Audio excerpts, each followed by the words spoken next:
There are programs being created where the community can come be involved, and we raising these babies from the community to police their own communities. That is also very key, because if somebody comes up to me and they tell me to put my hands up and they don't look like me, I already think I'm about to lose my life. Where the community can come, so to create and we raising these babies decrease from the community to police their own communities, involving community to police the community. If somebody comes up to me, that way we are less in fear of when we get pulled over on the side of the street, whether the probable cause or reason of suspicion is because of a stop sign or whatever it is. We have to start from within. Anything you want to build up, you have to start from within. Where the community can come, so to moving forward and to decrease from the community to police black community. I will say this: we have to not just the black. This is for the world. In fear, understanding is very key as well. Why is this happening? Whether because of the lack of fair justice, because of a consistency of this occurring over and over again without fair justice, and because we poor. Moving forward, we out here doing that because we poor. So that means we have to adjust a lot more than just the surface. Absolutely. First and foremost, we got to stop dying. And then we'll stand with you. And then we got your back and we won't be in fear. But we have to start from within. And black community, we got to come together more. Let's stop being dependent on someone to save us. Let's save ourselves. Let's stop. We don't need to destroy our stuff. Let's come together and build more of our things. Let's build black businesses. Let's create our own police system within our community so we can police each other to give them a break. If we don't want them to come do whatever they're doing to us, let's do it for us. Let's build our own system. And then we can go and let's talk about the behavior, and then I'll conclude. But the behavior, we learn this from y'all. And y'all, you know who I'm talking about, not the black community. 1773, the Boston Tea Party, there was rioting and looting. This is learned behavior. This is passed down generation to generation. So to come back to us and say, you guys are wrong for what you're doing, we learn this. But I will say, if we become more dependent on each other, if we can be less dependent on someone else to save us and we save ourselves, things will change. And if we receive fair justice, one more thing, I know I keep saying that last thing. I do believe in burning something down. What we need to burn down is the broken system. We need to, like, and our allies that are out there standing with us, just like you're out there protesting, let's go protest the polls. Let's go protest and stop. If you don't like the prosecutor that got elected, let's find somebody we like. If you don't like the head of the education system or the whatever, let's find somebody we like, and y'all stand with us and let's vote for somebody that has a black agenda so we can start there and then increase to all lives. But I conclude with saying fair justice is the answer. There's 3 people out there. Let's get rid of them. Let's convict them what they're supposed to be convicted for. Let's start with that, and then let's build from within and then grow into an incredible, insurmountable, excellent nation. Thank you.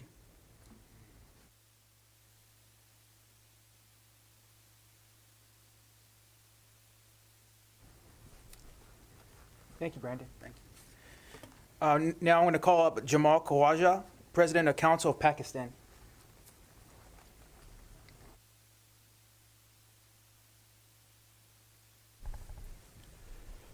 Good evening and Assalamu alaikum.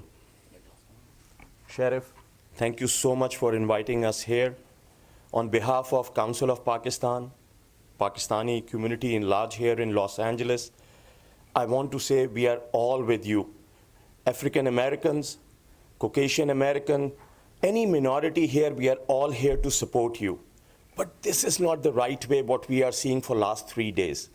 Burning businesses, harming others, it's not going to help anybody. as all these speakers have said very correctly, let's get together. Let's find a proper solution. You could see that Sheriff is here. He is here. He have called us to come and work with him. I personally feel, I am from Pakistan. We have seen these things and we know the bad result of it. That's the reason we have adopted United States as our home now. And we are seeing same thing happening here. The world is looking upon us. United States is a superpower. Everybody look upon us, all the Asian, European, everybody looks upon us. What are we doing? I request humbly, my brothers and sisters, I am also sad.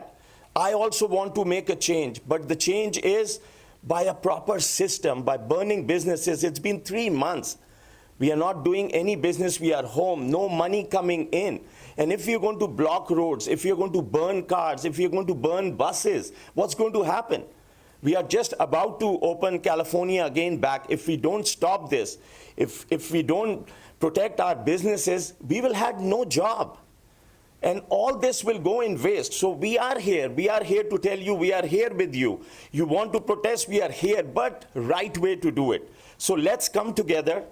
Let's think of a proper solution. Let's talk to the authorities and find a real solution. Thank you very much. Assalamu alaikum.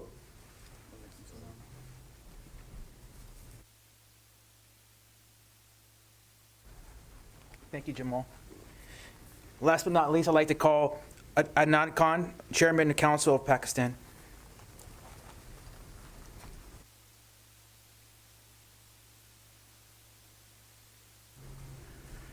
This morning, the sheriff brought together the faith-based community, the minority community, the business community together, and we discussed issues at hand.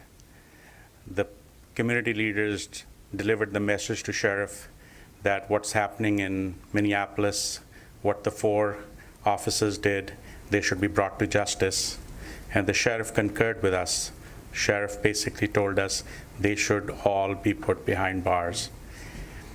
But the work we all have done with the LA County Sheriff, I think is something that all law enforcement and communities across America need to do. Sit down on the table, get your message heard, but have certainly go out and protest, but burning is not the way. We came to the table and we sat down, we discussed, and this is before the sheriff even got elected.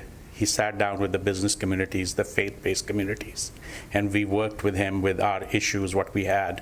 Today, most of those issues we have put behind us in LA County. Today in LA County, we are working with sheriff to fight the virus, to put behind this worst virus that's affecting our businesses. We are collecting masks and sanitizers, working with the sheriff department, delivering them to people who cannot afford these things. But today, as our businesses burn, this is not helping us. So I would ask and request, and the people of LA and minority communities and faith-based communities ask our Attorney General, our FBI to get involved and put those 4 away, because we have lost too much. Thank you, Sheriff, for your leadership. Thank you, the Sheriff Department. Thank you, Anand.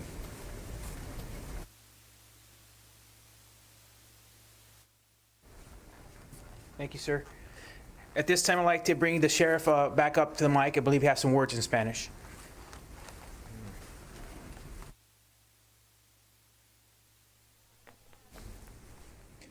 Para los que están escuchando, viendo en The español. sheriff's news conference, a number of people, religious leaders as well as community leaders, and the sheriff himself talking about understanding the anger right now that the community is feeling, but also supporting the efforts of the mayor, putting into place a curfew that's going to go into effect in an hour and a half from 8 tonight until 5:30 in the morning.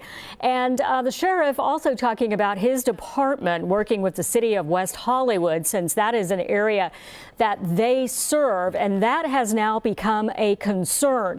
And we heard from a number of church leaders, including Pastor Boyd from the First AME Church, talking about bringing a understands the outburst, but he's calling on the communities to change and to talk together, and that things need to be changed, that we can move forward and not see outbursts like this. Other leaders talking about violence not being the solution, that once we recover from this, the damage that has been done and the anger that we've seen today, once that is resolved, what are the solutions? Obviously, there hasn't been a solution because we see ourselves in the same place that we were before. And then one of the last speakers talking about his plan for healing. And he said the first thing that we need, fair justice. That is his plan to heal. He wants to see more arrests in this case that happened involving the 4 officers in Minneapolis. That is his call for peace. Community policing, teaching the community to police itself, to not be afraid of law enforcement, to not have it be them versus us. And then an understanding of why all of this is happening. One being poverty in the community, and not to feel like we have to burn buildings or set fire to patrol cars like we saw today, but we need to burn down a broken system. You are watching the NBC4 News at 6 o'clock. We want to get to the latest now as we continue to monitor these protests. The cities of West Hollywood and Beverly Hills have announced an 8 p.m. curfew starting in an hour and a half from now. This after Mayor Garcetti announcing an 8 p.m. curfew for downtown LA that will expire at 5:30 tomorrow morning.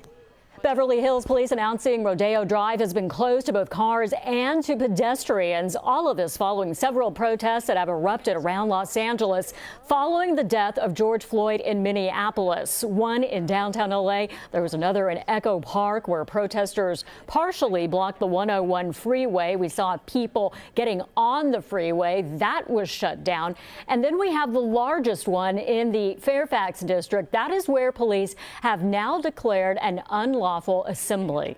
Now, it did start off peaceful today, but then that's when we saw several people within the protests come out. Protesters climbing on top of a bus, blocking intersections, spray painting cars and buildings. Nearly a dozen police vehicles either burned, damaged, or destroyed. At one point, it looked like they were going to storm CBS Television City next to the Grove, as we continue to see some live video here from one of our news chopper for Alpha. I believe this is looting that's happening at Nordstrom. I don't know if Megan Reyes is up there, if she can hear us. Megan, what can you tell us about what you're seeing right now?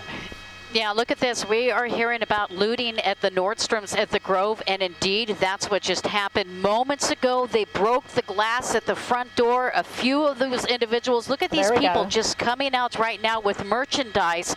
This is problematic. This is what we see. It's the few individuals that take a peaceful protest and they use it to their advantage, and right now we're seeing evidence of that here at the Nordstroms. We also heard about some looting that took place not too long ago over on Rodeo Drive by Santa Monica Boulevard. Beverly Hills Police Department, they were quickly on that, assessing that situation, but obviously law enforcement officers are dispersed throughout the Fairfax district. Once word gets around that they are looting the Nordstroms right now, most likely we will see police start making their way, but until that, these folks are trying to take advantage of this situation, and you can see more folks are hearing about this opportunity. They are in the Grove right now, and I do not see any law enforcement officers around this area. You can just see how word of mouth gets around really quick. They see people with merchandise, and everybody just starts running. And you know what? Nordstrom's just may be the first store right now. This is just a chaotic situation where they're going to use this opportunity to vandalize as many stores as possible. There's an LAPD airship, so that airship now is calling down for units. But unfortunately, Nordstrom's is falling victim to all of this behavior here down below. Yeah, you might be right, because some of those people we saw ran past Nordstrom and they were going possibly to other stores. I don't know, they ran past. We're seeing more people coming out carrying items. Can't quite tell what they're taking, but grabbing one, two, or a couple of items and heading back out. And Megan, this has just turned into chaos now. As you said, not seeing any LAPD officers in that area, but this is why they wanted to extend that curfew, the curfew that the mayor put in place for LA, now extending to West Hollywood and Beverly Hills, which starts at 8 p.m. tonight and runs until 5:30 in the morning. Do you see any other stores at risk right now? Yeah, I'm trying to see whether or not any other stores are at risk. I mean, obviously, every single store here is at risk. It just depends what these individuals are going to do. We're trying to get into a better position here to see, but right now we can clearly see Nordstrom's. Everybody is running into the store right now. Pandemonium down there below as they are grabbing the merchandise, get what they can, and then get out really quick. Fortunately, law enforcement officers, they are aware. Look at that, LAPD helicopter right there below us. They are assessing the situation. They're calling for ground units right now. They're looking at the entire area. They're calling for additional units. And you know what? Law enforcement's not too far away. I mean, look here. And this the is streets where are we open. have that peace. Yeah, I mean, look at all these officers here. This is where we have the peaceful protest, and you can see the large crowd that we had earlier has dispersed. The problem is some of those crowd members dispersed into the Grove, and then they took advantage of the situation and made their way into the Nordstrom's where they're looting right now. So that's just the only store that we see. We'll try to see if other stores are being vandalized. But Kathy, I wouldn't be surprised if other stores fall victim to all this chaos here down below. Look at these. I mean, people just running in and out, just like a, you know, free for all, unfortunately. This is the behavior, Megan and Kathy, that's exactly what the mayor was talking about today. This will not be tolerated. It's this kind of behavior that takes away, he was saying, from the message that they were trying to portray in that peaceful protest earlier today. It just completely turns to chaos. We've seen this time and time again. The only difference is that this is happening so much earlier in the day. This isn't the darkness that we've been seeing where this has been happening in downtown LA. We're actually seeing people out in broad daylight robbing, We're bouncing over there. taking We're over leaving this store. I'm sorry. You know, yeah, again, I missed the question, but again, we are going to slowly work our way back to the other problematic area, which was Beverly Boulevard near the Grove. But look, we're seeing more people come in, and they are using plastic bags now. We're seeing them take some plastic bags from these trash cans in order to use it to get more merchandise. So unfortunately, right now, we're still seeing more people come up into this area. I'm trying to see whether or not they're going to be breaking into any other stores here. I got the Gap over here, so we're seeing what these people are doing. Fortunately, it doesn't seem like they're trying to vandalize this particular building. It just seems like Nordstrom's right now are assessing the situation, and we're also listening to law enforcement right now. They are calling for units to come and put a stop to this nonsense down here below. Yeah, and then you just have some people who are just walking by, and pretty soon there's going to be a police presence here. That's going to be kind of chaotic. They're going to have to try to police this, where people are just running into the Nordstrom and taking what they want and running back out. It's going to be interesting to see how they get a handle on that, because they're going to want to get outside that store. Megan apparently has something she wants to hear right now. She can have access to the scanners and find out exactly where they want to send units and what areas are at risk. But right now we're focused on that Nordstrom and the other stores here to see what's going to happen. And we're expecting, because we saw that police helicopter, saw everything, that we're going to see units here very soon. Yeah, in fact, we're repositioning here. News Chopper 4 pilot Derek Bell doing a great job. He's also talking to a law enforcement helicopter there down below. But you can see these individuals here. We were looking at the Nike store, and unfortunately, it's the name brand stores that these people go after. Nordstrom's a high-end store, so folks are taking advantage of the situation, breaking the glass, going inside the department store. Still don't see any law enforcement. But Kathy, when cops get here, it is going to be a situation. First thing they're going to do is they're going to deploy that tear gas. They're going to get these individuals to get out of this area, and they're going to try to maintain some control. We're repositioning the helicopter here, but let me kind of, I'm watching these individuals here. Look at Looks this. like another store has just been vandalized, and that's what I was, Ray-Ban. So again, it's these name brand stores that they're getting into. My concern next door is, look at this guy right here. Here's another store, and then I saw the Nike store. So we have some people kind of hanging out right now, pretty much up to no good. You can see now two stores. Look at the glass, just shattered the glass, getting inside, grabbing all that merchandise, using those trash cans. Look, they go open that trash can, they grab the trash bag in order to put all their loot inside and then disperse the scene. So this is just unfortunate, but this is what we're seeing. A situation, LAPD definitely, no doubt, going to be turning their attention to this here shortly. Yeah, and that gentleman there in particular with an armload of things, now loading it into the bag. Megan, you called it perfectly. It's exactly what street? he did. Where do you need I it don't to fly see over? anybody, though, running into the Ray-Ban store at this point. But right now, what we have, 2 stores there that have been broken into, Ray-Ban and Nordstrom. People going into the Nordstrom, running out with items. And we've seen the LA police helicopter overhead taking note of that, but right now, no active police presence right in that area. We're expecting that to change. We're watching police right now on the streets. We see units out there, but not heading in that direction, at least not these right now. We want to remind everyone we have that curfew that's going into effect at 8 o'clock until 5 a.m., 5:30 rather. Authorities really wanting to get a handle on this situation and stop this kind of activity. Right now, we are seeing more police in the area, so we'll see what happens now.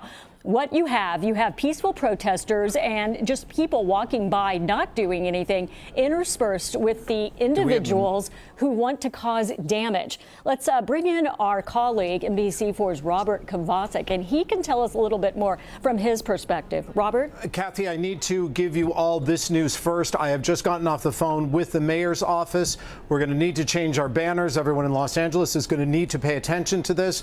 The curfew is now in place for the entire city of Los Angeles. It is not just for downtown Los Angeles. Mayor Garcetti has just let us know, and you're hearing it on NBC4 for the first time, this curfew now in effect at 8 o'clock tonight for everyone in Los Angeles. You are told to stay home. This as well from NBC News Investigations and our Andrew Blankstein, and this really underlines and underscores the situation that we are looking at right now in LA. In a rare move, the LAPD has mobilized the entire department. And that means basically that no staff has a day off. Each will be put on a double shift, and that is to get as many police on the street as possible. And right now, they are responding only to priority calls. Officers right now will be kept on a 12-hour shift. That from the LAPD to our NBC News investigative unit. As you look right now, it is what is going on at the Grove. This had been planned. We had been hearing now for several hours, even while the downtown LA protests were going on in the middle of the night, that the targets were going to be the west side of Los Angeles. Specifically, it was going to be the Grove, where you are looking at right now. Specifically, it was going to be Rodeo Drive and the city of Beverly Hills, another area that has been targeted. Viewers told us, and the city has let us know, that they were aware of this, that some of the shops that had begun, everyone, to take down their boarded up buildings due to COVID-19 had begun to take those down, all the wood, now have had to put them back up because those businesses are no longer safe from looters. We have information into NBC News that a number of stores on Rodeo Drive, arguably the most expensive retail shopping district in the entire world, has been tagged. Businesses there have been looted. And right now you go to the Grove, of Los Angeles, a destination for so many residents as well as so many tourists, that has been shuttered for the last few weeks due to COVID-19. And now you see that people then have targeted the Grove. As you look right now, so many running away from the LAPD that is out in force. So we have agencies now trying to protect several different cities. But again, it's important to say, as you see there on your screen, that curfew, that is correct, everyone. It is now in effect for the entire city of Los Angeles. And as you move west, West Hollywood told NBC4 their curfew goes into effect at 8 o'clock tonight. In the city of Beverly Hills, their curfew goes into effect at 8 o'clock tonight, and they have police deployed throughout those cities. And there you look right now. Kathy and Jonathan, I'm going to have you jump in and tell me that intersection that we're looking at right here. Robert, I wanted to ask you about the curfew and the time. So 8 o'clock now, does it go to 5:30? And is there any talk of expanding it past that? I know the mayor was really hopeful that it would be one night and they would be able to get a handle on this. But what are you hearing? This is West 3rd, by the way, as we have. What we are hearing is that they were, they were hoping against hope here. Is that, last night when I said to Mayor Garcetti, what are the plans here? He said, listen, we want people to have the ability to express themselves, but not for the situation to get out of control. And keep in mind, this is still, the sun hasn't set. And as we saw in Minneapolis, that's when the trouble really started. And as we're seeing tonight in Chicago, that is where the trouble is. And throughout the nation now, it is not just Los Angeles, but in Seattle, Chicago, Pittsburgh, Columbus, cities are setting this 8 p.m. curfew deadline. What does that mean? That means you have no reason to go outside. You heard Mayor Horvath of West Hollywood. Businesses, some of them were opening up today. All of those businesses have been told to shutter. No one should be going out onto the sidewalks. The LAPD, the Sheriff's Department, and agencies, police departments, whether it's Beverly Hills or even if you head west to Santa Monica, all right now on alert, trying to see what's going to happen. And Kathy and Colleen, this is a situation, again, that when you look, when the social media buzz throughout the early morning hours was that the West Side was going to be the target, and they are making good on that progress. Leaving downtown LA and into the West Side they go. And as I turn to you, I just want you to know that I talked to friends of the 17-year-old organizer of a protest today. And if you're watching us right now, I'm sure you have your phone in your hand. Go to your Instagram and look up Students for Floyd. And you can see how pure the intentions were, that they were going to meet at Pan Pacific Park. This was going to be a peaceful protest. These were students that originally were converging on Pan Pacific Park. Students, as I've been explained, had their parents with them as chaperones. And what happened is a number of other protests got involved. Everything converged, and then the chaos then ensued. And as you see right now, here they are in outside of the Grove, and it just depends how far these protesters, these demonstrators will want to push now into the west side of Los Angeles. And Robert, you're so correct about that. You're talking about a teenager who was organizing, a 17-year-old.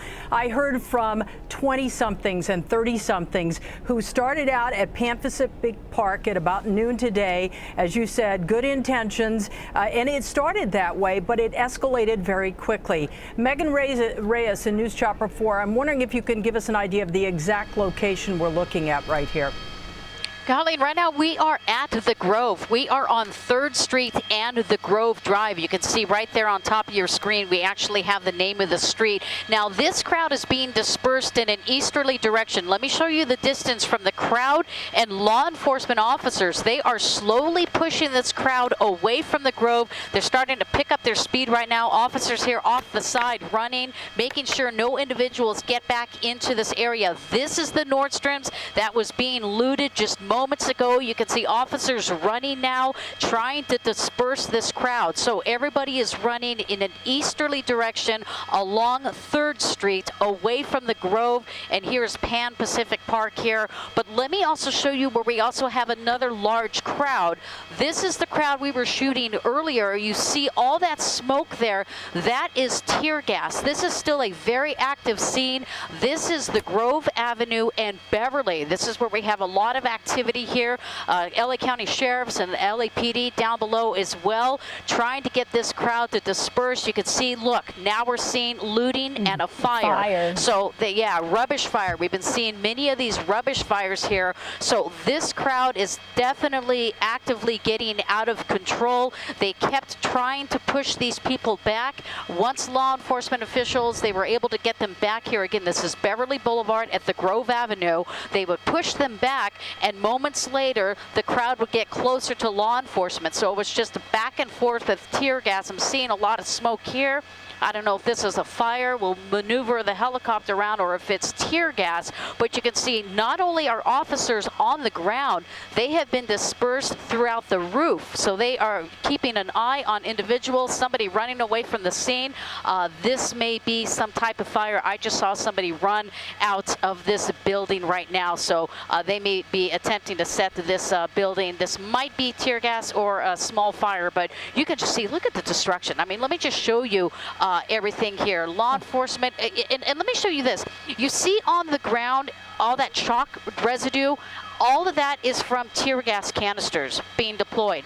Look at the amount. I mean, this entire street is just littered with that. And then you'll get a few individuals. When you come to a peaceful protest and you have a gas mask and you bring cones, these are items that you know you're going to need in the event if they start deploying this tear gas. So the intention, that's what it is. It's about the intent. These individuals knew what they were doing. Look at this trash bin. Now this trash bin's on fire. So we got a couple of trash bins on fire. It's the few individuals that are creating this chaotic situation, which earlier was a peaceful protest, and look at it now here in the Fairfax district. Yeah, and you see a lot of people hanging out there taking pictures, and I saw a few people down. You know you're going to have injuries when you have people running like that. It's just a bad, bad situation. Yeah. And Megan, you were showing us earlier when they launched that tear gas, they're prepared with cones and they're putting it on top of the canister to stop that smoke. That's right, Kathy. And again, it's the intent. When you come to a peaceful protest and you have these items, you know you are going to use this item. You are instigating. Unfortunately, we're speculating, but most likely you know what to do with that cone. And we saw a lot of times when they were deploying the tear gas, they would stick the cone right on top of the tear gas canister, which pretty much puts it as it renders it ineffective. Now we still, this is new since we left the scene. So these trash bins that we saw them use earlier to kind of hide behind, well, some people decided to light these trash bins on fire. So again, we're at the Grove Drive at Bever. All this activity is, the police down there are really trying to hold this scene, but it's getting even more chaotic. And as sundown is just around the corner, that's really going to bring more chaos here from what we saw, especially from last night. You know, it's interesting because we didn't see these fires until after 11 o'clock, and we saw several fires set in the middle of the intersections here. This appears to have ratcheted up really, really early. Megan, what about arrests? What do we know about that so far? Colleen, it's just happening so fast right now. We did hear there are some arrests, but there's possibly can't get to them all right now. And is this telling what's going to come tonight? I mean, if it's only almost 7 o'clock, and we're starting to see looting of this magnitude. And again, the Grove, we just got pictures earlier of them looting the store or Nordstrom's. They were breaking the glass of these shops, going inside and grabbing merchandise, and law enforcement is spread out thin right now, so they weren't really able to get to those people. The best what they can do is try to prevent traffic, any further pedestrian traffic, from getting into the Grove, and that's what they're people east of the Grove in this direction, away from all this activity. But as I kind of looking and getting my bearings, I could just see these fires here. This is where we had a couple of trash bins. They pull these trash bins out. Well, look they at take this, them Megan. onto Look, the street. Yes. We're watching some of this video. Kathy, Megan, people are actually coming things here. Yeah, in fact, my pilot's telling me something. Talk pan left. He's telling me we have More a smoke? fire near the Nordstroms. Yeah. He's saying there's a fire near the Nordstroms, and yeah, look at that right there. Okay, so yeah, good eye there. Derek, Nordstrom's, moments ago, we saw folks looting the Nordstroms. It's bad enough you're looting the Nordstroms, any store, but now it appears they may have set some type of fire here. So this is the Nordstroms here at the Grove.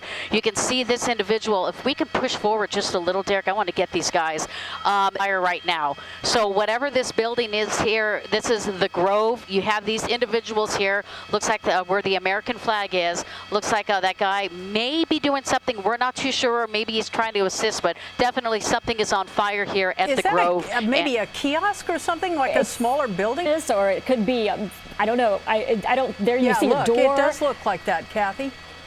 Yeah, Yes, you guys are definitely. right. Absolutely, yes. Yes, it is a kiosk there. We don't know exactly what it is. We can see the vandalism, and fortunately, we have some individuals here who are helping. I see aprons on some of these guys, so perhaps these guys, they saw this on fire, so they're really going to address this soon before it gets out of hand. So that's the good news. No doubt, fire department will be here shortly, but look at the looted mess here. I mean, folks just broke through the glass there, ran from, and now we just have everybody dispersed. I'm just going to show you here. Moments ago, this right here, 3rd and the Grove. This is where we had a lot of law enforcement. There's the line of police. They were originally at Fairfax. They were at Fairfax and 3rd. Now they're making their way more in an easterly direction, trying to push the crowd for Pan Pacific Park. And you could just see the pandemonium down below as folks are still instigating officers. And this is definitely getting out of hand, and with looting and testing the patience of officers there down below. And we're seeing a lot of cars there. It's like the streets are not closed there. We are seeing people driving by as the people are walking and running through the streets in some cases. Yeah, Kathy, we're seeing a lot of the same cars. They're kind of getting involved in the situation. Some of them may unexpectedly get in this crowd, but a lot of cars here may be, folks are headed to this area. So that traffic, I want to bring it back up to Beverly Boulevard and see what's happening at Beverly. Still a lot of traffic here at Beverly Boulevard. A lot of folks here moving away from the intersection. It was Beverly and the Grove Avenues where we have the activity, where we have a couple of the trash bins that are on fire. Yeah, this is at Pan there. Pacific Park. And look at this one. This one was just recently set on fire here as well. Megan, if they are being pushed towards an easterly direction, aren't they going to run into a residential area at some point? You know, yes, I mean, it is residential in an easterly area. Let me try to get you this picture right over. We're maneuvering the helicopter. That looks like it might be more tear gas or another fire. But let me show you the area that they might be moving into. Again, than any type of any direction. But Colleen, Beverly Boulevard here, as we come up on major streets here, this is Fuller Avenue. We do have people over here in this area, but just to the north, residential neighborhood. Fortunately, they're staying away from the residential neighborhoods. They're really more interested in the commercial buildings. If they're seeing, that's what we saw a lot of activity. So there are homes in this area. Folks, if you live down here, the safest place is to stay inside. That's what law enforcement wants you to do. Home, lock those doors right now, because just around the corner along Beverly Boulevard is where we have all this activity. And again, it's still a cat and mouse game. You know, they keep being pushed back. Just keep being pushed back by law enforcement officers, and then look how they run. You see how they scattered? That's because there's another round of tear gas being thrown at these individuals. So they push them back, and then they start testing the waters. Then they start making their way closer to police officers, law enforcement officials. So it's kind of going back and forth. And a lot of these cars sitting here in the intersection watching this activity, which leads me to believe part of these people here have come to be a part of this protest. Megan, we have one of our colleagues on right now from Telemundo Network. He is Guad Venegas. And Guad, can you tell us where you are, what you're seeing here? You're behind this line of police officers. I am on Beverly Boulevard, just 1 block west of Fairfax, where about an hour ago when we arrived, there was thou on the street.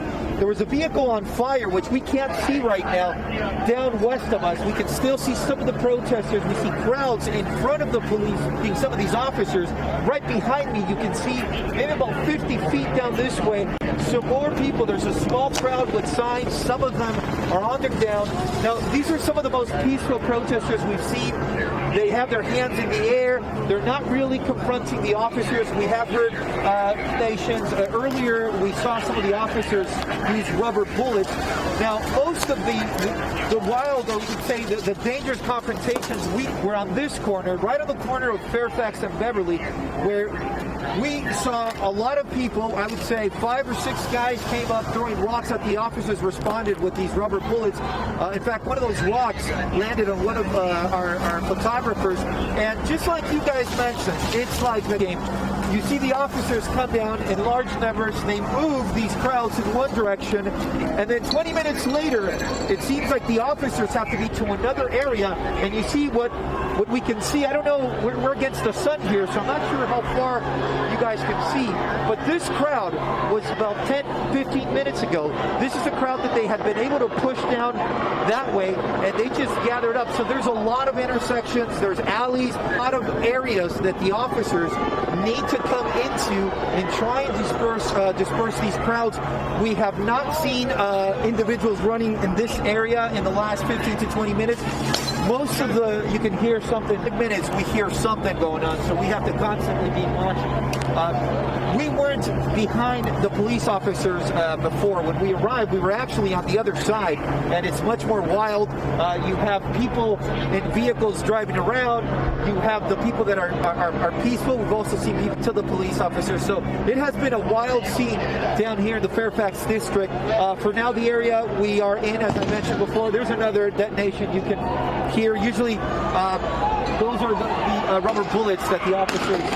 There you can actually see water bottles being thrown at the police officers. A lot of people yelling, and we can hear. I'm just going to sit back and let you guys listen.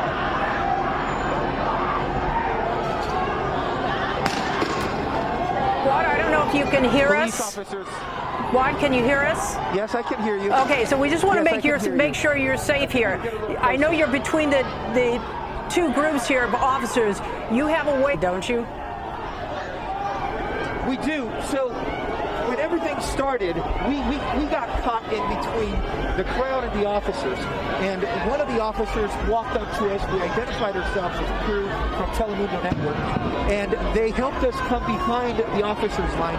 And we have been behind the officers for the past 40 minutes. Time has gone by so fast. It might have been an hour ago. So we have remained behind them. Now, the officers have been very good about communicating with us, telling us where we can and cannot stand.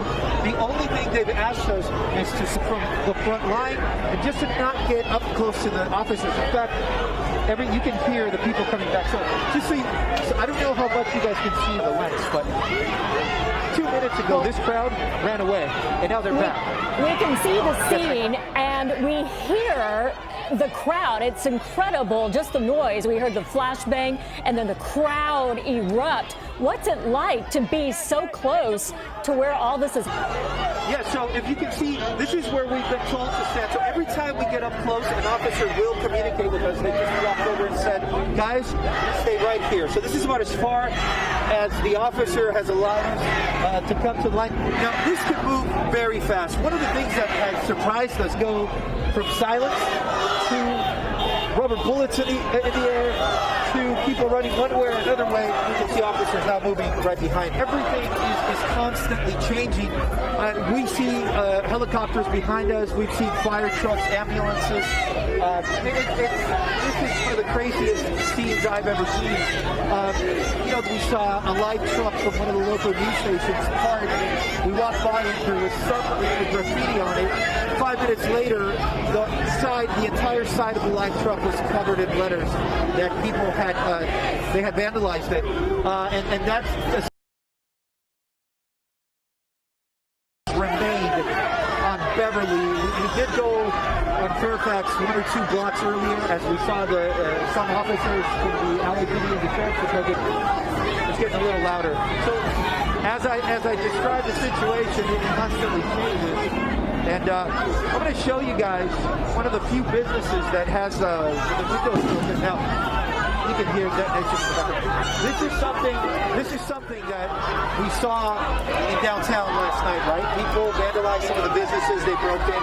We haven't seen that, at least not here in these few blocks. Interrupt for 2 seconds. It's really hard to hear Quad right now. We are going to stay with his picture and bring in Mayor Garcetti. And Robert, I believe you've been talking to him. Quad, don't go anywhere. We're going to stay with your picture. We see the damage there. We know that you're between the lines here with the protesters on both sides and the LAPD. Robert, you've been talking to Mayor Garcetti? Have been talking with Mayor Garcetti. It was Mayor Garcetti's office that told us about the entire city of Los Angeles going under an 8 p.m. curfew. Mayor Garcetti, we appreciate you joining us. Your decision to extend this curfew citywide as the situation just continues to escalate on your streets. Well, this isn't a tough decision, Robert. This is no longer protest. This is destruction. This is vandalism. And we need home. People who don't will be subject to arrest. so we can find out who is committing the destruction, not just of police vehicles, but of those businesses that have been so hard hit by this pandemic.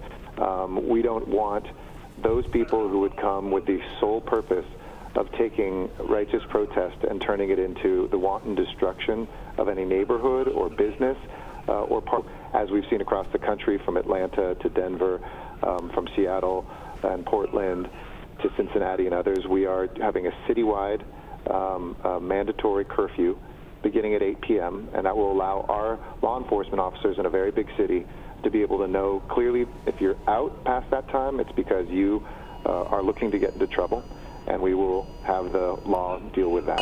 But we have to be able to protect folks, and people have to, as we've seen in the last 2 months, stay safe at home, and this is very nice so that we can make sure this city that we love not only protects life, but protects people well. Mayor Garcetti, did you just hear that alert go off? Yes, we sent that actually. That was the public safety alert, letting everybody know that this is to 5:30 tomorrow for the entire city. So obviously, as we said, traveling to and from work and giving emergency care, this was unfortunate when we see something that was so tragic that there are those that you have to ask, why are they trying to turn the conversation to something else? And clearly people who are just looting or stealing or vandalizing have nothing to do with the protest that we've seen. This is now time for us to continue to push forward, to say we love this city, but we have to establish that this is destruction and it's no longer protest. Mayor, we're less than an hour. There are, as you can see from our pictures, large groups of people still on the streets. Has the LAPD laid out a plan for you? How do you plan to enforce this with less than an hour to go?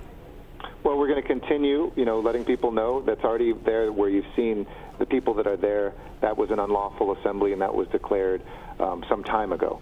If people don't disperse, well, LAPD can't arrest everybody at once. They are subject to and will be arrested.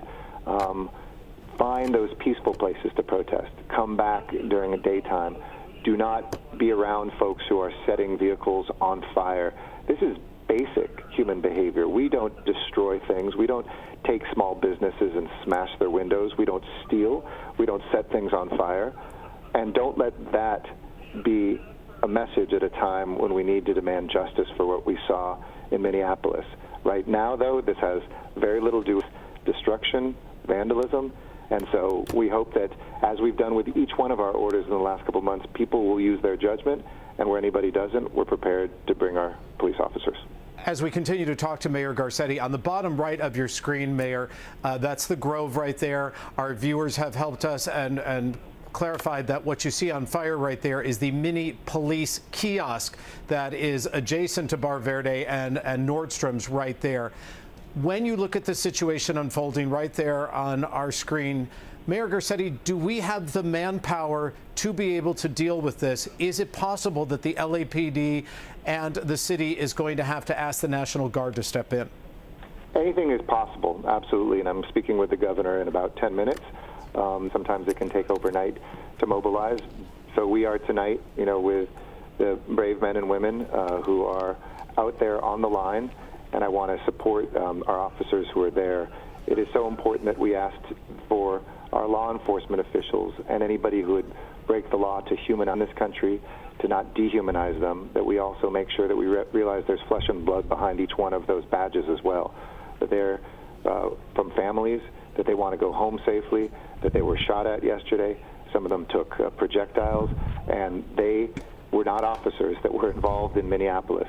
They are the ones that we ask to be our guardians. And so tonight we need to have that respect. If people don't have that respect, we will use the force of the law. Mayor, we heard earlier there are teenagers out there, 20-somethings, 30-somethings, older people, younger people.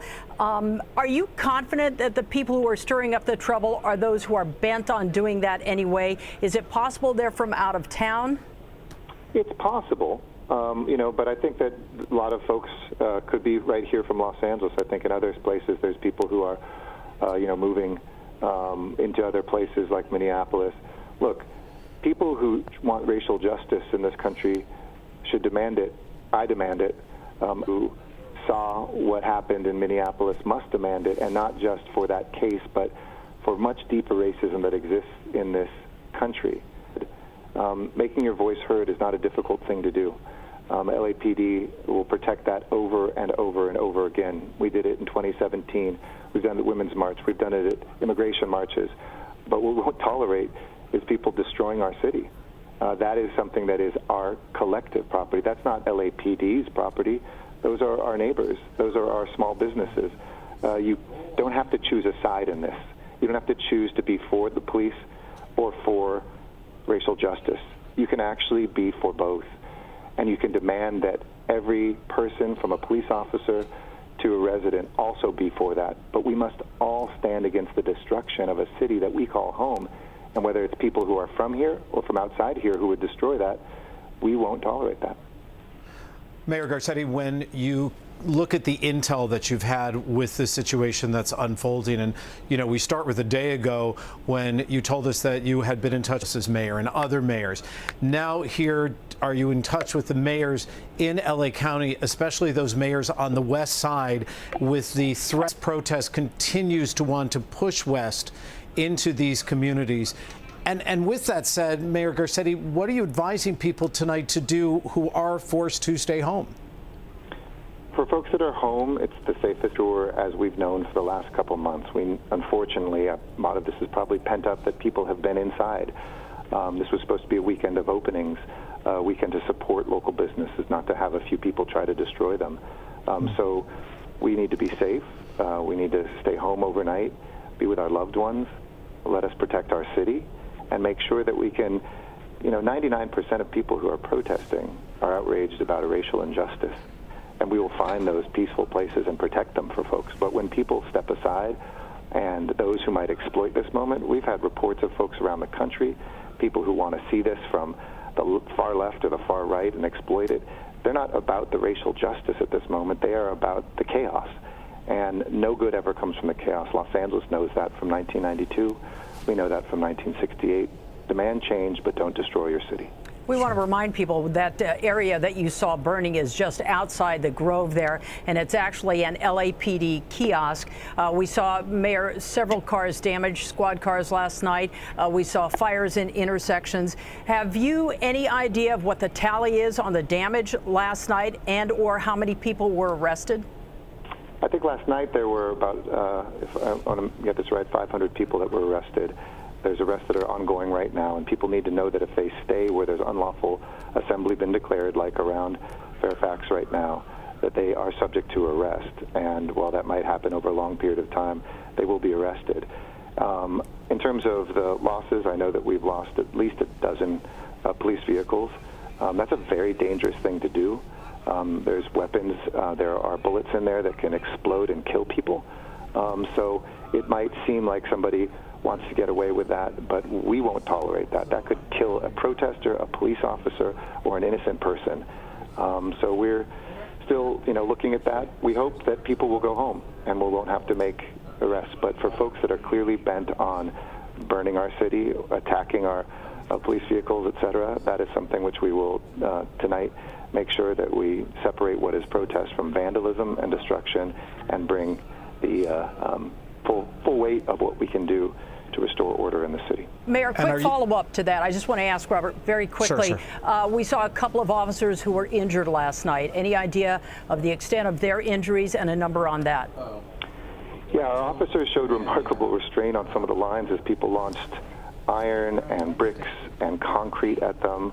Officers who were not there in Minneapolis, officers who have served our city, officers who have protected lives, who have intervened in domestic violence situations, who have mentored young children.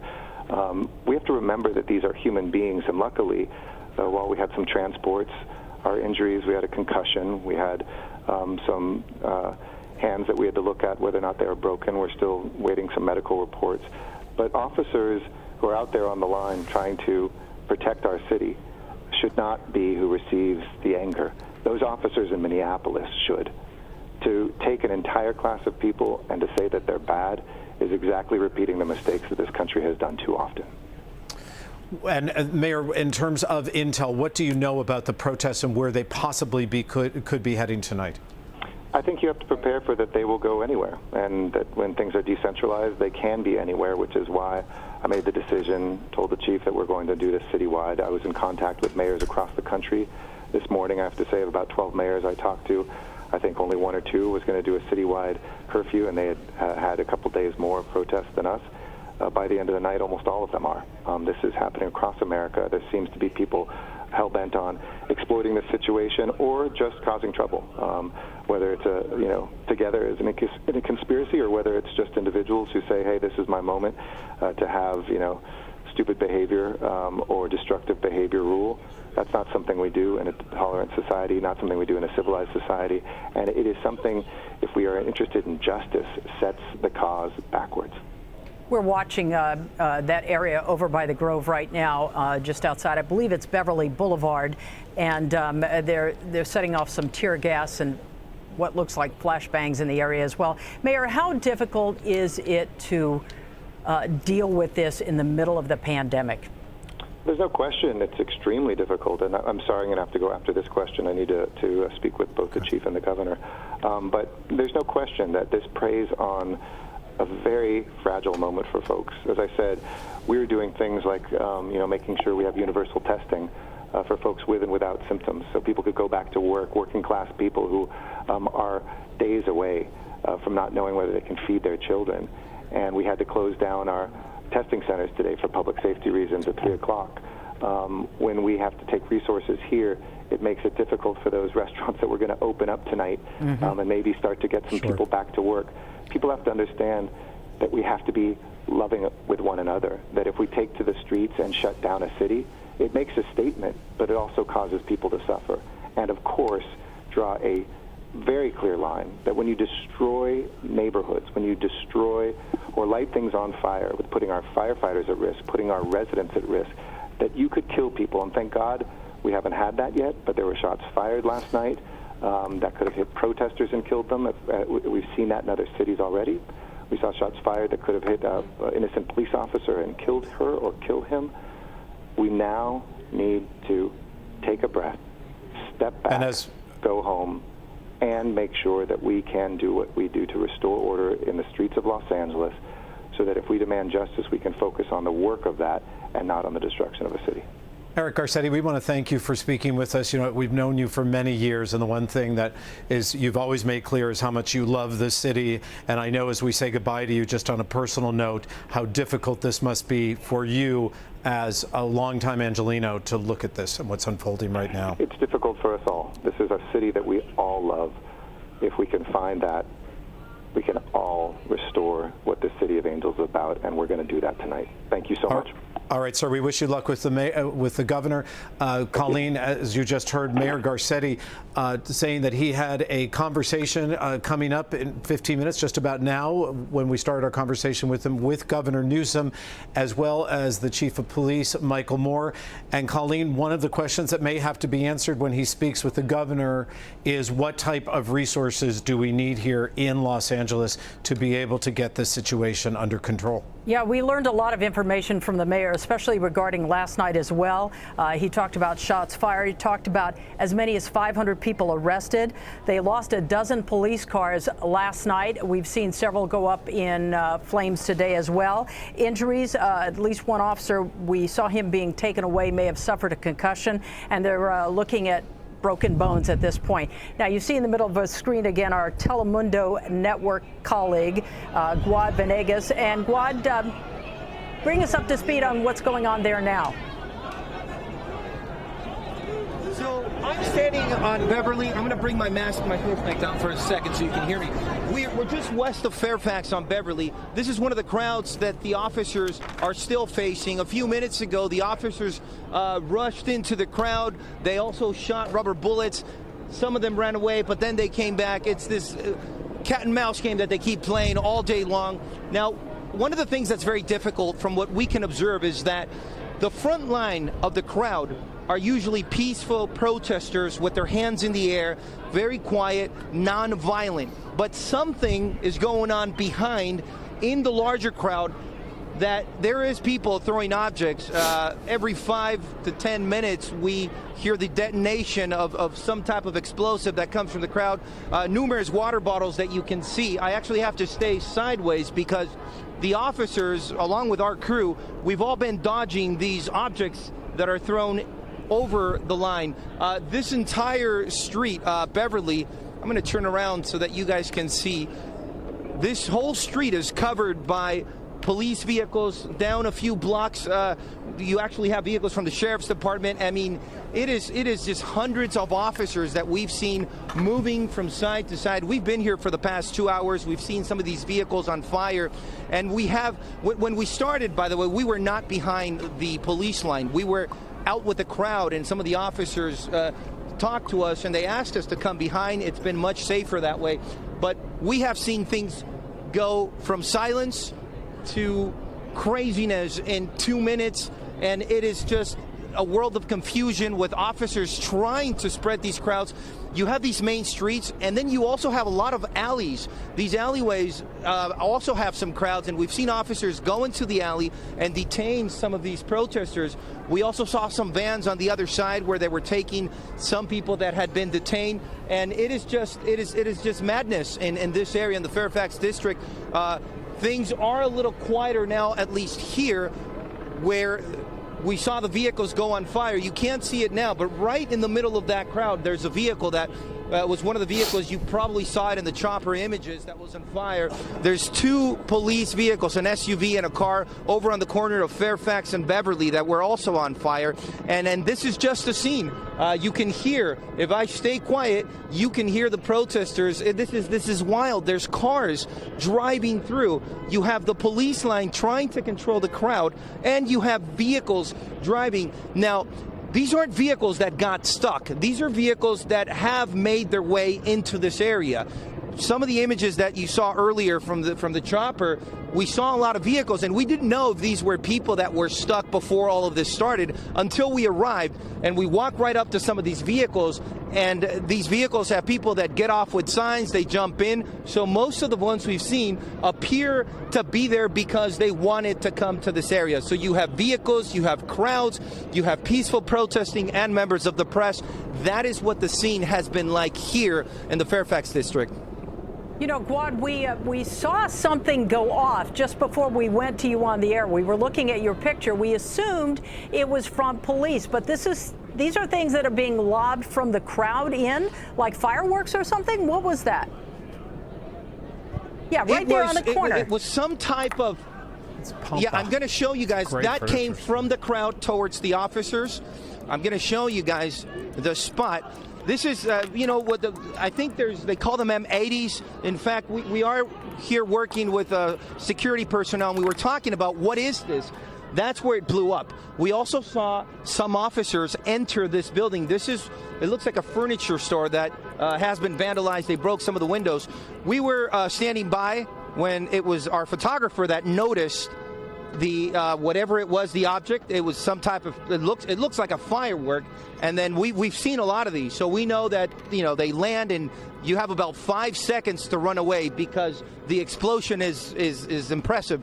So everybody backed up. It exploded right over there. There's been a few that land right next to the officers. After this exploded, we saw some of the officers enter this furniture store, which is one of the businesses that we've seen has broken windows. And this is one of the reasons why I'm actually sideways, is because these have been coming from the crowd into the officers. I've seen about 5 or 6 of these at this intersection. We saw a few other ones when we were standing a block east of here on Hayworth. And we also saw a few of them earlier on Fairfax and Beverly, which is where we saw most of the confrontations. That's where we saw people throw rocks at the officers, and we did hear the officers use the weapons that shoot the rubber bullets. So it's been a wild scene out here. And Guad, Kathy Vara joining you now. Once again, I'm just wondering, are police trying to move the protesters at this point, or is it just a standoff right now? So this intersection, we've seen a standoff going on for maybe about half an hour. Earlier, 2 hours ago, this was all crowds of protesters with no officers. The officers were standing off on Fairfax, 2 blocks in this direction. What it seems like from what we've observed is the officers will regroup and they receive some sort of instruction. They line up. We always see this, right? You see the front line, and then you see lines behind them lining up like this. And then at some point, they receive some type of message where they will all move in and disperse the crowd. Now, they haven't done it here, but we have seen them disperse crowds in other intersections. So they receive some type of command. They haven't done it here. And then when they receive that command, they immediately advance. They shoot these rubber bullets. Now, every time we've seen them use these rubber bullet weapons, they shoot them at the ground, and then it seems like from what we observed, they bounce up at the protesters. They have not dispersed them here. We don't know what's going to happen. Things here change every minute. You can be standing by, things look calm, and then something blows up and you got to run away. So we have to be on our feet, just like the officers. Right now, you have a lot of vehicles coming in, driving up. You can hear them honking. And, you have vehicles like, for example, this pickup truck just pulled up with officers.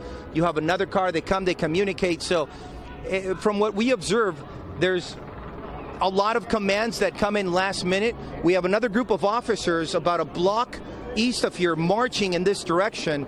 So from what we've seen earlier, I would imagine that they're waiting for more reinforcements at this intersection to start moving in. Earlier, when we had a similar standoff over on Beverly and Fairfax, they stood this way and they waited for officers to come. Even the sheriff's department joined them, and then they moved in towards the crowd. Now, the problem is that every time they disperse these crowds, the people come back 10, 15, 20 minutes later. So it's a very difficult process for the officers.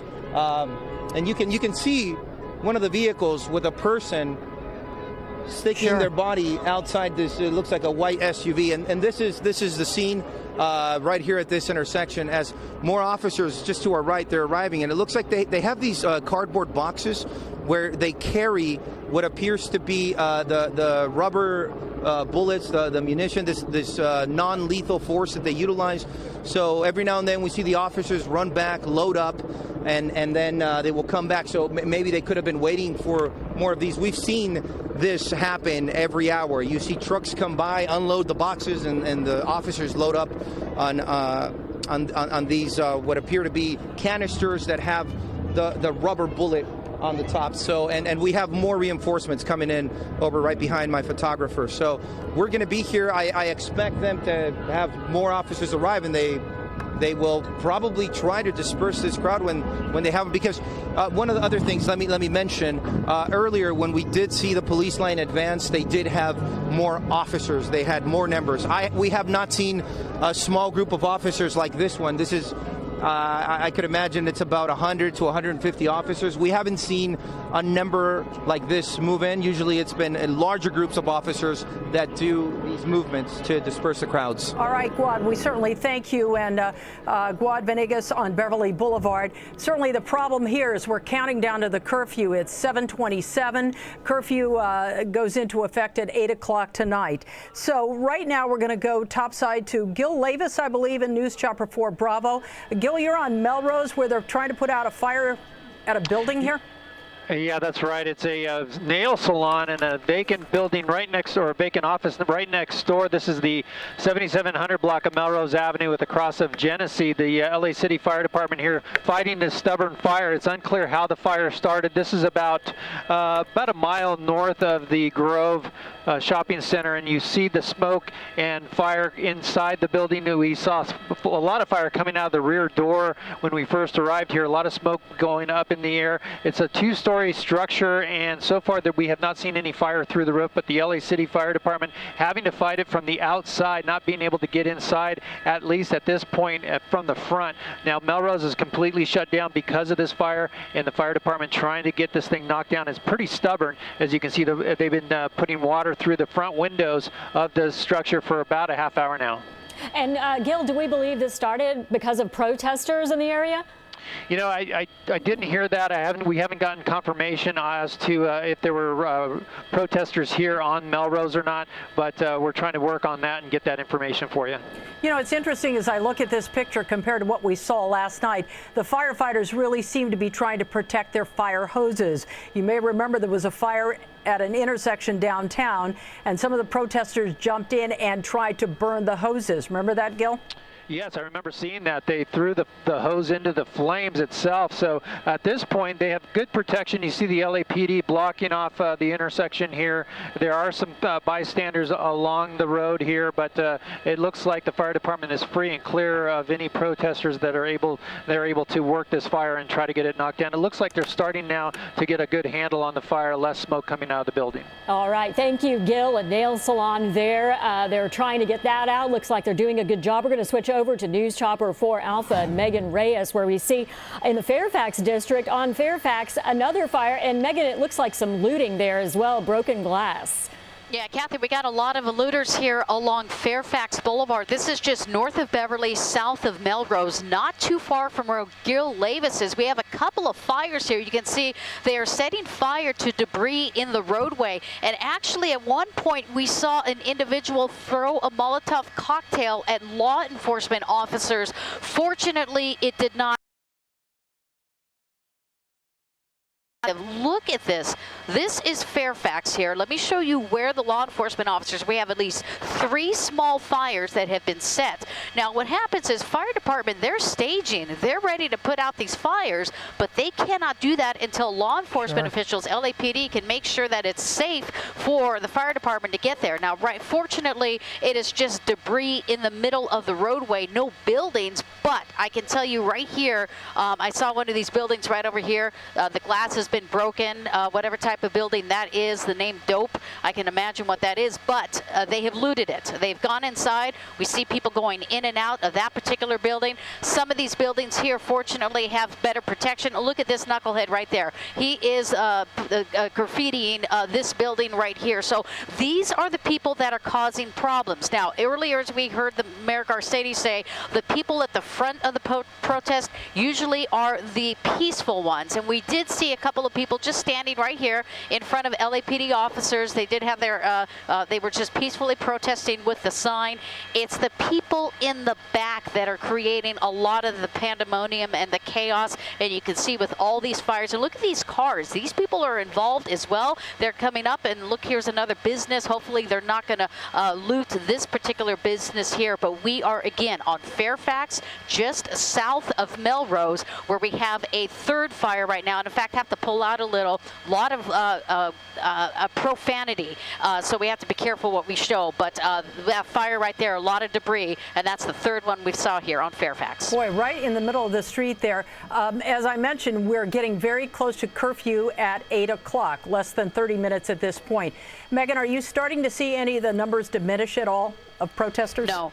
No, unfortunately not. In fact, you know what, Colleen? I think it's going to get worse at nighttime. Despite the mandatory curfew, we are seeing more people. And this is just one area. I mean, Gil Levis is over Melrose, where we have a group of people. And then we have hundreds of people over by the Grove, and they have been dispersed. We saw folks along 3rd Avenue, 3rd Street and Fairfax. They've been pushed in an easterly direction. But then you have a rough crowd over on Beverly and the Grove Drive. That's where law enforcement officials, they've just been in a constant battle deploying that tear gas, trying to push that crowd further back. And we've been witnessing from the helicopter the type of behavior. They are vandalizing buildings and breaking the windows. And we're going to try to see, you know, again, going to zoom in here. You see more debris, but I'm concerned about this building right here. See a bunch of people just kind of gathering in front of this location. And that's kind of what they do. They just stand here, and then that's when they just go to action, start breaking those windows, get inside and see what they can do. And again,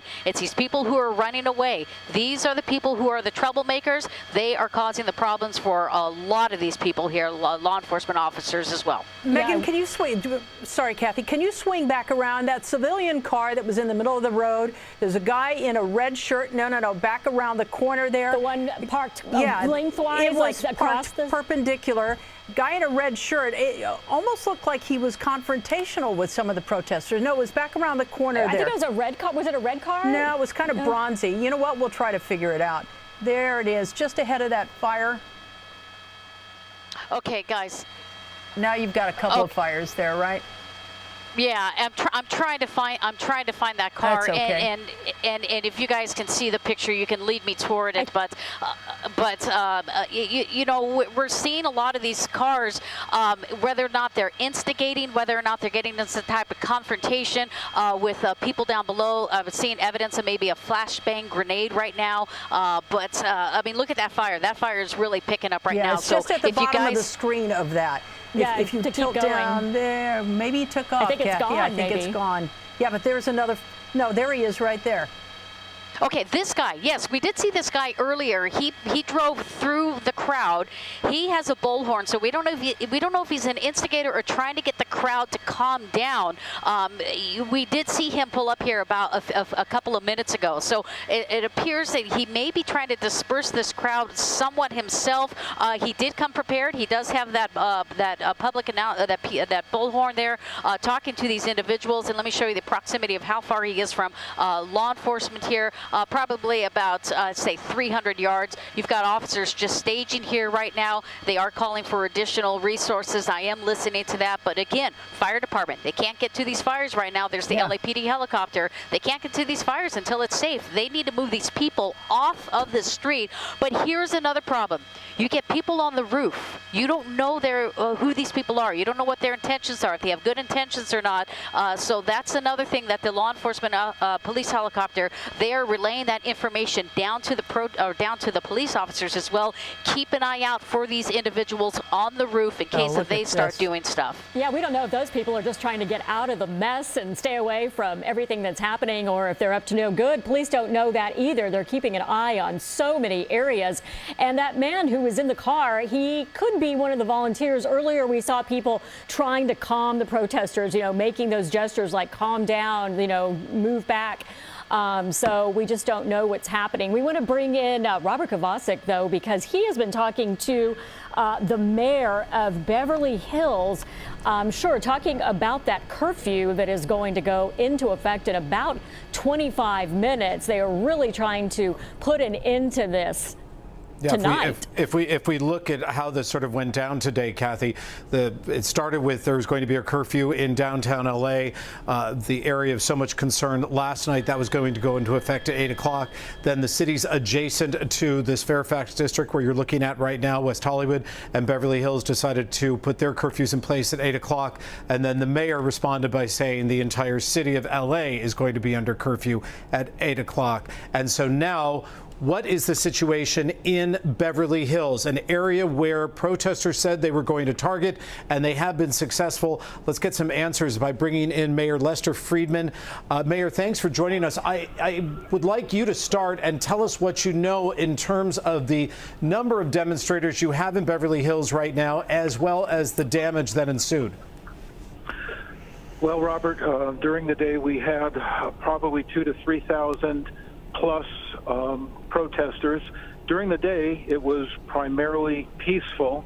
All of a sudden, there was a big change just around 5 o'clock or so, where it got to be violent, and there were people who decided that they wanted to loot as opposed to having a peaceful protest, which was the way it was earlier in the day. Were they successful? Did they gain access into some of these stores on Rodeo? They certainly attempted to. There were a couple of breaches, but I don't have any statistics in terms of if there was anything that was retrieved. There were some broken windows. There was a lot of graffiti and spray paint during the latter part of the afternoon. When you consider the curfew that begins at 8 o'clock, and Mayor Friedman, we talked to you a couple of weeks ago when the city of Beverly Hills said if you don't wear masks, you could possibly be cited. I imagine tonight in Beverly Hills, you mean business as well for the people that you were telling to stay off the streets tonight in about 20 minutes. Well, we want to ensure the safety of our citizens, visitors, and law enforcement personnel. And yes, there will be strict enforcement of the curfew starting at 8 p.m. When you say strict enforcement, what do you mean there, sir? People are only permitted to go to their homes if they are coming into the city. If they are leaving the city because they want to go to their homes, they can. But other than that, there are no visitors that are coming into the city just to hang around. How tense is the situation getting there right now? We have some reports from people on the ground that perhaps Molotov cocktails are being assembled. Are your police in riot gear and ready to go, and where exactly are they? We do have police, and there is riot gear. We're being assisted by the LA Sheriff's Department to enhance our enforcement. And as it stands right now, there are mostly people who are exiting the city. There are maybe a few hundred that are still left in the city. So they're pretty much targeting that real estate then on Rodeo Drive. Primarily, it was the business district, which includes Rodeo Drive, correct. Do you have enough resources to be able to handle the night as we move forward? We are bringing in additional resources. Again, supplemented by the Sheriff's Department, who is bringing in additional resources for us also. Mayor, Robert, I have a quick question for the mayor. Sure. here. Colleen, Evan, just want to point out to everyone that we are speaking with Mayor Lester Friedman from the city of Beverly Hills tonight. Mayor, do we have any numbers? Do you have any numbers on the groups of protesters there? How large were the groups? What kind of arrests were there? Were there citations, people detained? Well, in terms of the numbers of people, during the day, there were probably 2,000 to perhaps 4,000 people. As it got later in the evening, there were groups of about 1,000 people. Don't have or detainments. But there were arrests. I don't have any statistics. Okay. How about injuries to the men and women of the BHPD? There are a couple minor injuries that we've had, nothing major. No one had to be hospitalized or anything like that, sir? Not that I'm aware of at this time. And before we let you go, Mayor Friedman, so we have this situation right now where the protests that started in downtown LA, start to move west here. Are you coordinating with other cities surrounding you as to how you will proceed in the night ahead? Yes, we are, and we are even requesting assistance from cities that are outside of our immediate jurisdiction. Such as? In the Inland Empire, I'm not exactly sure which cities. To bring in extra reinforcement. That is correct. And you're able to get that reinforcement because they don't anticipate trouble there? Haven't confirmed it yet, but that is the rationale that's being used.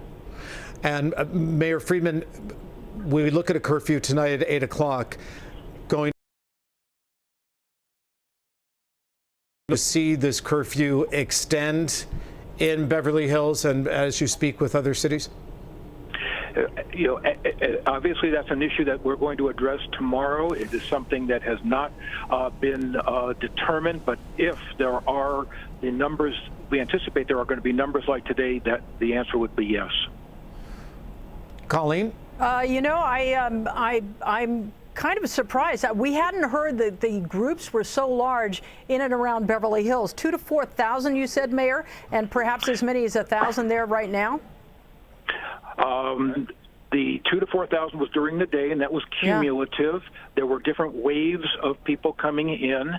Right now, I would not say there's 1,000, but I would say that earlier, perhaps an hour and a half, 2 hours ago, the answer is yes, there were approximately 1,000, maybe 1,200 people. You've seen some of the damage that we saw last night in downtown LA, some of the areas around the Grove now and Fairfax. Was the damage anything like this in your city? It was not as extensive as what we saw in the city of LA. Our police department did an excellent job in containing the damage that could have occurred, but the city of LA did sustain more significant damage than we did. All right, we are only 15 minutes away from the curfew at this point. Have you spoken with the police department there to find out what the exact plan is? What's your game plan to have protesters out of your city? Well, I do not have the specific information, but they are going to start pushing people. It'll be a coordinated effort to get them out of the city and into other areas and dispersed. And with that said, Colleen, Mayor Friedman, it appears that the city of Beverly Hills did take a proactive approach. We had viewers sending us video earlier today of shops being boarded up on Rodeo, shops where the boards had been taken down in anticipation of some of these high-end retail stores opening up, only to be boarded up again. Did you have ideas this was coming? You had some good resources. And what plans had you already put in place? Well, their decisions to board up. There were only a few, maybe even only a couple that actually did board up. As the day progressed, I think more of them felt compelled to do so, but there was not a coordinated effort to board up. We did have resources available. Our police department trained for this and checked all their equipment, and were ready for what was going to happen. And again, this comes, Colleen and Mayor Friedman, on a Saturday where you were anticipating so many of those businesses getting a chance to open their doors and to finally let people back inside. Yes, and it's really a shame because the peaceful protesters had every right to protest, and during the day it was appropriate. Unfortunately, there are people who wanted to take advantage of it, and it's extremely unfortunate that that is what happened. All right, Mayor, we thank you for joining us today or this evening right now. And as we said, we're only 15 minutes away from this curfew. What we're looking at right now is what appears to be a fire that is growing, a bonfire, if you will. Gil Levis over the scene in News Chopper 4. Gil, can you give us the intersection here? Colleen, this is the intersection of Fairfax Avenue and Rosewood Avenue. You're looking at the protesters feeding the flames here with more and more debris. I believe this started with the plastic trash cans that were set on fire. You can see how they've melted there on the street. This is one of 3 fires on the street itself. This is probably the largest one. Let me come out wider and show you. This is really close to Fairfax High School, and as I come to the right here south, you'll see a couple other smaller spot fires there in the street. That's the second one there, and then a third one a little bit further south, right in this area here. And then there's a team of officers just south of this one. Here also the protesters feeding the flames, as well as the officers move ever closer to this group. But again, this is the chaos that is going on here on Fairfax, north of Beverly. There's the skirmish line for them, the LAPD, a large response here. They're holding the line here, but for now, these 3 fires are burning without the fire department coming in and having to put it out. This one, obviously the largest one and growing here. Again, this is Rosewood Avenue and Fairfax, and the crowd just continuing to throw debris inside. In fact, I saw one of the protesters bring in one of those, I believe it's one of those Uber scooters, and just pushed it right inside of that burning pile there. So again, it just continues to grow. Looks like we're seeing some fireworks also being fired off in the area. And Gil, we're seeing a lot of cars driving through the area. We see the fires and the police line. Are you seeing fewer protesters in this area? Yeah, there's fewer protesters. They've kind of spread out, and they're going actually back north again on Fairfax. You can see them going by the high school there. Some of them have stopped to watch what's going on. Again, this is the area where we've seen some looting going on. In fact, there might be some happening right here at this store. We'll try to get on to the east side of that street so you can see what's going on there. But again, you see cars trapped in here. It's unclear. Some of them are protesters' cars. Some of them are just people that unfortunately made their way into this area and got trapped. But again, this fire, look at this. It's really growing big here. It's almost stretching to the center of the street. You know, we have with us on the phone, as we continue to look at your picture, Gil, Reverend Juma Smith-Pollard. And Reverend, thank you for joining us. I understand you just spoke with the mayor. Yes, yes, we were with the mayor earlier this afternoon for his press conference. He did, yes. And what would be your message to people you're seeing on the screen right now? Listen, it's a tough time, period. And hearts are broken. People are hurting. There is a lot of pain. There is anger. there is a need for, there's not a need, there's a desperation for things to change systematically. And so we stand in solidarity with those who are righteously protesting for change and righteously protesting for systematic change. But what we don't want to encourage is the mayhem. As we were with the mayor earlier, the mayor asked those who are doing the mayhem to please step back. We also asked the officers to take a step back, not physically, but like both sides, let's take a step back and breathe, because we can protest. We can speak truth to power. We can demand justice.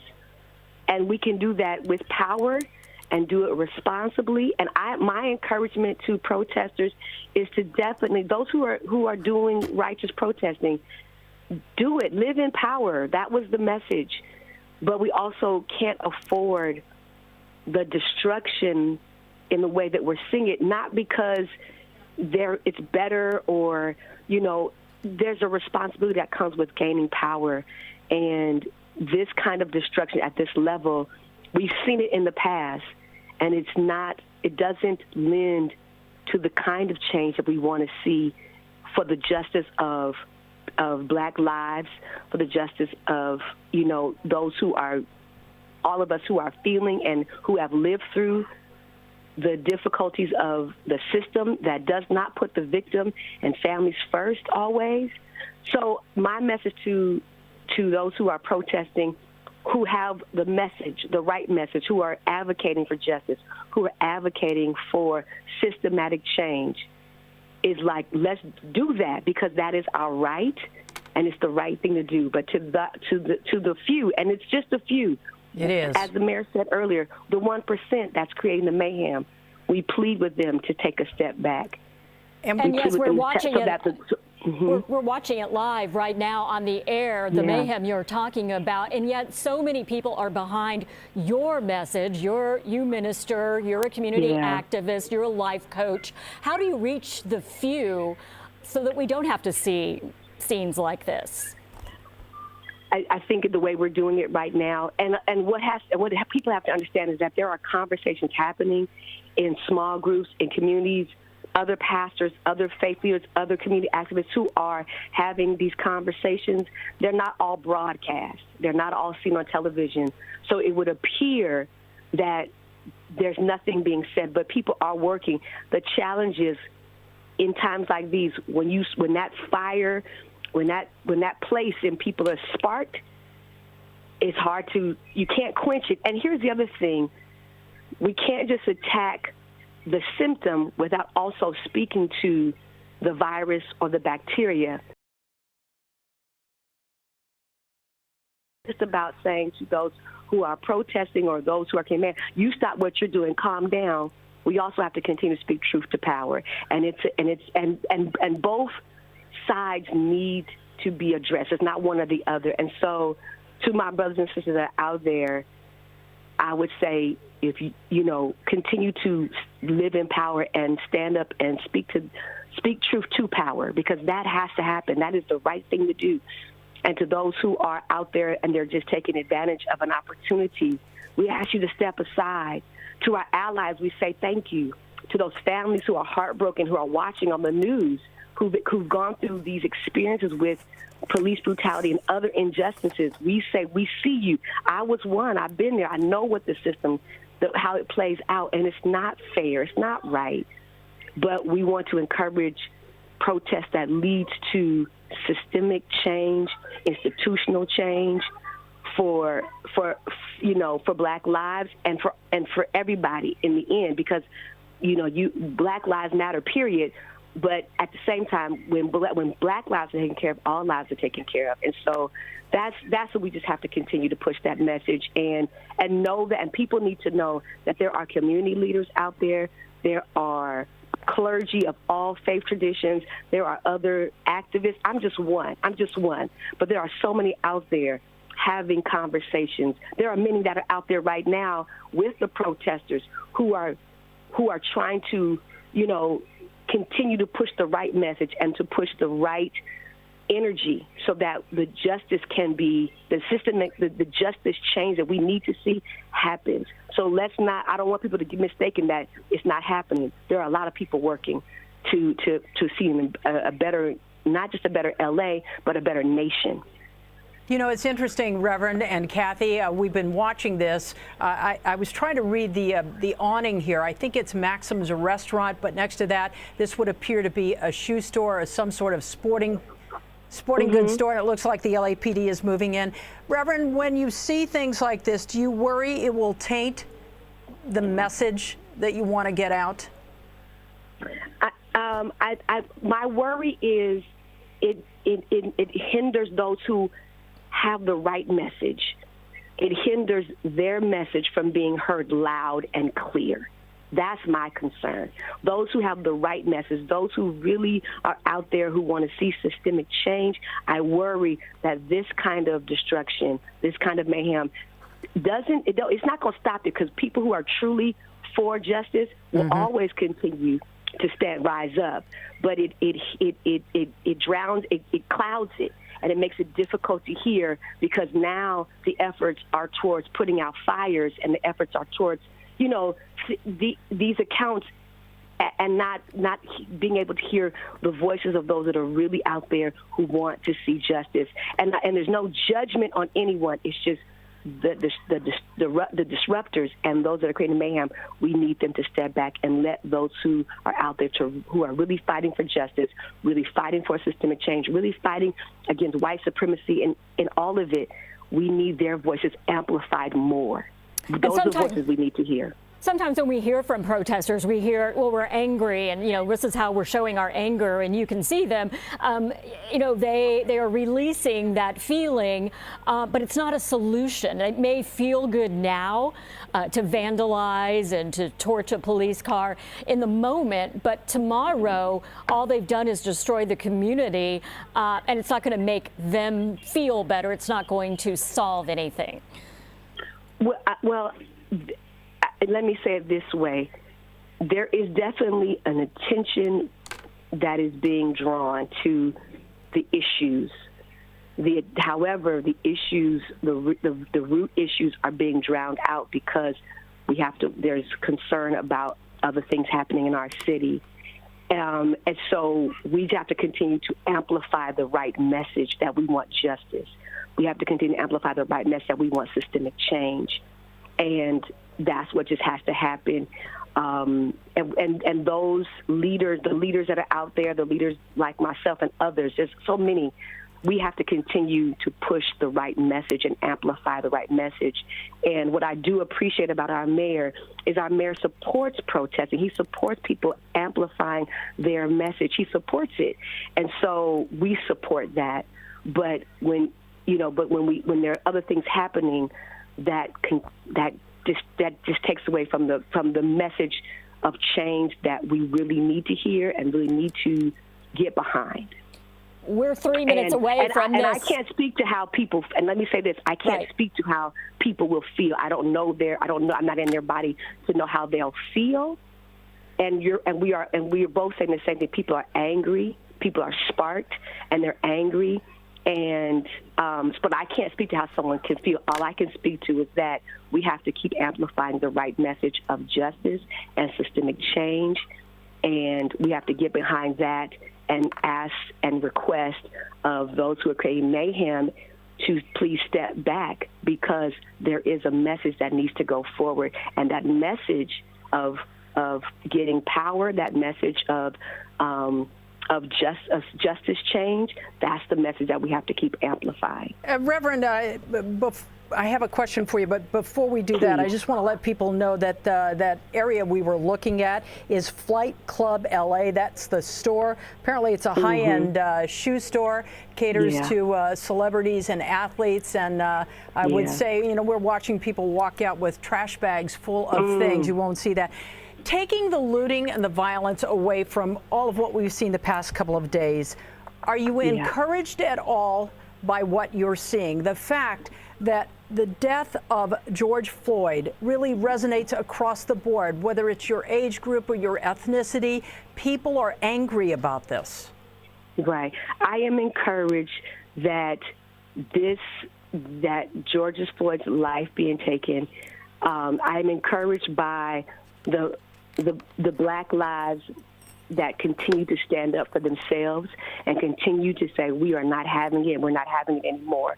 I am encouraged by the allies that say we want to stand with, you know, our African-American, Black folks. We want to stand with you. I'm encouraged by our allies.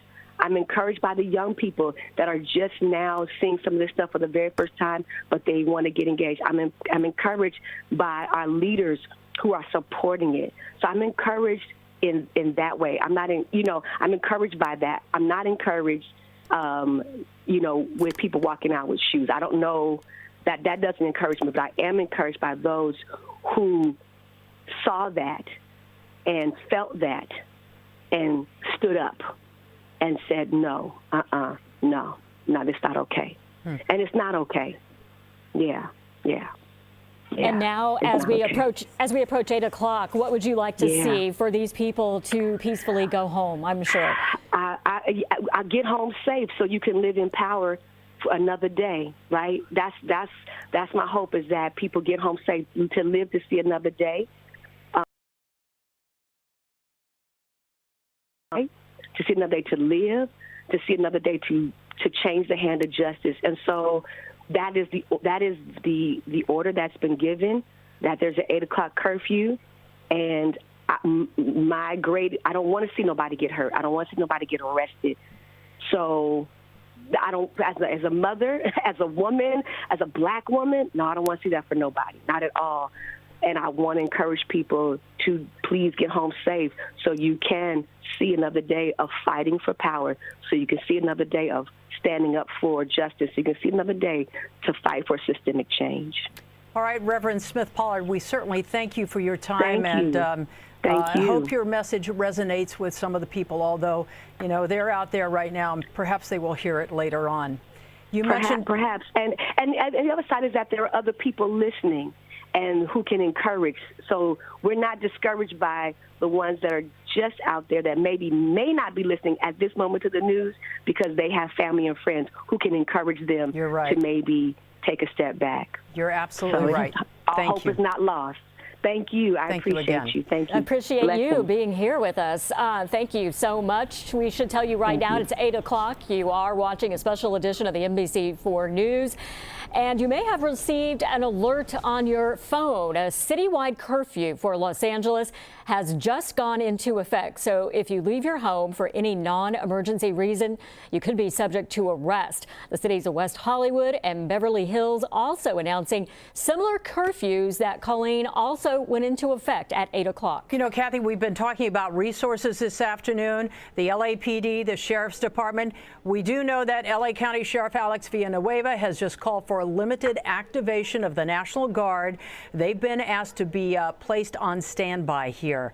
And again, we've been watching the looting here. This is Flight Club LA. It's a high-end shoe store, and I suspect we've been watching this for 15, 20 minutes. There can't be any inventory back inside there. No, we seen people going in and out there. They're gathered there at this location. We've seen storefronts across LA being vandalized and looters breaking into Nordstrom, going out with shoes and other items at the Grove, as well as other stores on Fairfax Avenue. We've been watching it all with our colleague, NBC4's Robert Kovacic. You've been talking with the mayors of several cities and other leaders about this curfew going into effect. Right now, it lasts until 5:30 in the morning. And Santa Monica also now implementing the same kind of a curfew. They're really hoping to stop this in one night. But Robert, what are you hearing? We understand the mayor of LA says they'll extend it if they have to. The mayor has more to say than that, Kathy. When we spoke with Mayor Garcetti an hour ago, he had to get off the phone to get on the phone with Governor Newsom. And when he spoke with Governor Newsom, we can now confirm Mayor Garcetti has asked for the National Guard to be deployed, saying that this is no longer a protest. Now, if we could just go back real quick to that sneaker store, that Flight shop, anyone that has been in this area, you will always see a long line of people outside of this flight club, and that is because it is a consignment shop for very rare sneakers. I've been texting back and forth with our photographer, Kenny Holmes. He knows this store very well. This is a place where, no joke, the lines just go down the block and then some for people waiting to get these very rare sneakers, and now they have the opportunity to get whatever they want at their will as they break into Flight Club here. So as we look at the situation, the curfew is now in effect that you heard for the first time hours ago. It is a curfew that is in effect for the entire city of Los Angeles, and it spreads. It heads west into West Hollywood. It heads west into Beverly Hills. The mayor of Beverly Hills telling NBC4 that they have asked for additional resources, and they are coming from the Inland Empire. Those resources would be coming to assist the Beverly Hills Police Department, not knowing what the night ahead is going to look like. And Kathy and Colleen, you know, just from looking at other cities around the country, that the darker it gets, sometimes we have more to be concerned about, because at night people tend to get a little more free and what they want to do. On the right side of your screen, these are the shots from Rodeo Drive. This is Beverly Hills, boarded up a little earlier, and you can see that some of the people came and put boards up anticipating problems here, because social media had trended all night long and throughout this morning that these protests were going to target specific areas. Where were they going to target? They wanted to target the Grove. Check, they've done that. They wanted to target Rodeo Drive. Check, they've done that. Damage to some luxury stores there, a number of tagging. And then you have right now what's going on in the Fairfax district, right there on Fairfax Boulevard, that is very close to the Grove, that is very close to 3rd Street and Pan Pacific Park, where that peaceful protest started, and where then everyone started marching and then marching towards those West Side communities. And this is the situation right now at Fight Club. What we can tell you then, is from what we've discussed with the mayor's office, is that they are going to continue to watch the situation very carefully. Mayor Garcetti had said earlier when we spoke with him, Colleen, you remember that he was going to get on the phone with the governor. He has now finished that conversation with the governor. He has talked to his resources here, including the LAPD, as to what happens next. And it appears that LA cannot go this alone, and we need the National Guard, because in the words of Mayor Garcetti, what you are looking at right now is no longer a protest. It is no longer people just expressing. It is people breaking the law, creating damage, and it can become, and it has become, a violent situation, as we saw last night in downtown Los Angeles. And as we have talked to other mayors, there have been injuries to civilians as well as to authorities. And Robert, it's the second time we've seen the National Guard called up in just a few weeks. They've been in Southern California, in LA County specifically, for COVID-19 testing. Now, as we continue to look at this particular shot here, what we have seen this afternoon is a number of spot fires, except for one. There was actually a police kiosk that was just on the outside of the Grove near the Nordstroms there that was set on fire this afternoon. And again, several fires along Fairfax. Gil Levis over the scene in News Chopper 4 right now. Gil, we are past 8 o'clock. It's 8:07 at this point. Are you seeing any pushback from police trying to get the protesters to leave the area?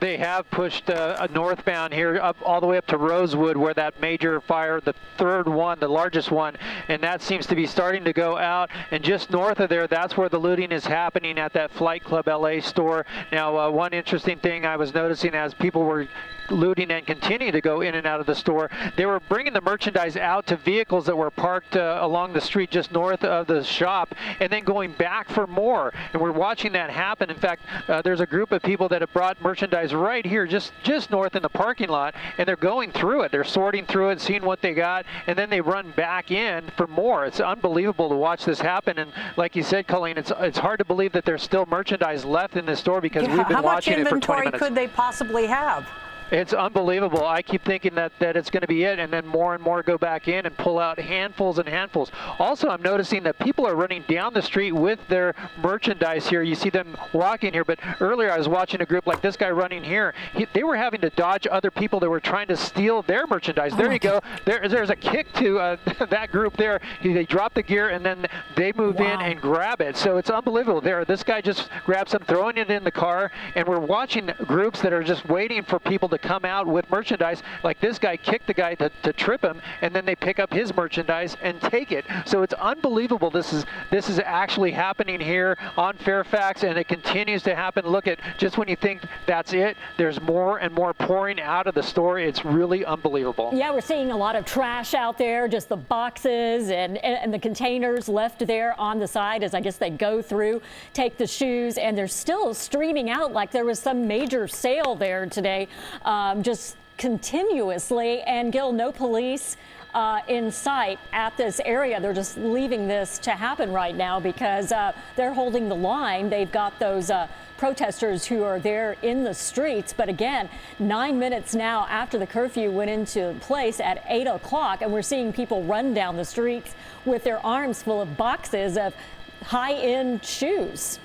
That's correct. It's unbelievable. I mean, pouring out like crazy. This group still trying to prey on the people that are stealing and then throwing the items in their vehicle. It's just unbelievable to watch that happen. And there they go. They're jumping back in their car. They think they've had enough. But it's unbelievable to see these people go right back. See how these people are running right back in there. Now, we did see them disperse a couple of times when they got spooked by the LAPD skirmish line down the street. They thought maybe they were moving in to this area, but then they saw that they were standing their ground further south and decided, well, let's go back and get more.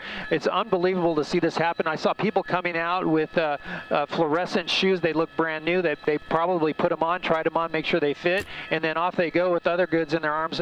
It's just really sad to see because this is someone's business. And you know, this is not the first looting we've seen today, is it, Gil? We're also talking about the Nordstrom at the Grove. Also, I believe a Ray-Ban sunglass store at the Grove as well. Yeah, that's correct. Our Megan Reyes was over that portion of the coverage, and we were watching that also unfold. It's just unbelievable. It's this, like you said, this isn't the only store right now that is being hit.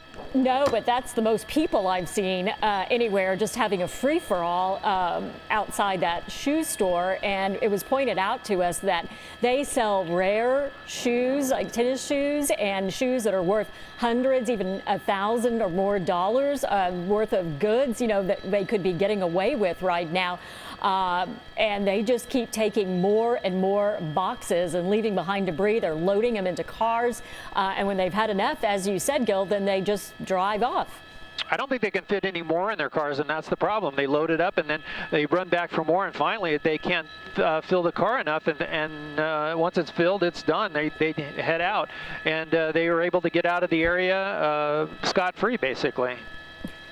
Gil, what about the bulk of the protesters now? I mean, we want to make differentiate between the looters here and the protesters. Where are the legitimate protesters at this point? Have they dispersed any at all?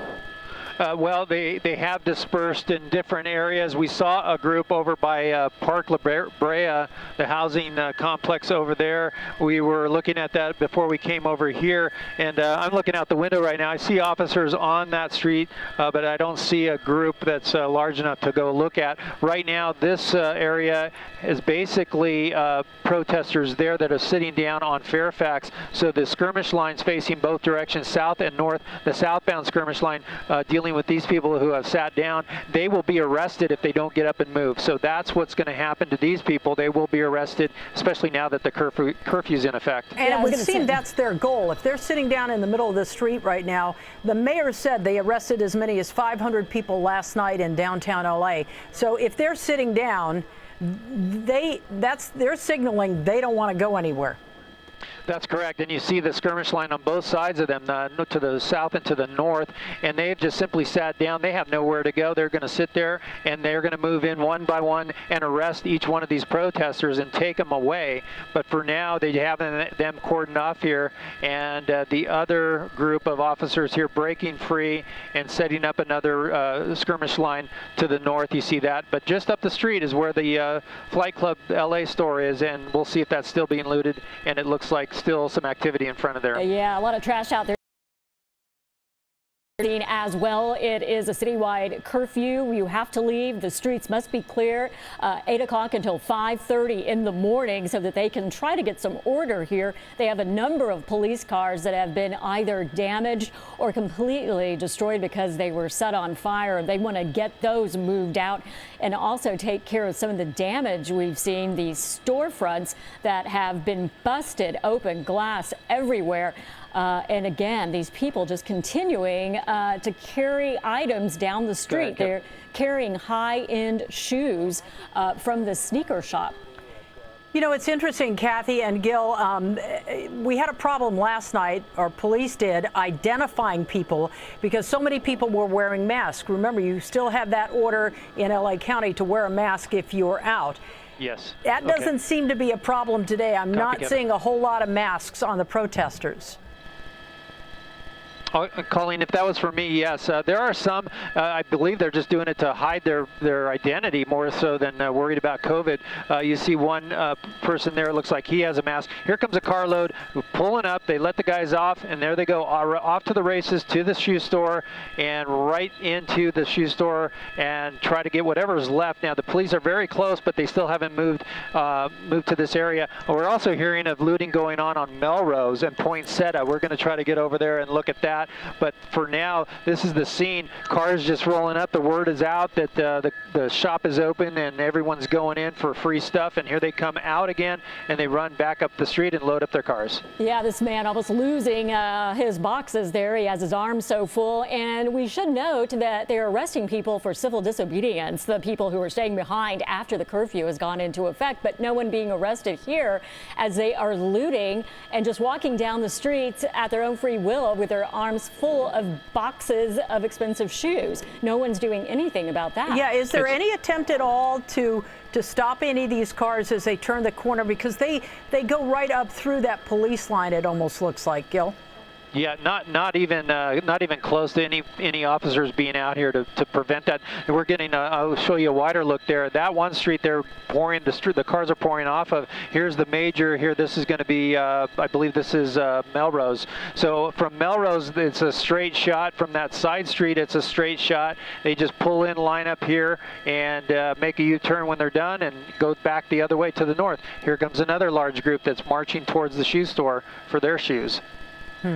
You have to see if they go inside. People are running out of the store right now, and they just keep going. And look at it's trashed. I mean, we're just seeing it, they're lifting up that covering there and going in, and it's just mayhem there. Just boxes everywhere. And you know, Kathy and Gil, that's a metal gate.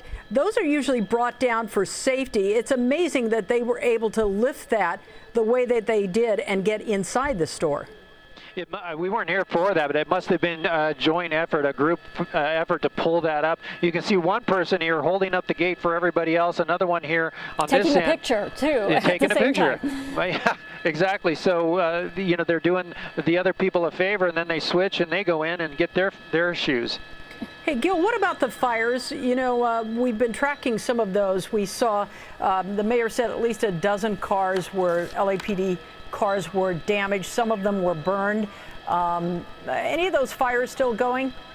No, the car fires, or at least the squad cars that caught fire earlier in the day, those are long out. I'm going to show you one of them here. Let's see if I can find the location. Actually, it was right there. They may have moved it out. Yeah, we were watching it with you, watching them as they burned. Yeah, there it is. And Kathy and Colleen, you see one of them there, a burned out shell. You can't even tell that it was a police officer's vehicle. That one was a Topanga Division officer's vehicle that was set fire. That's at Beverly and Fairfax.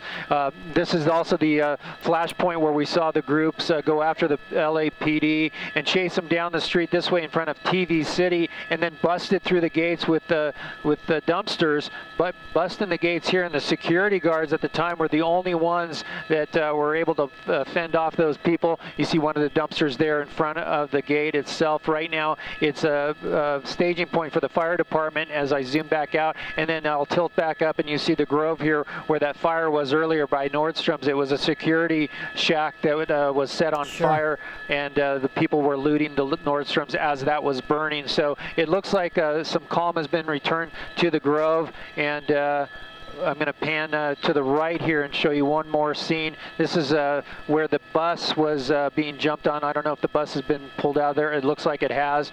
That's 3rd and Fairfax. And then a large group that was assembled over here off of this street here. They're long gone. So the groups have splintered all over this area, the Fairfax district. A lot of them moved up Fairfax here where the looting is happening. A lot of them went off to the east. And at this point, the LAPD trying to do what they can, and it looks like they've moved a little bit further into the intersection, or beyond the intersection, back towards that Flight Club LA store. And let's take a look now that we've taken a little tour here to see if that was enough to scare the people away. They're keeping an eye on that skirmish line, but right now they're still going in and out. You know, Gil, as we continue to look at your picture, we're going to bring in our investigative reporter, Eric Leonard. Eric, you've been talking with folks at the LAPD and the Sheriff's Department. They're on tactical alert, but even more than that, right? Yeah, the needs of the department have have grown exponentially in the last few days, as you can imagine. Not just the immediate needs of tonight, but the cascading effect of night after night after night of meeting hundreds of extra officers working a lot of overtime. Just the exhaustion level on the force is tremendous. So the department is getting a lot of help from the Riot County Sheriff's Department. Beyond that, it sounds like assistance is coming in from other parts of the state, Ventura County, any other agencies that have officers to spare who could help manage all of this. And as we've seen in the Fairfax district in particular tonight, the complexity of trying to manage it. They've got a large crowd that most of which was just demonstrating, but then there were groups that started lighting cars on fire, vandalizing police cars, looting businesses, and so it became a really difficult situation to manage in that you had people that the officers did not want to interact with, people there carrying signs, demonstrating, wanting to be seen and heard, and then you had others mingling in that same crowd who were there to do harm. And trying to accomplish both goals, protect the demonstrators, and at the same time deal with the people who are causing problems, is an age-old problem for police. There is not a simple way of handling it. Tonight, the strategy was at first just to let people demonstrate for as long as possible and then begin pushing the crowds in one particular direction and giving people an opportunity to leave on their own. And now that we have this curfew order that's taken effect, unlawful assembly announcements have been made in the crowd. All the components are in place now to begin making a lot more arrests than we've seen so far today, and I expect that's what's going to happen in the next hour. As more and more officers have been sent to the scene, as the management of this situation has improved, they're going to begin taking some action here. To your question, the LAPD not only calls a tactical alert, which means all officers on duty stay on duty until further notice, they also have activated pretty much everybody who wasn't regularly scheduled to work today, and they have activated all of the non-uniformed officers, detectives who would typically be in an investigative capacity. They were told to put on uniforms and either report to work or be ready to report to work. 12 hours on, 12 hours off until further notice. This was the kind of contingency planning that the LAPD was working on at the beginning of the coronavirus concerns. Worries that there was going to be unrest of some kind, and they wanted to be in a position to manage it. Now they're using that same planning, but for obviously a very different purpose. And we heard from Robert bringing in now the National Guard on a limited basis. What can you tell us about that? The National Guard is going to provide a relief valve for the department if early indications prove correct. The department and the city leadership is not inclined to send the National Guard into positions where there would be confrontations with demonstrators or protesters. But there are a lot of traffic control, crowd control assignments that can be handed off to the National Guard and allows the LAPD to focus on more of its core job, which is going to be doing regular police work in the rest of the city. Remember, that's been largely throttled down now as the demands for people in the Fairfax and Mid-City area has skyrocketed tonight. So having the National Guard, at least at first, it sounds like they will be used to do a lot of the presence type of operations where intersections need to be monitored, streets need to be closed, and that will give the LAPD a little bit of an opportunity to regroup, give people some rest, and then return to the job that we expect and need them to do, which is running regular police patrols, handling radio calls in neighborhoods all over the city, something they're just unable to do simultaneously tonight. And as you talk about that, it brings to mind what a coordinated effort it is, because as we said, we've heard from LAPD. Chief Michael Moore was called to be down there. He had a presence. We've heard from the sheriff and other agencies. They all have to work together to make this happen. It's really difficult. All of the local departments have made years of contingency plans for all kinds of disasters. In fact, there's an entire arm of government in the city of Los Angeles that sits around. They don't really sit around, but they strategize and plan for any contingency you can possibly imagine. A lot of their work is on the big earthquake that everyone expects to happen. They make plans for wildfires. What happens if parts of the Santa Monica Mountains have to be evacuated? And they also plan for eventualities like this. And so nobody walks into this cold. There are plans on the books for who gets to be put in charge. How are people going to communicate? What radio frequency are we going to use? Which is the lead agency? Which agency is going to follow along?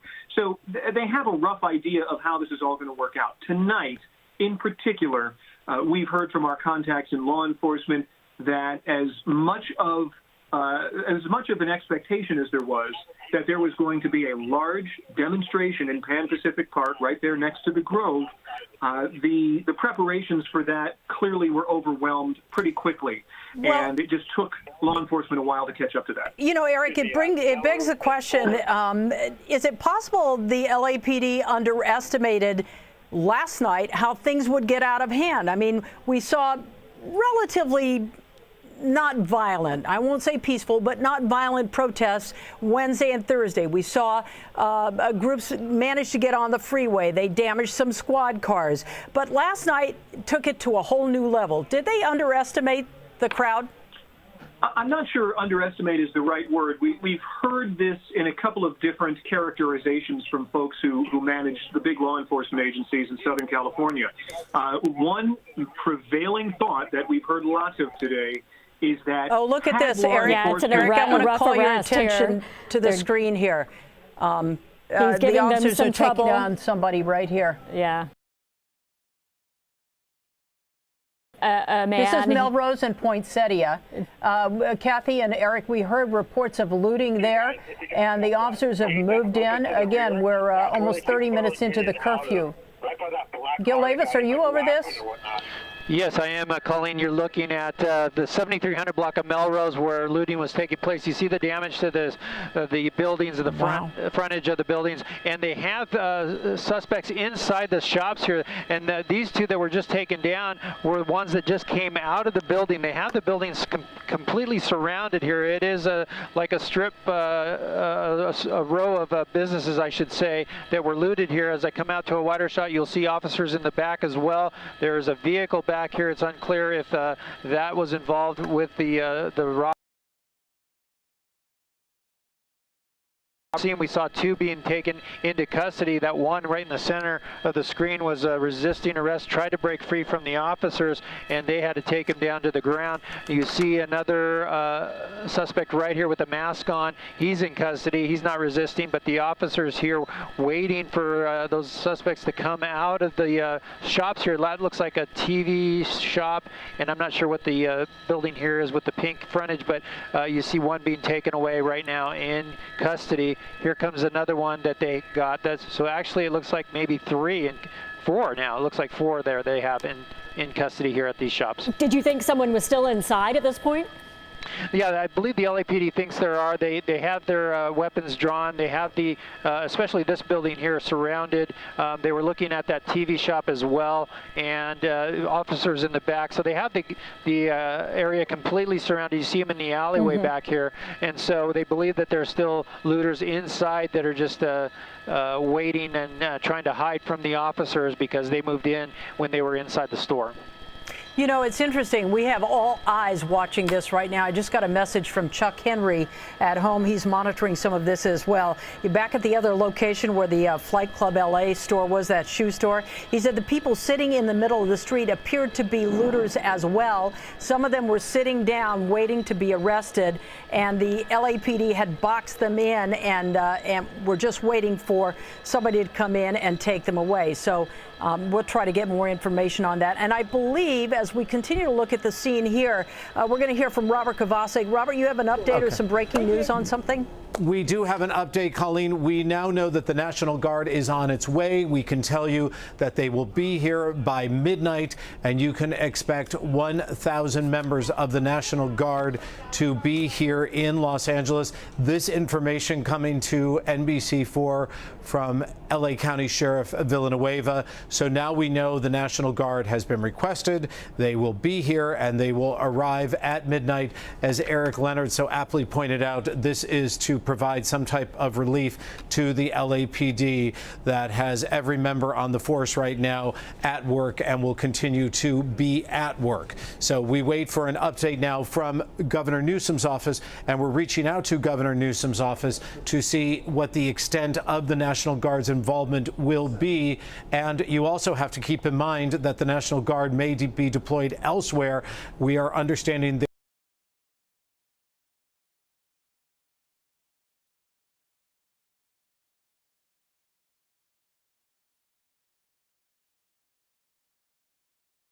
there is trouble once again tonight up in the Bay Area,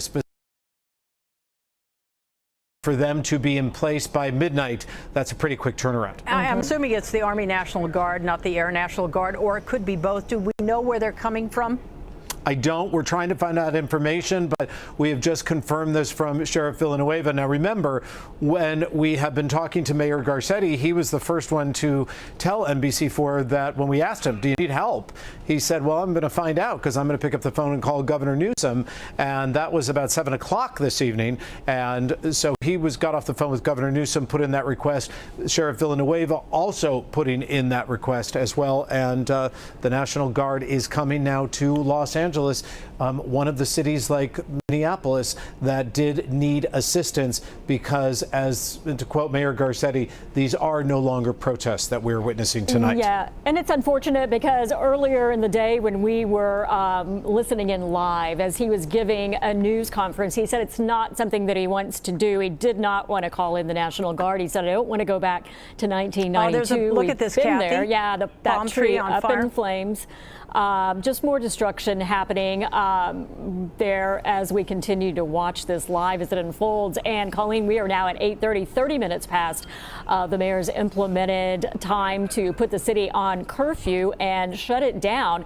So what they want is for these people to disperse and go home and everyone to get home safely and not cause this damage and not be out and not be looting, as we have seen at several stores already, including Nordstrom and the Ray-Ban store there at the Grove, but also that high-end sneakers shop where we just saw a free-for-all with people taking it seemed like the entire contents of the store out and getting into cars or walking or running away with their arms full of so many boxes that they couldn't hold on to it all. I'm wondering, as we watch this this shot, if we can get an idea of what street this is. This is so dangerous here. You look at one of those palm trees. When it catches on fire, you've got civilian vehicles underneath there. You've got some of the protesters. Gil, are you over the scene? Can you hear us?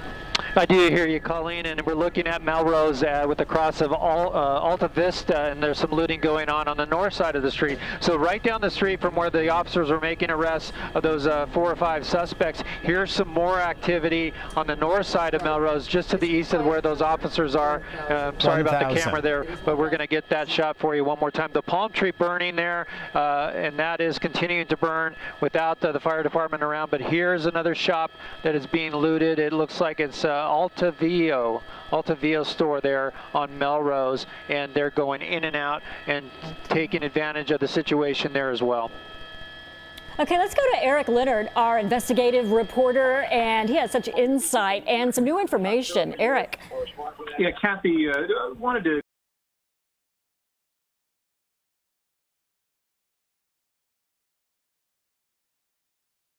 just button up a few other issues with the police response to this tonight. We've heard now have been injured. It doesn't sound like terribly seriously, but one of the injuries was considered far more serious than the others. They were treated around the scene, mostly for being struck with rocks, bottles, that sort of thing. Additionally, in the last 30 minutes, as police have begun to make more arrests, just like we were watching at that business a few minutes ago, one of the people they arrested was armed with a handgun. And we're told that that may have changed the way some of the officers are interacting with people they're taking into custody. They were certainly surprised to find a handgun in the middle of the protest, but that has definitely changed the nature of their interaction with some of the people that they're starting to pull away from the crowd and put in handcuffs. Lastly, last night, we know that the LAPD made over 500 arrests, most of those handled through citations where people were released the same night. It sounds like about 500 people were both cited and released. Only about 18 were held in custody. Those were the small minority who were booked on suspicion of more serious felonies. One of the concerns that the police department has expressed to us is that the people that were in custody were let go right away. The people who caused some of the trouble last night we saw in downtown LA were let go immediately, essentially because there is no bail for the types of violations that people were being held on. So they were out immediately, and they were worried that some of the same crowd that was causing trouble last night might be part of the crowd causing trouble tonight. Eric, we heard reports as well today that that some of the people arrested last night were found to have weapons. I'm not sure about guns, but knives and things like that. We also heard reports that a couple of the officers may have lost their clubs. Any word on that? Well, there were a few more significant incidents. The most serious by far was at 6th and Broadway last night. That's when officers were set up in a line across the street, just like we're seeing tonight, pushing demonstrators down the street in one particular direction. And a man in a car drove through the line of police officers. They got out of the way. One officer fired at the car with a 40-millimeter less than lethal round. It's like a compressed foam cylinder that comes hurtling at you, and if it were to hit you, it feels like somebody has slugged you very, very hard. They fired that at the car. The car kept going. It sounds like one officer drew his pistol and fired 6 shots. The driver was eventually found and stopped, and they booked the driver on suspicion of attempted murder. That was by far the most serious. As to your question, yes, as people were being processed through the booking procedure, they were being searched, they were being identified, and during that, a number of people were found with pocket knives. That's not terribly unusual.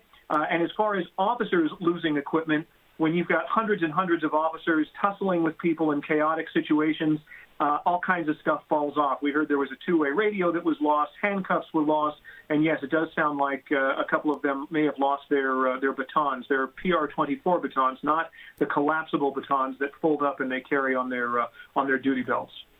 Got it. Oh, all right. Eric Leonard, thank you so much for all of your information. As we were just watching from News Chopper 4 Bravo, we saw all that looting at that watch shop. People, again, just as we saw at the shoe shop, going in and taking items away, just one after another, non-stop, and no one there to stop them as the curfew now in effect for all of LA, and yet we're seeing people on the street still at this hour, and a lot of stores being looted. You know, Kathy, I just heard from Chuck Henry again, that store that was being looted, Altivo, A-L-T-I-V-O. He says it's a high-end watch store, which might explain why people are trying to get in and out of there. And it also had one of those metal gates that we saw at the shoe store. Somehow they were able to raise that, and you see people running out. Gil, is this another place we're looking at? This is a different place, yeah. Gil, right? Yeah, yet another one, Kathy and Colleen. This is the Adidas store, 8000 block of Melrose. So well to the west of that high-end watch shop that we were just watching. People coming in and out of what we understand is the Adidas store. And as we get closer, we'll get a better shot for you. But you see them coming in and out. The lights look like they're on, and or at least the frontage is. And you see people coming in and out there with a tighter shot as I zoom in. People just coming in and out. It looks like they busted through the front doors, or busted through the glass, I should say. You see the glass on the floor there, and people running to get shoes and other accessories out of that store. But again, it is the Adidas store, 8000 block of Melrose. No police around at this point. The airship overhead is aware of it, but they have multiple sites here along Melrose that's being looted at this time. Yeah, they've moved now from that high-end watch shop, and now they're going in here just as easy as can be. And we're just watching those advertisements, that picture of merchandise just moving as they make their way past it. There's no door left there at all. It is easy access. And they're also, it looks like, you know, as you said, the gate is up. They're calling under that gate there on the right side. Yeah. This has been a long day, and it promises to be an even longer evening. Let me just add this as well. LA Metro, we're just getting word, LA Metro is going to suspend all transit services tonight to resume at 5:30 on Sunday morning, tomorrow morning. They just sent us an email to let us know that. So, Robert, once again, you've been tracking some of the information just west of this area, Beverly Hills. What do you have? Do you have anything on the National Guard as well? You know, we can tell you that it's all quiet on the Western Front comparatively to, you know, the Los Angeles. So here's what's going on right now in Beverly Hills. It appears that they are dispersing. There's pockets of trouble here and there. That's what they tell us right now. Just spoke with the city.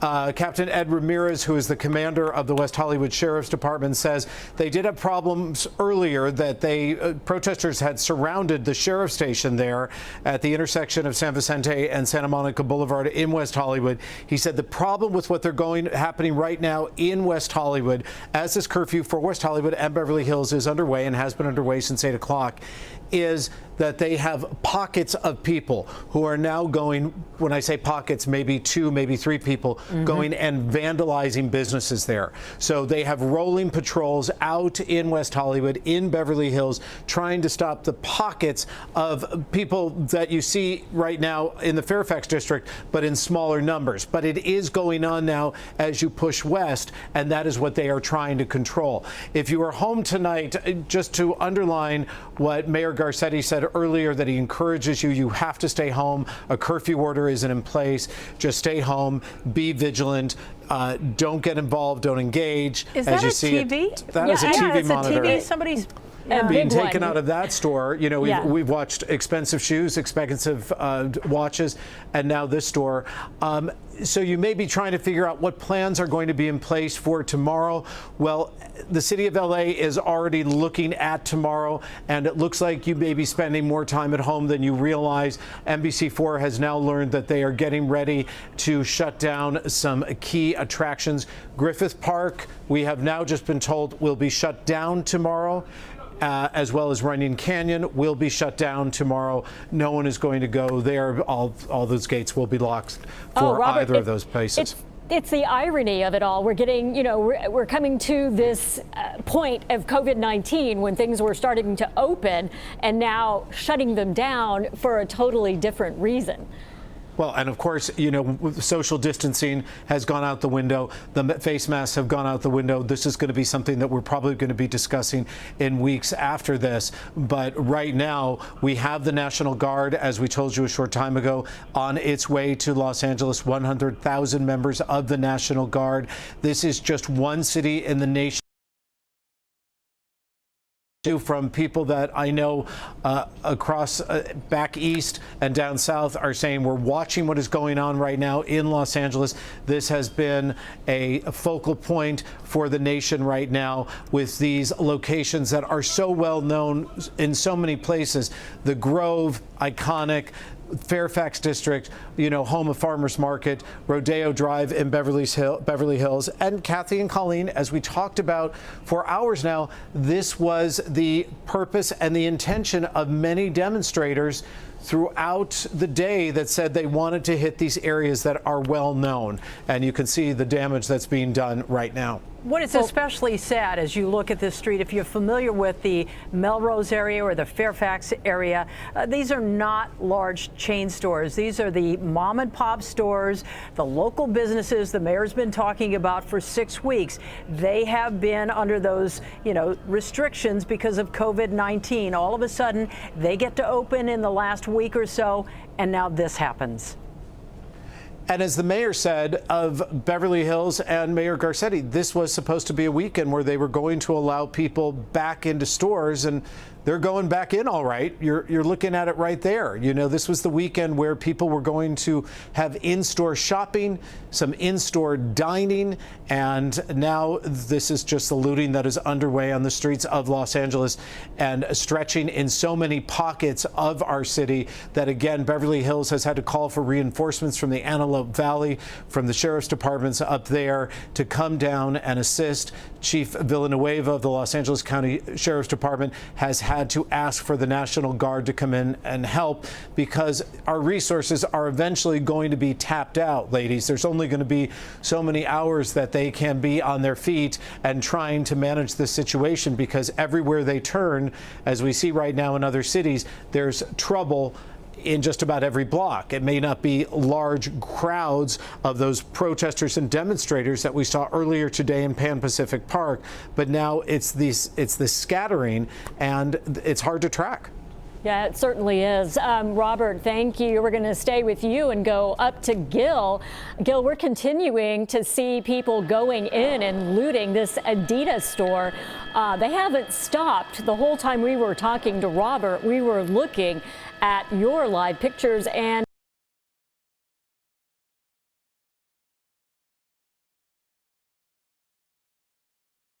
they just continue to go into the store, some loading up cars. Kathy, yeah, we're watching the behavior here. Cars pulling up and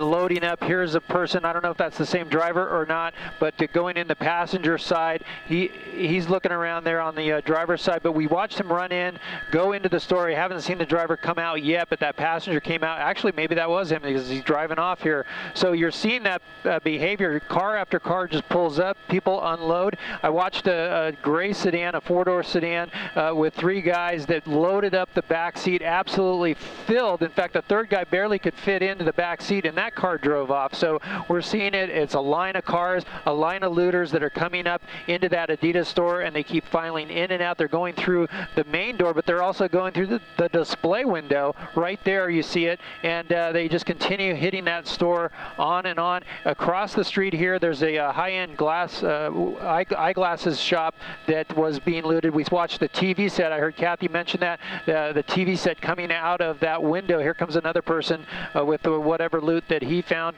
But again, these 2 stores, at least on this part of the 8,000 block of Melrose, just being hammered with these looters. Yeah, it was Colleen who had the good eyes on that TV set. All I saw was some large What I object noticed was out. it wasn't boxed, which would indicate that somebody walked in there and took it off the wall and then walked out of. out Yeah, I with was it. right. curious to see what else would come out of that store. We were watching that when you saw that. I was really amazed. But what we're really seeing being hit hard is this Adidas store, just like we saw that other sneaker store. And then we saw the watch store also being hit. But they're still pulling out boxes. And look, this guy loses his load. He has so many. Yeah, and they just come scrambling out of there like cockroaches, and they run to their cars with the boxes. They load them up, and then the next car pulls up, and the same thing happens. Some of them run quite a distance away to awaiting cars. You see how many cars are circling the block here, and it's unclear, how many of these cars are just innocent people trying to get to their homes, and how many are actually belong to the looters. But there is a traffic jam basically here as these people continue to hit these businesses along Melrose, one after the other. You know what is lost in all of this and what is so disheartening? What is lost is the message of what happened in Minneapolis earlier this week. The fact that 4 officers are now charged in a man's death. That is, people almost forget it when they see this sort of thing. They don't forget it, but the message right now is this. Gil, are there any officers around that you can see? Let me try to look, and I haven't pulled away from the scene here. It's like a train wreck. You can't look away. I'm looking for those officers, and you really just don't see it happening. Well, they wouldn't be in the middle of this street because there's so much traffic, right? Yeah, I mean, you might see a blocking force over here at this intersection. That's Fairfax and Melrose, but nothing there as far as the police activity. I've seen the airship flying over, lighting up the scene, but just absolutely no police activity here. I think they're just stretched thin throughout the city. We're also not seeing any large groups of people in this area. I don't know if you've seen any before. You've really been looking at fires and the looting that's going on. And this is that same store. We're back here at the Adidas shop, and they're going to clear the store out. I'm convinced that they will. There will be nothing left. I believe so. I mean, it appears that the protest has turned into some looting, or the majority of it is turning into looting. We really haven't seen much as far as skirmish lines, at least on Melrose. We did see some to the east over by where that initial shop was, where they got those 5 individuals in custody. But at this end, the west end of Melrose, still no police activity. What about the police helicopter? I'm sorry, go ahead, Colleen. Kathy, as we watch this, I just want to let you know that Supervisor Hahn just released a statement urging calm, and I'm going to read this for the first time with you. It's a cold read, so bear with me. She released a statement saying, "I lived through the Watts riots in 1965. I lived through the 1992 uprising. I remember the pain this city and its residents went through. We should all be outraged by the killing of George Floyd. We must stand in solidarity against the deaths of unarmed black men at the hands of law enforcement. But please do not destroy our beloved Los Angeles. This is not a protest anymore." And that was really the thought that I had a few minutes ago, is that it's heartbreaking to see this happening because the message of what prompted the protests and the civil unrest earlier today and the last couple of days almost seems to be lost in this. Yes, the message definitely is lost when you see destruction, because no one right now is focused on George Floyd. They are focused on the damage that's being done and the lawlessness that's happened. And you're right, Colleen, earlier it was about a peaceful protest. And now it has turned into something completely different, but it's not everyone. It's these few individuals who came with an agenda. And that agenda, as Robert said, I saw it too out on social media. It was obviously clear they knew what they wanted to do. And even the city of Beverly Hills looked ahead and they boarded up businesses knowing that there was a plan.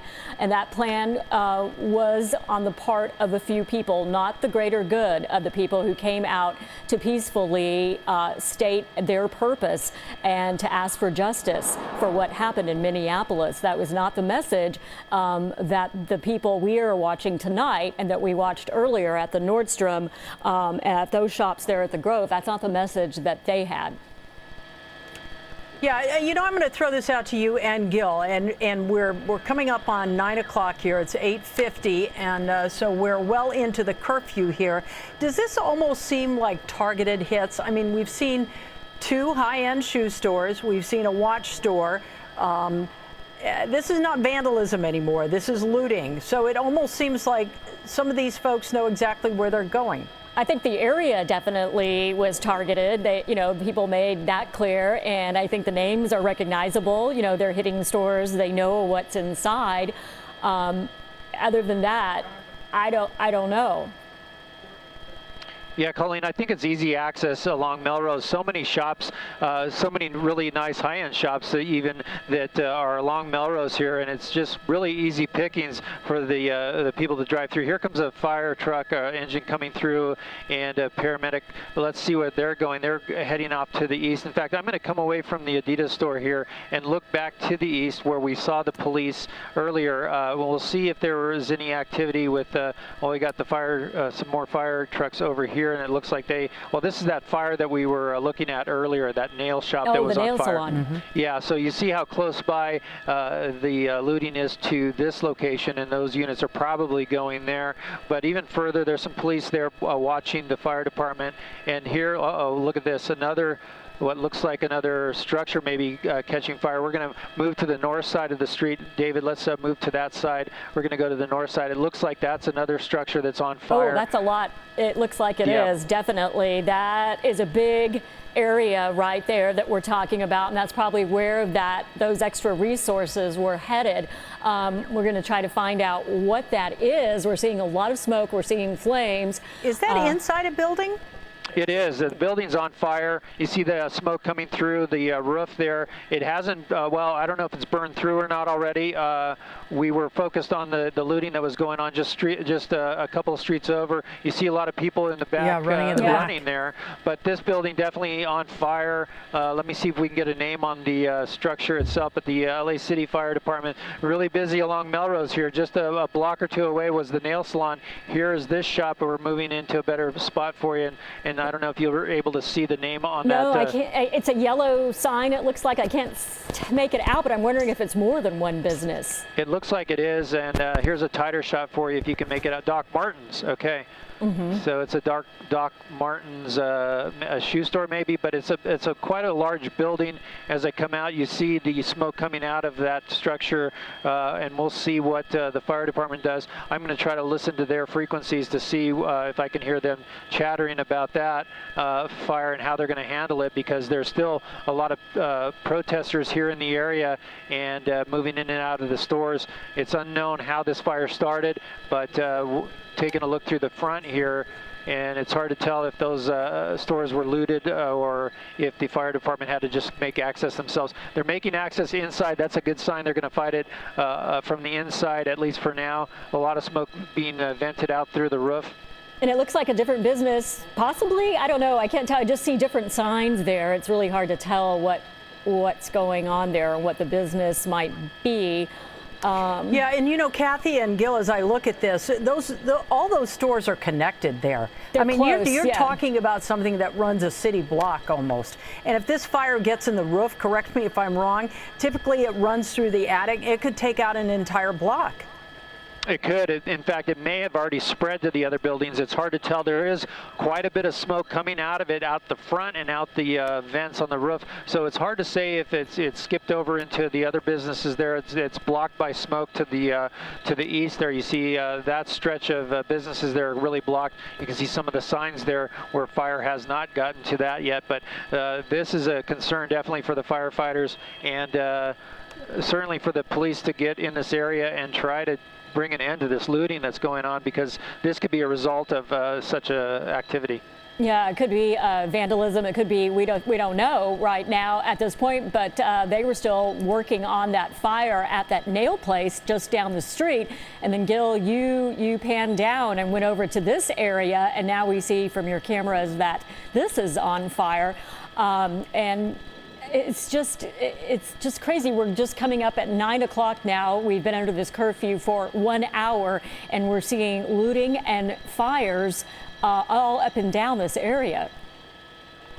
You know, yeah, as- that's right. Sorry, go ahead.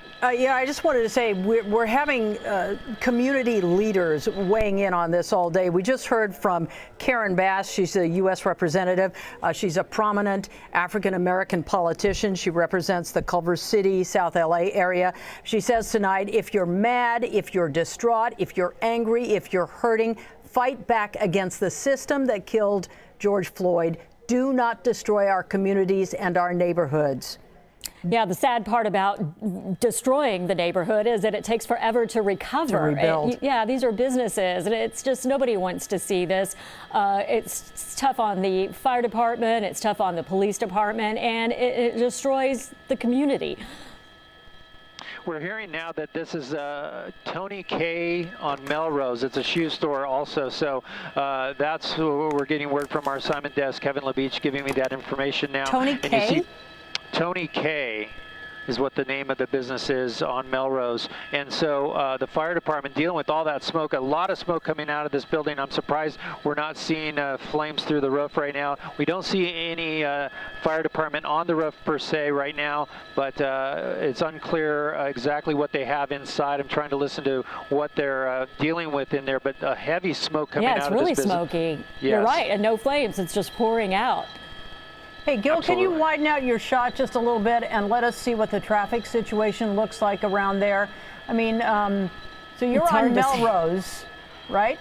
Yes, this is Melrose. We're looking from the north and towards the east. So you're seeing some of the traffic here that's westbound on Melrose having to turn around because the fire department has it completely shut down. They're not going to be able to access any further westbound. They're going on the streets northbound there.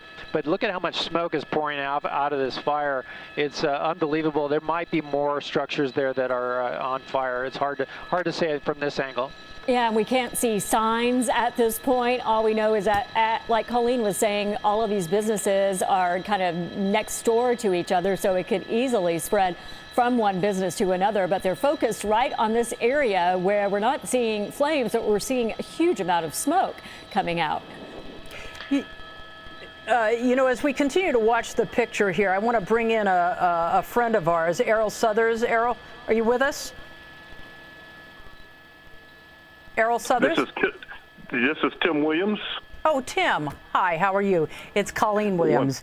I remember you from the other night. You used to be with the LAPD, correct? That's correct. All That right. is correct. So as you look at this, and we're coming up on 9 o'clock here. So what's the playbook for the LAPD at this point? I mean, you've got this fire, raging fire in the middle of Melrose here. You've got looters out there. What do you tell your people if you're commanding the LAPD? Well, the thing is, Michael Moore, he came on the air a little bit earlier, and they mobilized their entire department the first time since the riots about 20 years ago. And this is, you try to prioritize the locations you have. Here you have buildings being burned, and he's trying to, they have made some arrests, they have cornered some looters, and they're trying to quell the fire, save property, and at the same time maintain peace. So it's a coordinated effort between the fire department and LAPD, and the thing is that you have to try to get the firefighters in, get them protection to do what they need to do, and at the same time address other areas in the city. Tim, with your background in law enforcement, how do you enforce the curfew at the same time? Well, that's a $1,000 question. The thing is that the curfew has been set. It's from I believe it's from 8:30 to 8:30 to 5:30 in the morning, and if people have been notified if they are violating the curfew, then you effect their arrests. And the thing, you get the individuals off the street so that you can take back the streets and do what needs to be done. It's a handful. He's trying to maintain the entire city with 9,000 police officers. You don't have 9,000 police officers out there at the same time. They work 12-hour shifts. So you have 4,500 out there at one time, and then they're relieved, and another 4,500 go out. Tim, 30 years with the LAPD. I suspect you were here in 1992. I was. What would you tell the people who are on the front line right now, given your experience? Well, the thing is that I've seen what has been done, and there is more of an organized approach now than it was back in 1992. I was there at the genesis of it, and it was not well organized. We weren't prepared, and now there seems to be a more of a preparation. But there is the issue of resources. You know, you have the sheriffs there who are assisting also in unincorporated areas, and then you have to your north you have Beverly Hills Police Department as well. I understand that the governor or the mayor of LA has asked for National Guard to come in, and that's being requested. And yeah, it's not only requested; they should be here by midnight, we're told. Yes, exactly. And so that will add about 800 or 900 more additional individuals to the city, and then there's the complication of coordination of command between the military and local law enforcement. So that's the issue that has to be dealt with as well. And our investigative reporter was explaining to us how law enforcement trains for almost every scenario that you're going to see in a situation like this. How do you do that? How do you train for instances where you don't know what's going to happen? Well, you train, and there's different scenarios that are put forth to the officers in the training, and you have you can see that the training has been executed. You know, I see what's been executed, and I can tell the training has been done. And I saw one scene where there were some looters on the street, and they were boxed off between lines on either end of the street, and without, from what I saw, without any undue excessive force, and that's a coordination of effort. That's training, and that's what training looks like. And I'm glad you brought up the excessive force, because we were also talking about how do officers handle things being thrown at them. I mean, they were tossing gas bombs into the M80s crowd, as well, Kathy. and they're throwing them back. And you've got people yelling at you. How do they deal with that and not get agitated and escalate the situation? Well, you're trained to de-escalate. You're trained to when you put yourselves in these situations, you're going to have these type of situations. You're trained not to respond to the pockets of things that are coming at you, but to respond to directions and commands of the squad leadership, and to affect the mission that's in front of you.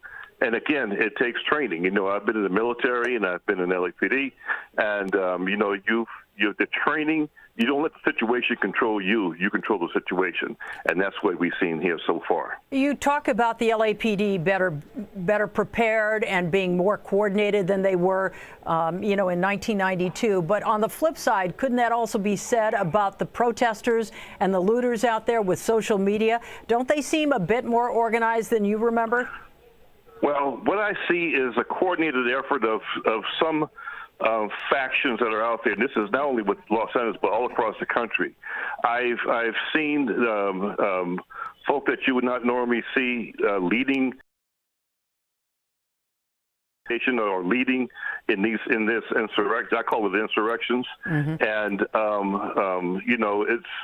it's there's more than going on. There's more behind the scenes that needs to be looked at than what you see going on here. So seems like to be an orchestrated. It seems to me, and I've been in this business going on 46, past 46 years, going on 47, across the country, and that's bothersome. One person arrested tonight was found to have a handgun. How does that change the picture for officers on the street? Well, when you're out there, you don't know who's who and what's what. You don't know what people are having. You just pray that you can get, you can effect arrests. You can keep the peace without anyone getting hurt and the officers not getting hurt. When you have this, you don't know what you're going to find when you arrest people. So the thing is that it's an issue of training. It's an issue of coordination of resources, and that's what's important. And are you trained? That's what you have seen. Are you trained to read the crowd, to read what they might do next? How much of that goes into play? Well, you pay attention to what's going on out there. You have your squad leaders paying attention, and they're getting directions from other higher ups in the command to certain concerns and certain issues that need to be addressed right away. If you see some folk that are armed, you bring the proper resources in. When I say proper resources, folk like SWAT and things of that nature, people who have training in that type of for those type of environments. But again, you assess the situation, you respond, you don't let the situation control you. You control the situation. And Tim, we heard from the mayor today as many as 500 people were arrested last night. Most of them got citations. Only a handful were kept in jail. Most got citations and were kicked loose today. And do you have any doubt that they're back out there on the street? And does that bother you? Oh, that's these are citable offenses. These hopefully, it's like, again, you can pack the jails out until you can't have no more room anymore. But you cite them, and if they're out there again, then that citable offense may not be a citable offense. It may be a booking offense because obviously the site didn't work. And you go from there. But the thing is that you make sound judgments. You put them. You make their arrests. You cite them out, and they'll have their day in court. And at some point in time, when the courts open up after the pandemic and after what's going on within all the cities across the country. Well, you have a lot of experience, and you've been through similar things before. How confident are you that we will have any control by 5:30 in the morning? Well, it ebbs and flows. You get people, it's like anything else. People get tired and they go home. And then you see them congregating again in late morning, early afternoon, and into the evening. And so the thing is that, as you deal with this thing on a day in, a day out basis, hopefully you want to deal with it too much longer. But as long as you're dealing with it and you gain the resources that you need, identify the leadership or the agitators that are there, deal with that, then you gain ground. You want to gain ground, from day to day, and making sure that businesses aren't destroyed, making sure communities aren't destroyed, and those who are doing it get detained and arrested. Tim, when we spoke on Wednesday, that's when the group had moved up on the 101 freeway, just shy of Alameda there. They took over both sides of the freeway, and they had some problems with CHP officers. They moved in on the cars. Somebody broke out the back window with a skateboard. Another one was a piece of board. How problematic is that for officers in looking at video a couple days down the road and trying to track these folks? Well, that's a problem. We're supposed to be doing to the pandemic. We're supposed to be wearing masks, but we're not supposed to be out there tearing up our environment. I believe in peaceful demonstrations, but I don't believe in tearing up, your environment and where you have to live and shop and eat. You do the best you can. There may be some cameras where individuals were caught prior to putting on their masks. You could identify them by clothing they're wearing and so on and so forth. And you may be able to get some identification from there. But it's a totality of everything. You have to see the genesis of where the demonstration started and where they got onto the freeway, and then you go from there. And it's an investigative process. And you were working in 1992 when you saw the looting and the fires and businesses destroyed.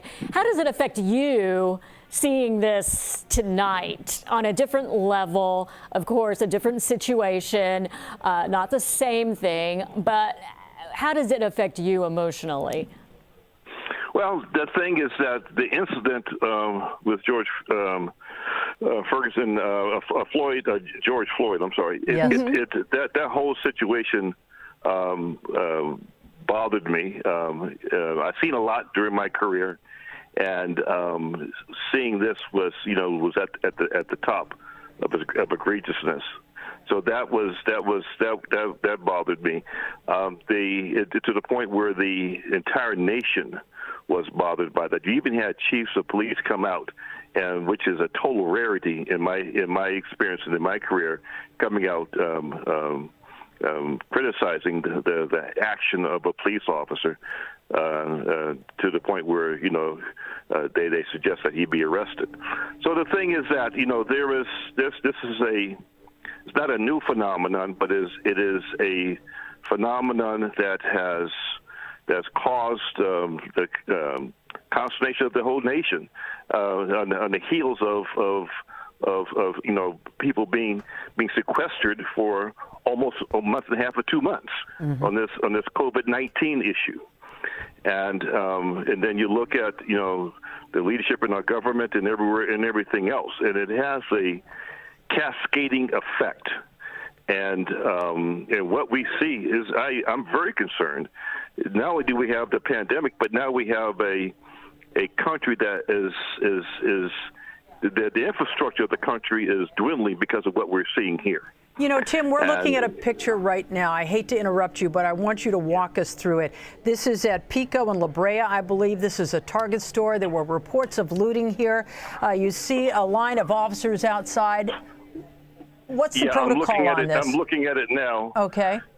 Okay, I'm looking at it now. Go ahead. What's your question? So what's the protocol here? They just rolled up on scene, and will they wait for the looters to come out? Will they go into the store? What do you do at this point?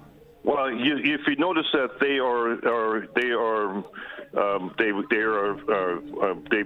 getting in formation in certain areas of egress and ingress, and they will be taking directions from the command staff as to what to do. It looks like they arrested someone at the top of the screen there. Yeah, I see that there. And these individuals may have been on the outside or coming out of the store, and they're being ushered over to the arrest team where people are designated to arrest individuals. Now, everyone has a job to do. One individual, maybe one group apprehends them and they take them over to another group of officers whose job is to arrest them, get information, and do what needs to be done as far as citing if that's what they're going to do. So it has to be a coordination of effort. You don't see individuals working independently by themselves, but you see a team effort in getting the things done. Well, Tim, we certainly thank you for your expertise. Tim Williams, LAPD officer for over 30 years and military veteran as well. Hopefully we will not have to speak with you again this evening, but well, if you it's need possible to, you have we my will. number.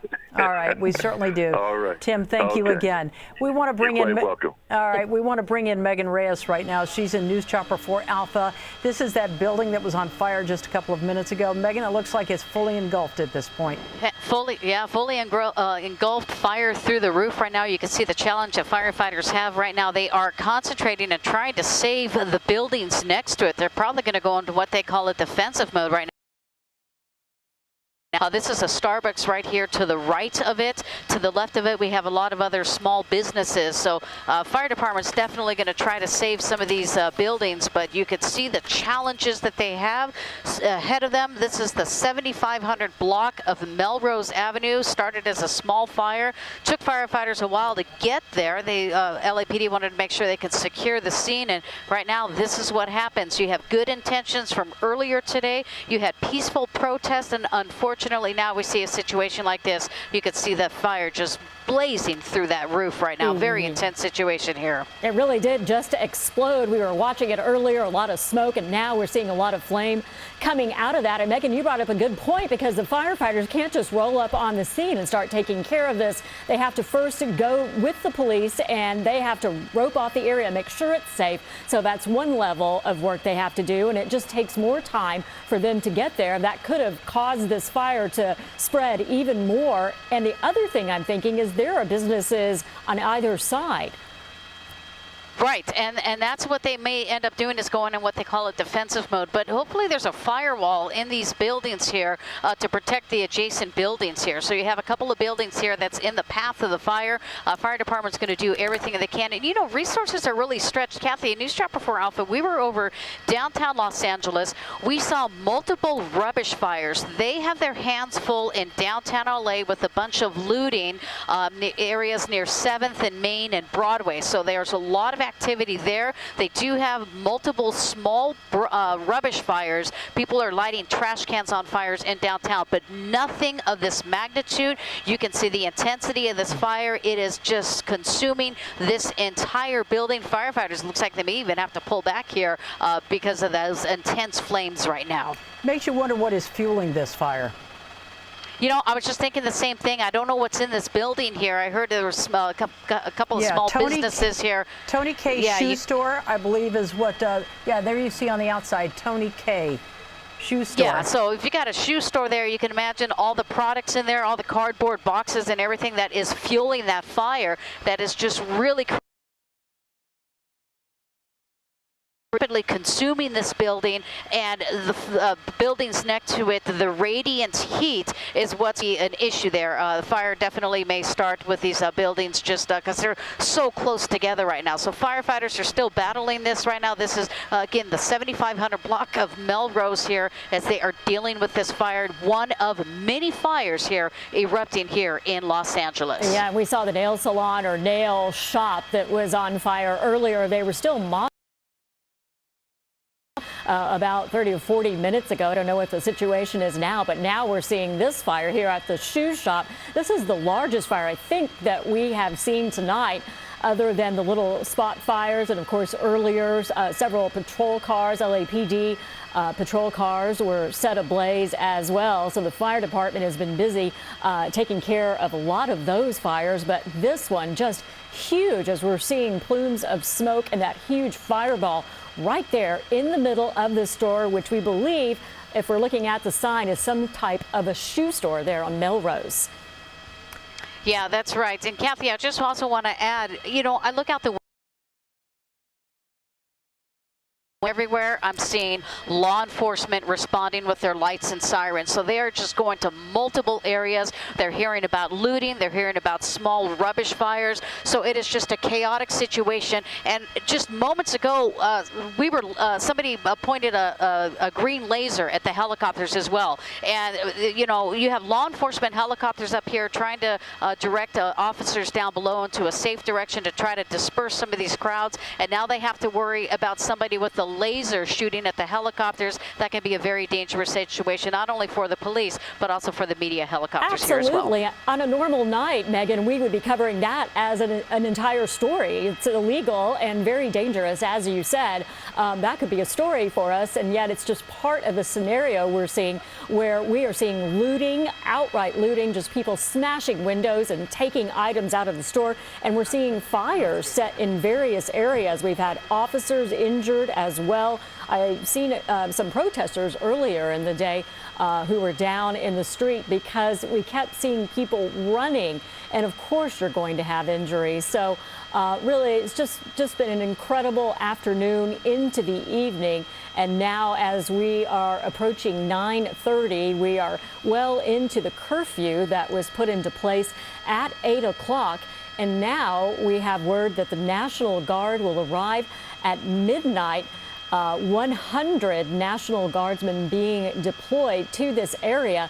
What we heard from our investigative reporter, Eric Leonard, was that they would help just to take up some of the slack right now, because we have these officers on 12-hour shifts. And Colleen, you've been here at night covering some of these demonstrations. They are taxed. Well, it's interesting because they typically ratchet up at night, and the National Guard is going to be here to provide force protection and security. That, of course, according to the sheriff. Now, I want to ask Megan, because you've just flown through the area, you had to put down to refuel, and then you turned around and came right back.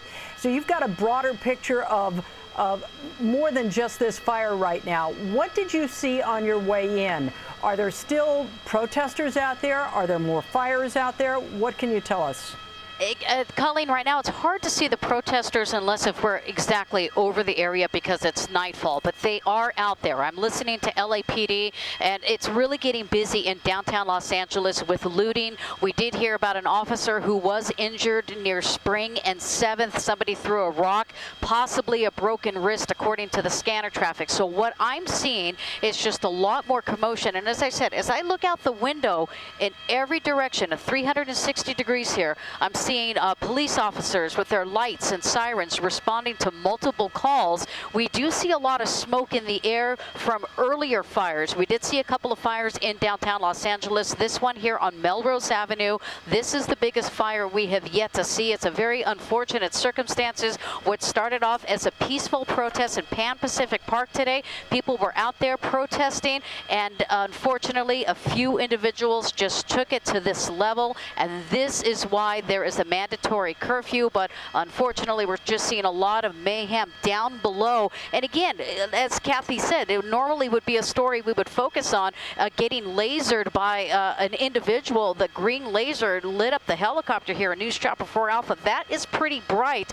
Great job here by our pilot Derek Bell, just maintaining the the stability of this helicopter. But that's just we're just seeing a lot of pandemonium and a lot of chaos below. And those police helicopters, they are relaying information down to the officers below. They want to make sure those officers are safe. So when when people have those lasers and they're pointing them at the helicopters, that's a very dangerous situation there for the pilots as well as for the media helicopters. So we're all in this together right now. They're trying to make sure those firefighters are safe there.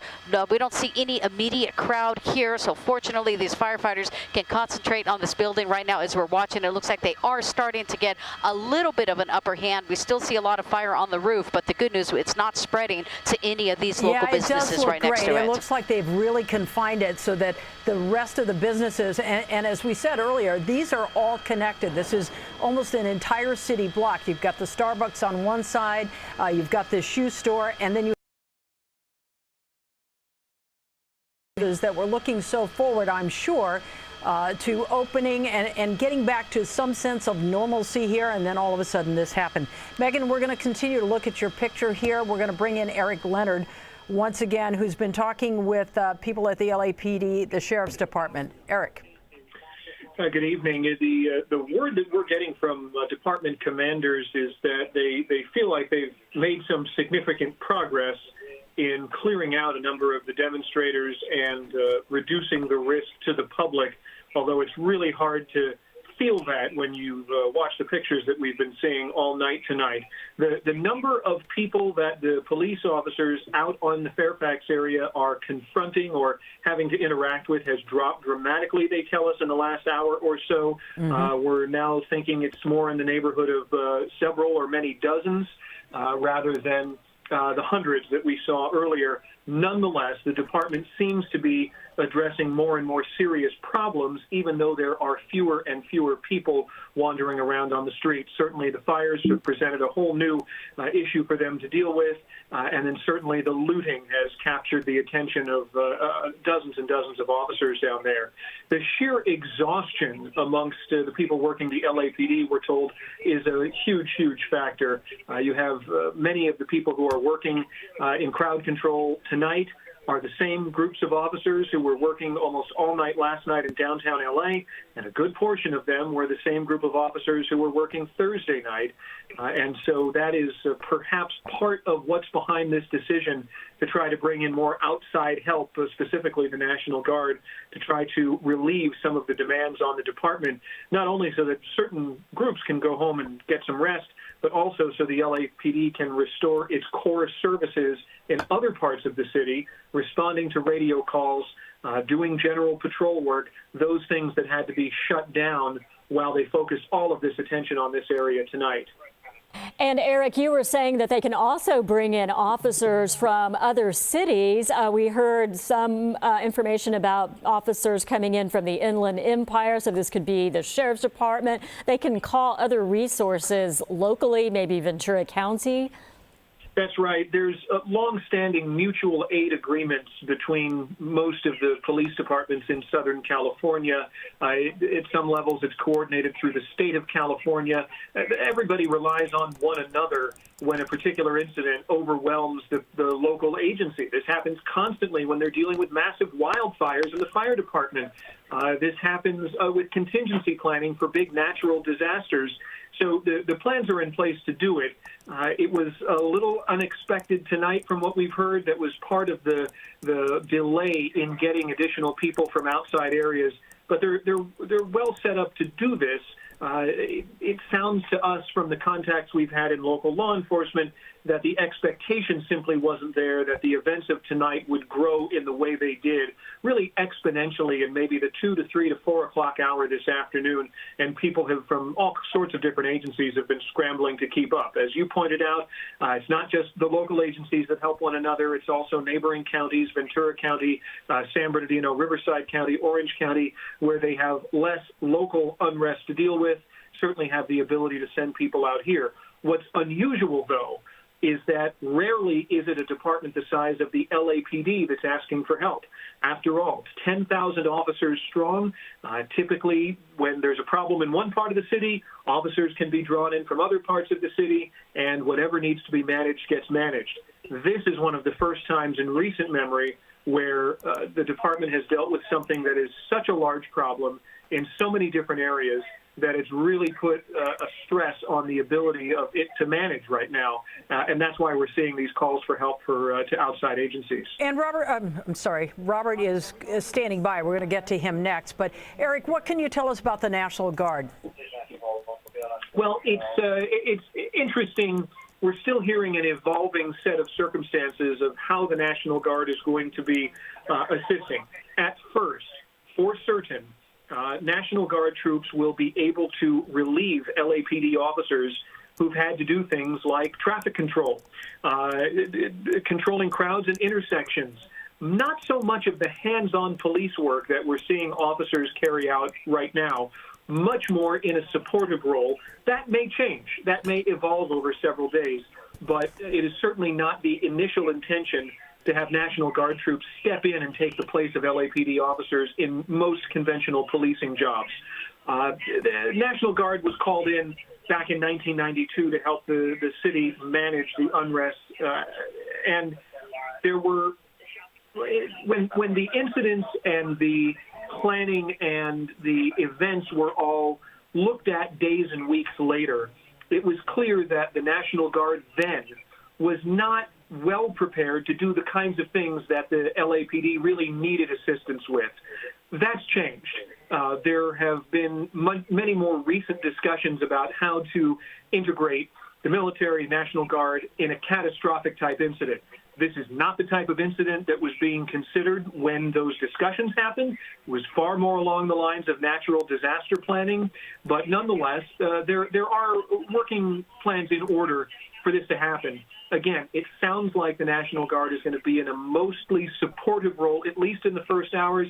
But given how everything has changed so quickly today, how the department has clearly been overwhelmed and has now been pushed to its limits, there's a good chance that that role could evolve in the coming days as well. I remember it well, and even in a supportive role, what you see are men in uniforms on the streets of L.A., and at that time, if I remember correctly, they were helping to protect firefighters who, like this situation, were sort of moving from spot to spot trying to put out fires.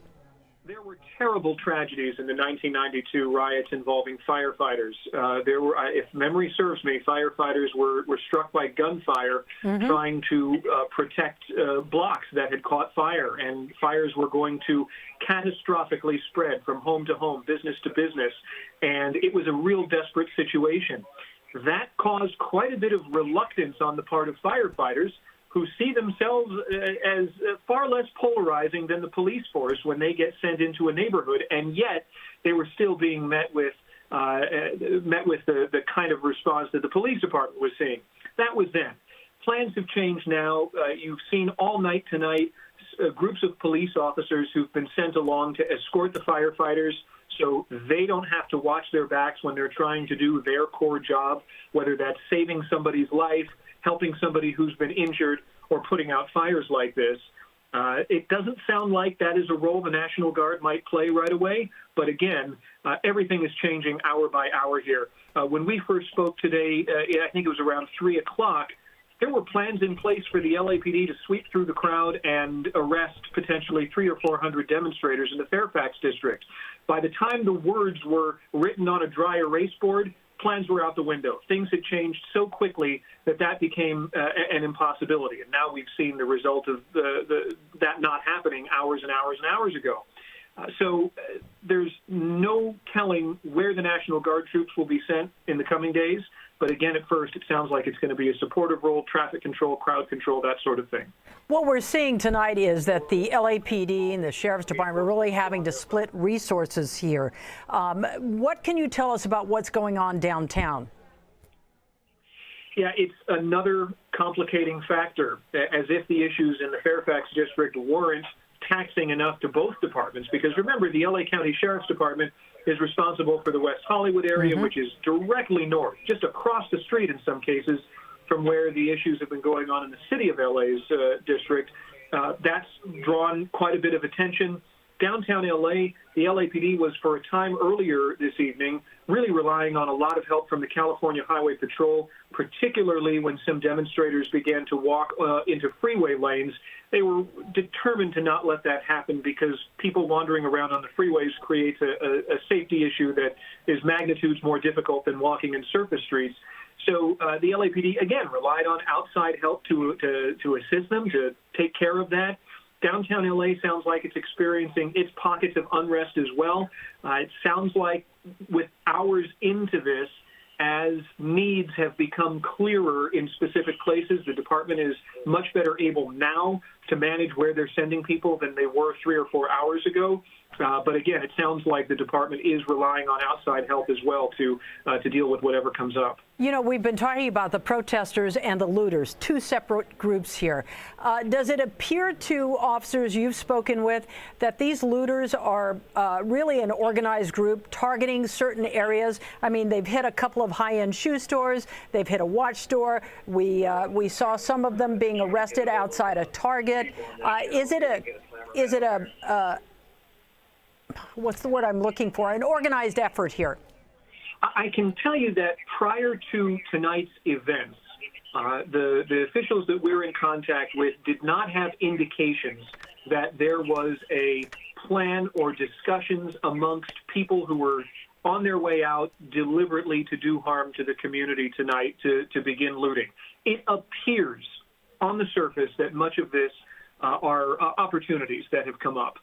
Empty blocks, businesses with windows smashed out already, and crowds that are being pushed in one particular direction or another by the lines of police officers that are trying to send the protesters on their way, send them home. The last thing they want to do, by the way, is arrest anybody. That creates a huge bureaucratic backlog, and it takes more and more time away from patrolling the streets and preventing things from happening in the first place. So the more protesters that can be encouraged just to leave on their own and go home, the better. One consequence of that is when they're all pushed in one particular direction, as we've seen tonight, some of the businesses that are on that route of exit seem to have become targets of opportunity. No indication from anyone monitoring particular social media or even some undercover officers that have been wandering through the crowds tonight that there was any sort of planned effort, much more so that an opportunity was seen. And with the advent of cell phones, it's very easy to coordinate efforts amongst 3 or 4 people, maybe unlike 30 years ago. So things may appear that there's more coordination. Doesn't sound like there was anything planned specifically in advance. Definitely a crime of opportunity. Eric, we're going to let you get back to contacting some of your sources here as we continue to look at this area in the 7500 block of Melrose. We're going to bring in our friend Errol Southers. He is a professor at USC. He was with the FBI, local law enforcement. Errol, your list of accomplishments is too long for the hour we're on the air here, but let me just say welcome. He's also a terrorism expert. You look at what's going down here now. What's your reaction? Well, my first reaction here, first, again, thank you for having me on. And obviously my condolences to Mr. Floyd, who I'm certain his family would not be happy with what's happening here right now. My first reaction is one of, obviously, public safety. And as LAPD rolled out, they went on attack alert 2 days ago, and they're now on 12-hour shifts. Their first concern is public safety to the people who were peacefully protesting, as well as to the officers who have to go out there and secure those areas. What we're seeing now is and unfortunately the mayor, of course, invoked a curfew. And as your previous guest mentioned, I think what we're looking at with the looting and the fires are pure opportunists created by the exit route that's set up for people to leave. And as the police cover and protect territory, the saying goes, he who protects everything protects nothing. And people are asking me, why aren't they there where they're looting? Well, they can't be everywhere. So they're going to be going block by block to move people who are out past curfew. And as they're doing that, these opportunists, if you will, are hitting stores along the exit route. So I don't think that this is a plan to loot. I don't think this is some kind of some crew that's out working. I think these are pure opportunists taking advantage of unprotected stores that unfortunately are owned by local people who have been closed for the better part of 2 months because of COVID and now are victimized by theft and flame. You know, Errol, at one point, we all know you were with the FBI, the SWAT. Do you ever envision, like, the feds being called in here? I mean, we do know they've asked for help from the National Guard, but there's a large contingency of federal agents in Westwood. Could you envision that happening? I don't envision that happening, particularly since the governor has already requested the National Guard. As you mentioned, 1,000 of them will be here this evening. I think what you'll see in the way of federal resources, to be honest with you, will be the aftermath of investigations that will take place with regards to some of the assaults and the looting that's happening. But I do think with LAPD, the Sheriff's Department, the support of the National Guard, who will be in a purely supportive role until notified to do otherwise, I think that the manpower will be sufficient. And we've seen other cities around the country change their deployment. Minnesota today deployed about 3 to 4 times as many people as they had 2 nights ago, and the climate and the result was very, very different with regards to how much control they had. So there's nothing like overwhelming force when it comes to personnel, and I think that's going to make a huge difference when we got more people out there. So tell me what goes into the planning as we move forward, Errol. We're looking tonight at what's happening. There have been some arrests, we understand. What happens now? Well, the challenge now is how and do we go forward with peaceful protests? I mean, there are people who are peacefully protesting, and obviously we don't want to take that right away. But at this point, this is a public safety. Well, sit down. Don't act violent. You started a beautiful movement in this country. In 200 years, kids have never risen. This is your world. You kids have started something. But we can't be violent because we're going to screw that up. And I really want to use another word. Don't do that, Abel. I rescued a police officer out of the pit of 9/11. I've been waiting 20 years to be compensated. If they would have put me on that bus with all the protesters, that would have been murder.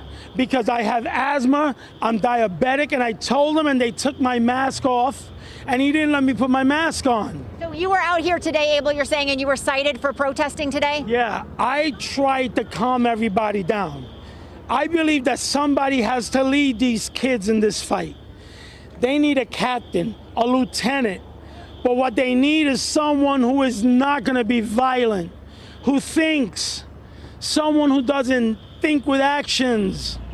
Thank you, Abel. I appreciate your time, and very well said. As Abel stressed that time, stressing no violence. That would be the key with all of this, is that, as he said, he really sees the movement, sees these protests as the start of something, something that is much needed in this country. And certainly there is so much anger and frustration. But he says that it just can't turn violent. Unfortunately, that is what we are seeing a lot of, is the violence that is happening.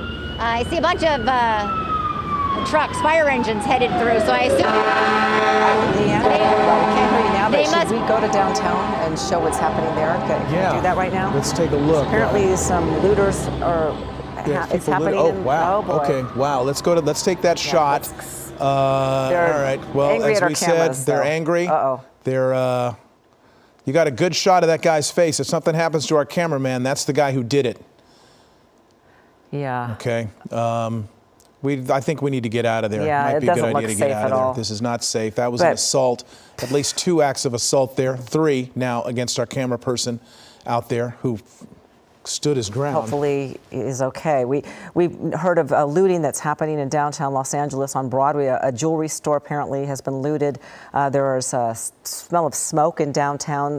There's some fires apparently on the street like they were doing at the Fairfax district. We haven't, let's see, maybe Chris will be able to get shots of that soon. All right, and what we're looking at here, Chris Christie, are you with us? Is that Melrose? No, we have a call of something going on at Melrose. We're trying to make our way over there, but there's so much going on in terms of LAPD mobilizing across town. It's easy to get distracted. But give me just a second. We'll be right back with you. But apparently something is happening near. Actually, what was that cross street, Jay? I'm sorry.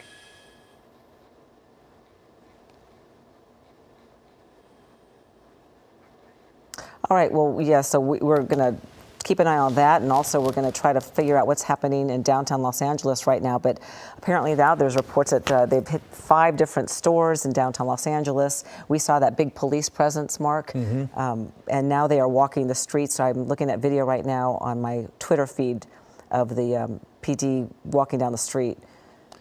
Yeah, so what we had there at 5th and Broadway in Los Angeles was our camera position. I don't know who our cameraman was there, but he was clearly assaulted by a bunch of people who ran up on him. And in addition to making obscene gestures at the camera, actually, I think one of them pushed him, and then 2 of them threw water bottles at him. So there's a danger out there. And, you know, people who want to talk about the news media and our role in society, we're trying to bring you this story in all of its size and complexity and context at great personal risk. These reporters out there, Carlos Granda was tear gassed earlier in the evening in Beverly Hills. Our camera person here in downtown LA was, from what I could tell, assaulted. And yet they are both still out there, still on duty, still bringing the story to you. So I hope you have an understanding of what it is that we do and why we do it. This is important. Okay, on the right there is Fairfax Avenue. That's the camera with our reporter Leanne Suter. And there again, I don't know if it's the same group now, but we saw a bunch of guys in black hoodies and white masks that were looting. And I don't know if that's the same group because, frankly, you know, there's a lot of folks in black hoodies and everybody's wearing masks out there. Air 7 now crossing over, that's Century City right now. So he's over, I think that's Century City.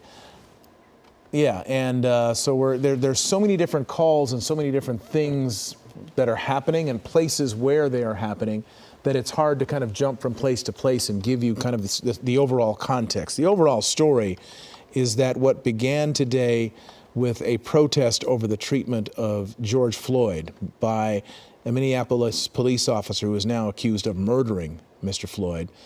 What began with that in protest against police mistreatment of African Americans and other people of color has devolved now as those who protested have left.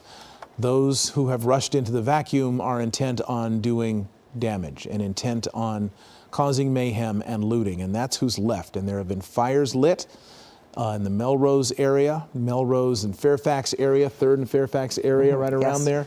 And we saw looters in downtown Los Angeles, looters in kind of on the outskirts of Hollywood, I guess you could say, in the southern portion of Hollywood. But it's just, it's a situation that's going to be a long night in LA. It has been widespread, and we were hoping that this curfew would, go into effect and be sufficient, but it's looking like downtown Los Angeles, there's some more things happening there and getting worse.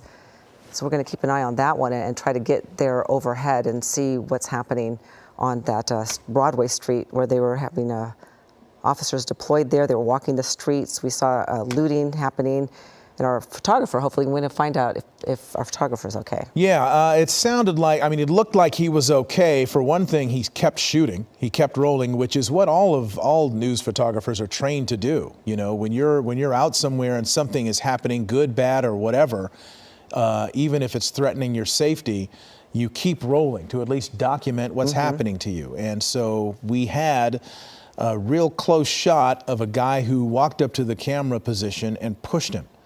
It appears he pushed him because the camera tilted up suddenly and went out of focus. But right before it went out of focus, that guy's face is burned into my mind, too. Yes. Would you be able to spot him? I'd be able to spot him. I'd be able to pick him out of a lineup, and I will if I have to, but God knows.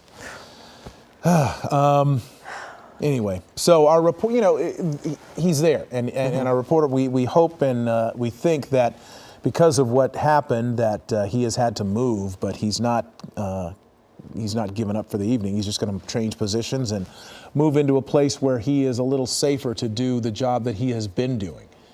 And as we watch all of this unfold on this night in Los Angeles, we are struck by how this city that has been under lockdown is locked down again.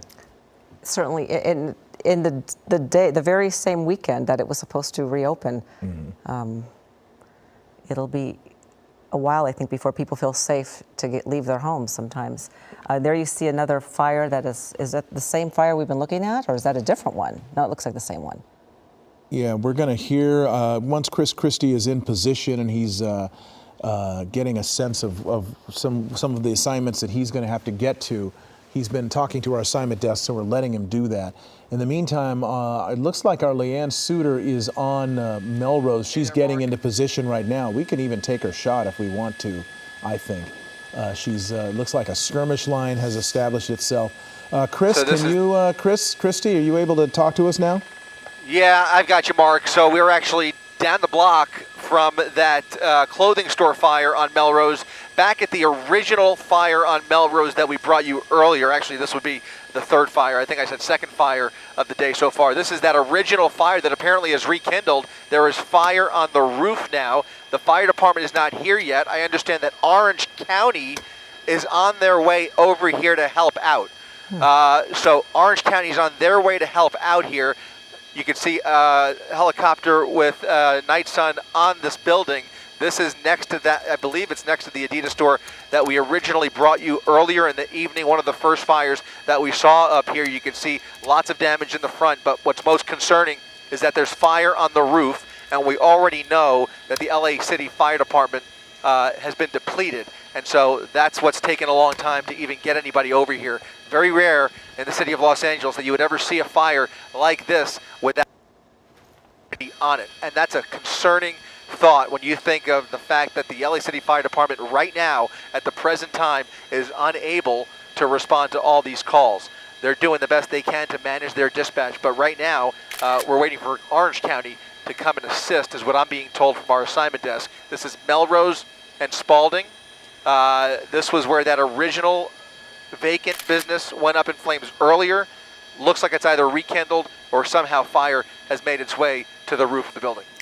And it looks like that roof it could collapse any moment now.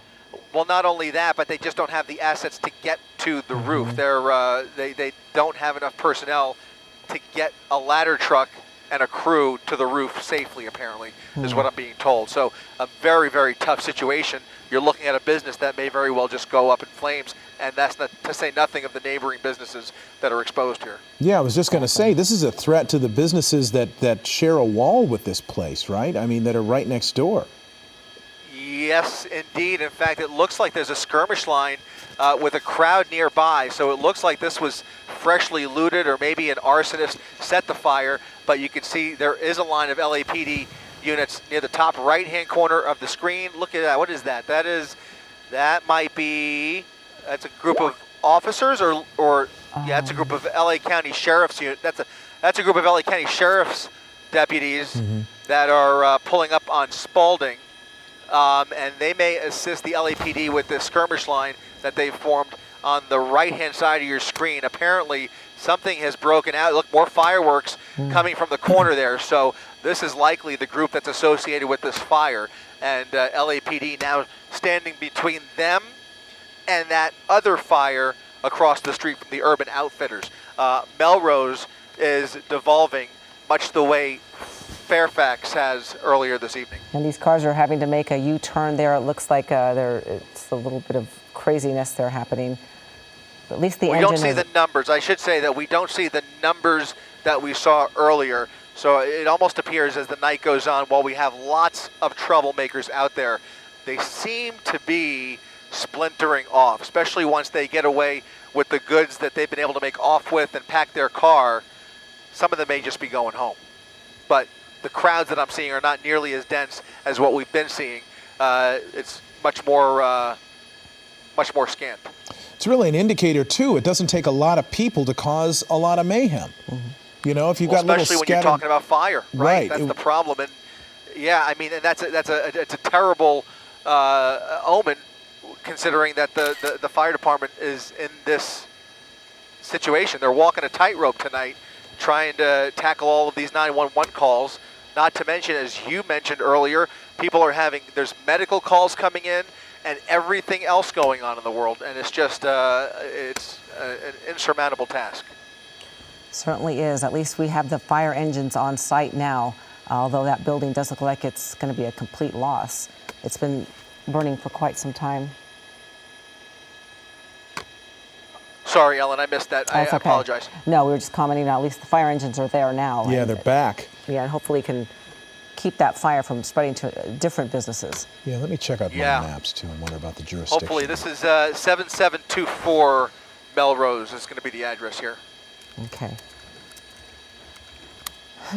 Okay, I'm trying to look up some things here and get a sense of, you know, the jurisdictional kind of boundaries and where we are, because that might explain why the sheriff showed up, or it could be a mutual aid thing.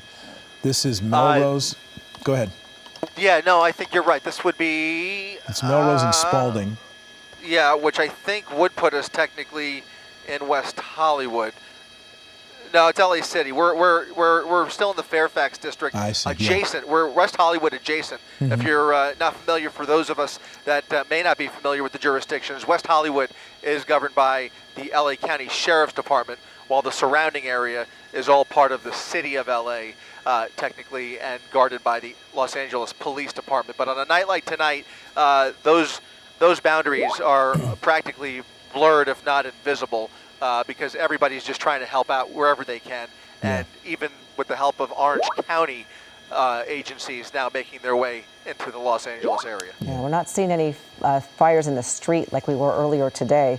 And we'll have to check in with Leanne and see how, well, I take that back. In Leanne's shot that we'll show you in a bit, there is a little fire behind her, but let's see. Unfortunately, my concern is that if the fire was able to make its way to the roof, the question is, did somebody climb on the roof and set that fire, or is there a raging fire inside the building that has made its way into the attic or to the roof of the building? Because now you can see a lot of smoke coming from the front. So we may be looking at a building that's just completely consumed by flames at this point. And you've got that sheriff's unit that we saw pulling up a little bit ago. It appears they are getting ready to help the fire department. But that's to be expected, obviously. But look at that heavy skirmish line near the top of your screen. I'm sorry, Jay. You're referring to the skirmish line or the fire? I can't. All right, the second fire truck. I got you. Okay, so you got the ladder truck. You got a task force here in front of this fire with the sheriff's department assisting these firefighters and keeping them safe, which is more of the same of what we've been seeing. It seems as though the protocol is becoming, at least here on the west side, for law enforcement to escort these fire crews around town. That seems to be the trend that we're noticing here. Okay, and I'm wondering why they haven't deployed any hoses yet. I don't see any hoses being brought to bear. Maybe I'm wrong here, but is that something they're waiting for as well? They want to have officers like literally standing next to firefighters as they do this? I certainly wouldn't blame them, and given the history of what has happened under terms of civil unrest in the past, I wouldn't blame them at all. Well, you've got now yet another skirmish line on the west side of that fire too. Seen at the bottom of the screen there are some looters at the intersection. some people driving and turning around here, but you've got a skirmish line on both sides of this fire, and they are keeping those firefighters safe as they prepare to, as you mentioned, I would imagine they're getting ready to pull out their hose and start fighting this fire, but again, nothing is normal tonight. Yeah, you're right. Absolutely. I wonder if we can we check in with Leanne yet? I think okay, it might be safe for her to talk right now. I got the sense that there were a lot of some people around you that might not have been the most desirable folks. Is that correct, or are you ready to go, or no? Should we wait? Yeah, we are good. We're good to go. We're here at the corner of Melrose now in Fairfax. Let me just show you what we're seeing right now. This is one example of what you can find all over. A trash can on fire here in the middle of the street. You can look down towards the east here, and you can see that's the fire at Spalding. That Air 7, Chris Christie has been covering this nonstop. You can see all these fire engines now rushing to that. Along the way here, if we can pan over a little bit to the left, you see on that pink building there, Bill, it looks like, see there, oh, they're boarding it up. They're trying to board up their building here to try to protect it tonight from any looters and any stuff like that. We still see groups of kids out there, or I shouldn't say even kids, I don't know, I can't tell from here, but groups of people that are out there still running around all these businesses. We've seen a couple of them trying to get into some of these businesses here, but it doesn't appear they've succeeded, at least in this block that we've had. Let me spin around this way and show you too what we're looking. The other direction, looking to the west, you can see a whole line of police cars down there. Another situation happening to the west here on Melrose. Now the LAPD has moved all the way up Fairfax and brought their skirmish line up here to Melrose again as they continue to try to push all of these protesters out. We just heard a flashbang a short time ago as they were trying to clear out some of the groups of folks that were running around up here down to the west. I don't know what is happening exactly all the way down Melrose to the west here, headed in that direction, but there is a large police contingency down there.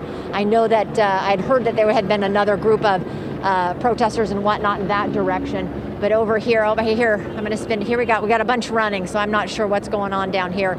We'll start walk down this way a little bit and see what we can find. We saw them, a group kind of gathering right here, and then they all headed down the street towards this fire. But then all of the, once all the fire engines, once they arrived, then there wasn't, they all started to run the opposite direction. I'm seeing, yeah, so I'm almost at a loss for words, I have to say.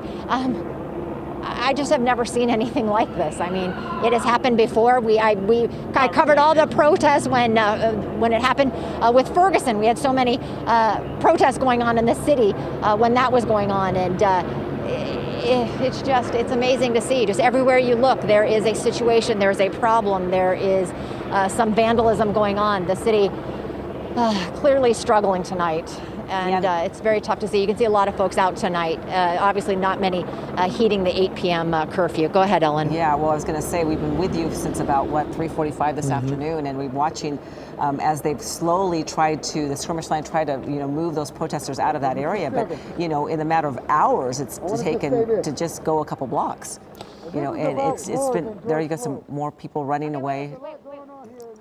Okay, I hear somebody walking up to you, and I see a bunch of people running. Are you going to have to take off from there? Can I hear you? Can you take just so I can hear you? Hold on. I mean, he has a point. He wants to make a point about this. Tell me, what's your first name at least? I'm D. D, what were you saying? What is this really about? This is about the oppression that the LAPD and all police have brought on the people since they've been given that authority.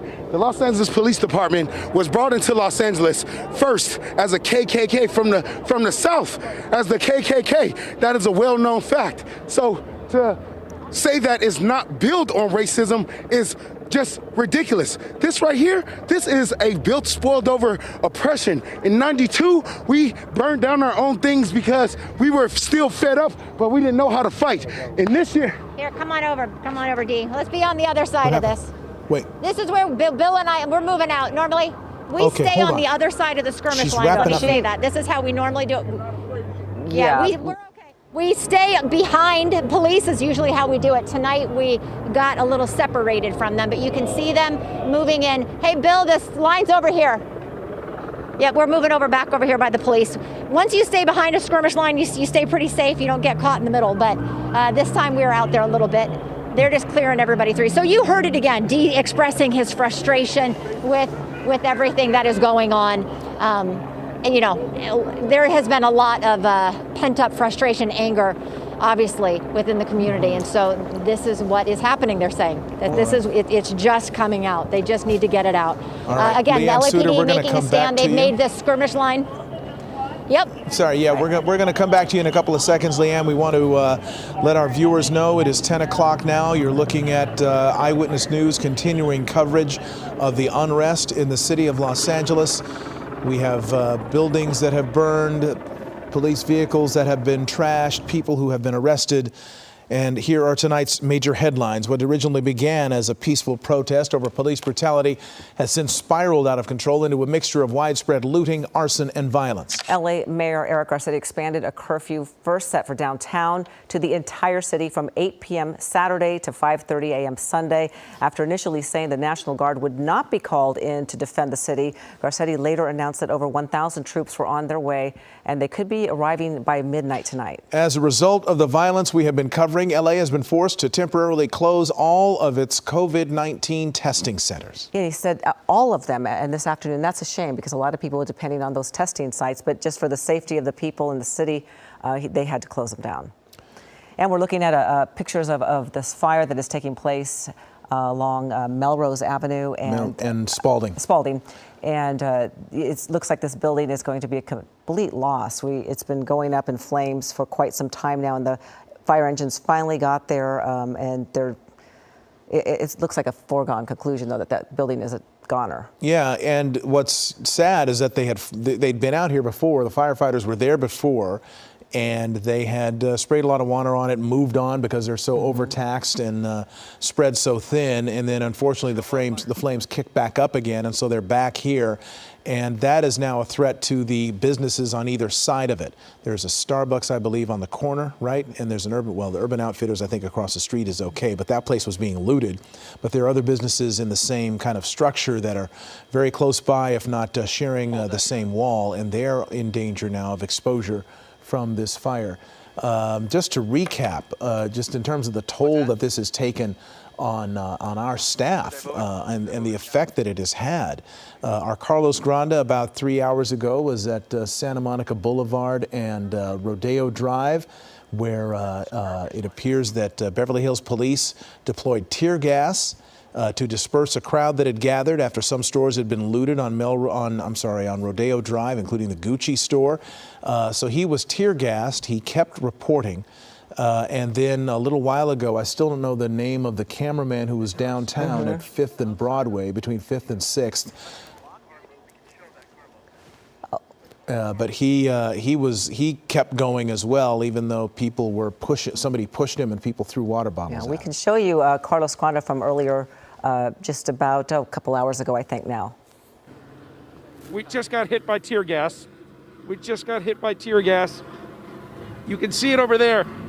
It happened at Rodeo Drive and Santa Monica. Oh, I got to stop because I can barely, I can't even keep my eyes open.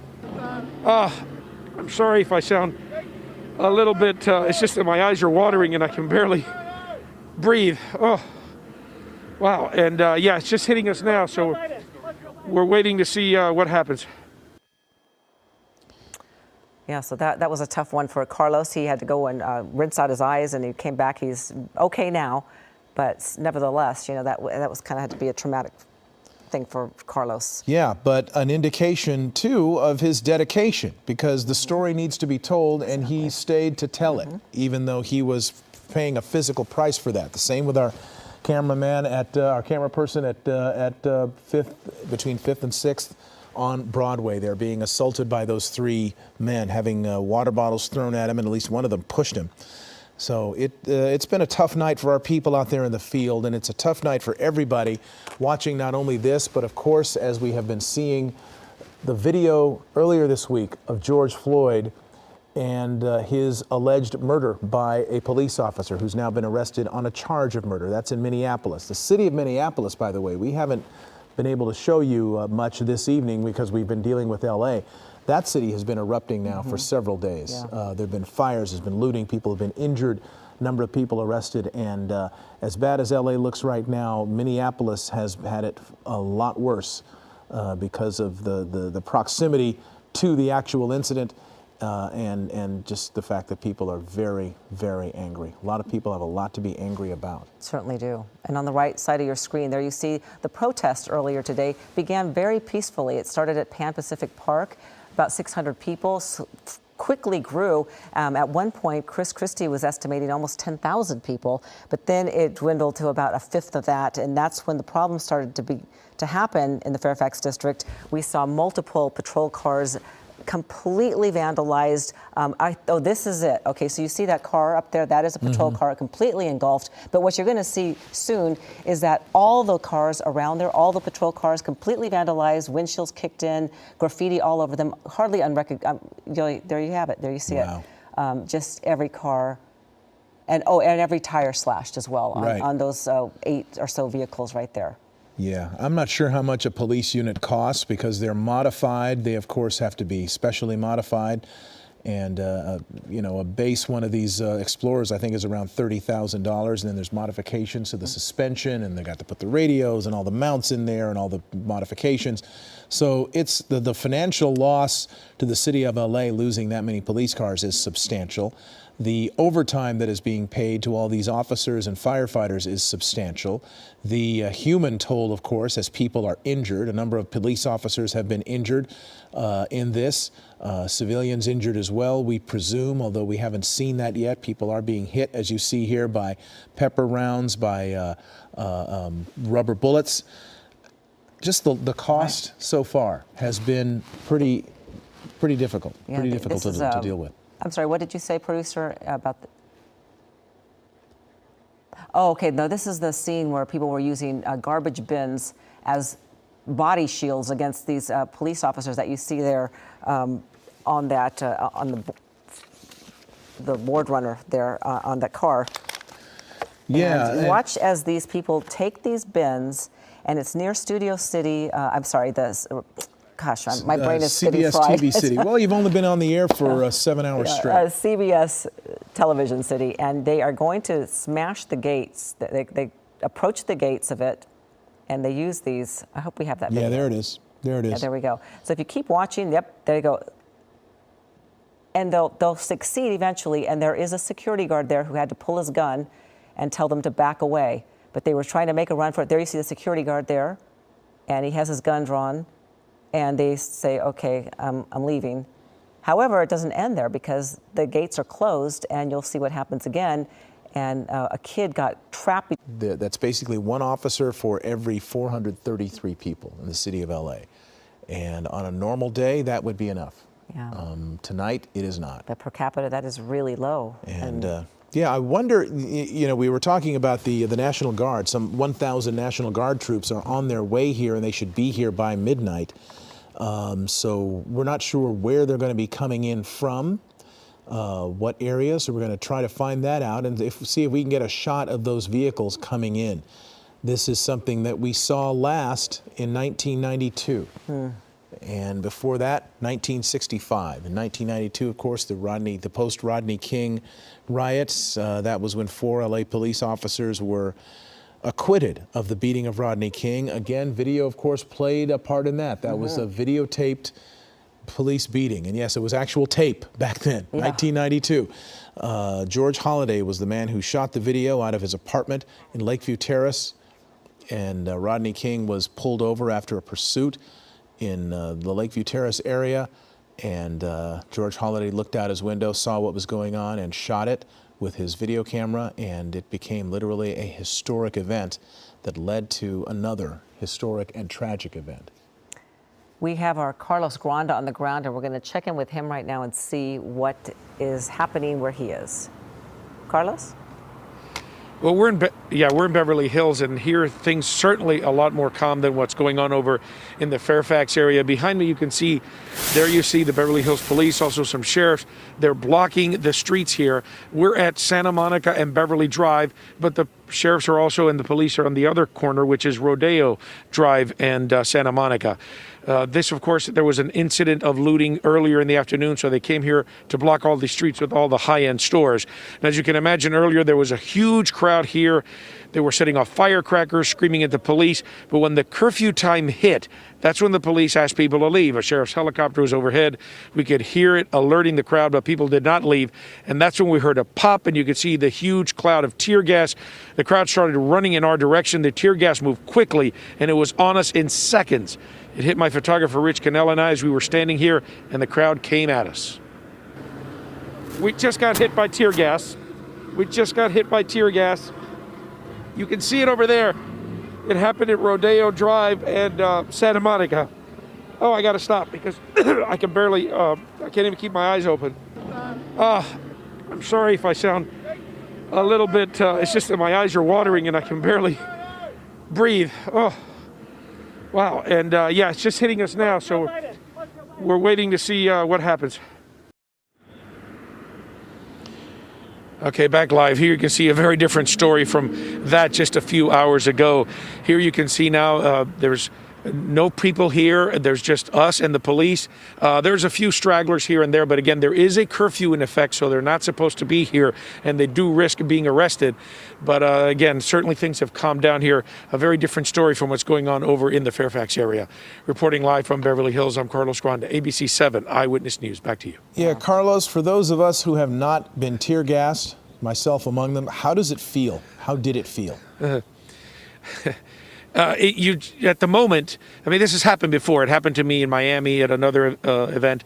But you try to talk, but you feel your throat almost getting that you can't speak, you can't breathe. It just starts like tightening up on you, and you start tearing. Your nose, I mean, the mucus just starts pouring out. It's like you just start draining, and there's nothing you can do to stop it, and you just start coughing.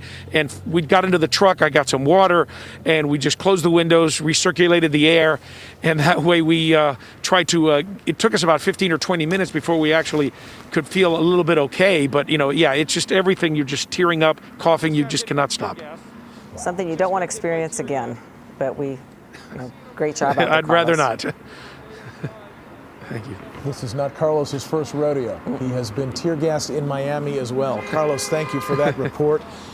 But he's still on the job. He's still doing it. And for those of us who think that this is some kind of a game for reporters, it's not. It's not. It's anything but. People's safety is at risk, and they're doing their job anyway. Yeah. Chris Christie, is this still? Oh, that's not Chris Christie. This is. All right. So we're trying to figure out where this is. They're desperately trying to put out so it does not go into the other businesses surrounding it. It flared up again. Yeah, it did. When we were here 5 minutes ago, it was almost completely dark. There were no flames, and it's back flared up again. Maybe there's a gas main. I wonder in there what's in there. Yeah. That's causing this, but you know, this is a troublesome spot, and it's keeping firefighters here tied down when there are so many other places that need to be looked at and dealt with. So it's unfortunate there is a skirmish line around it, and they're basically there to guard these firefighters as they continue to put the fire out. Yeah, that. You know, we're going to bring in Bruce Thomas, our law enforcement expert, and Bruce, you've been, I'm sure, glued all day long to what's happening, and what are your thoughts on what you're seeing? Bruce, are you there?